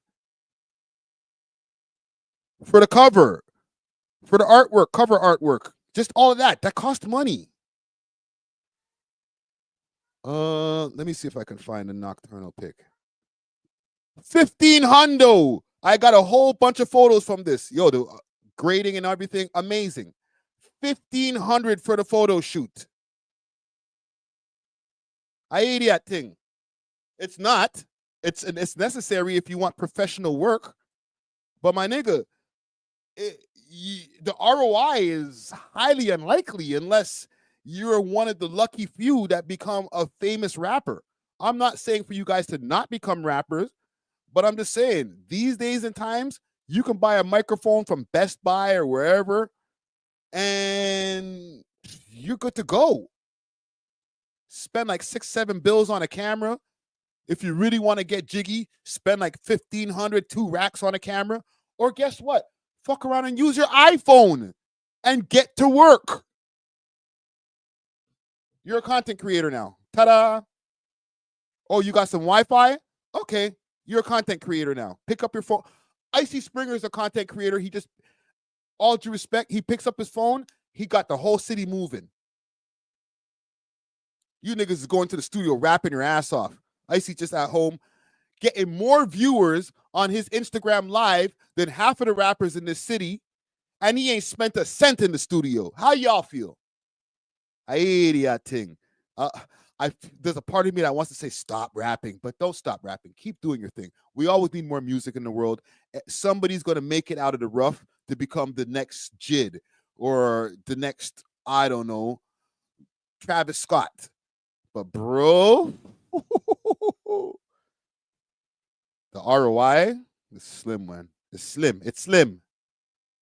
But yeah, I think I'm going to leave it there. Hold on. Where's my beats?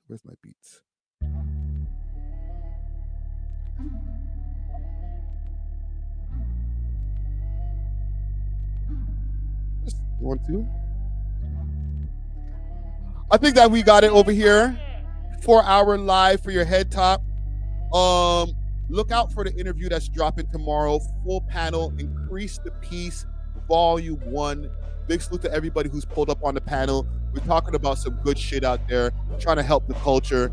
For all the naysayers who say, well, all you do is add drama Friday. Suck your mom. Yeah, look out for that pod that's dropping tomorrow morning, 3 a.m. for all the audio listeners. We'll be back over here for the premiere, 6 p.m. Big salute to Fallen Angels for the hoodie. I got a whole care package. I'm going to hit the crew with a few pieces, you know what I'm saying?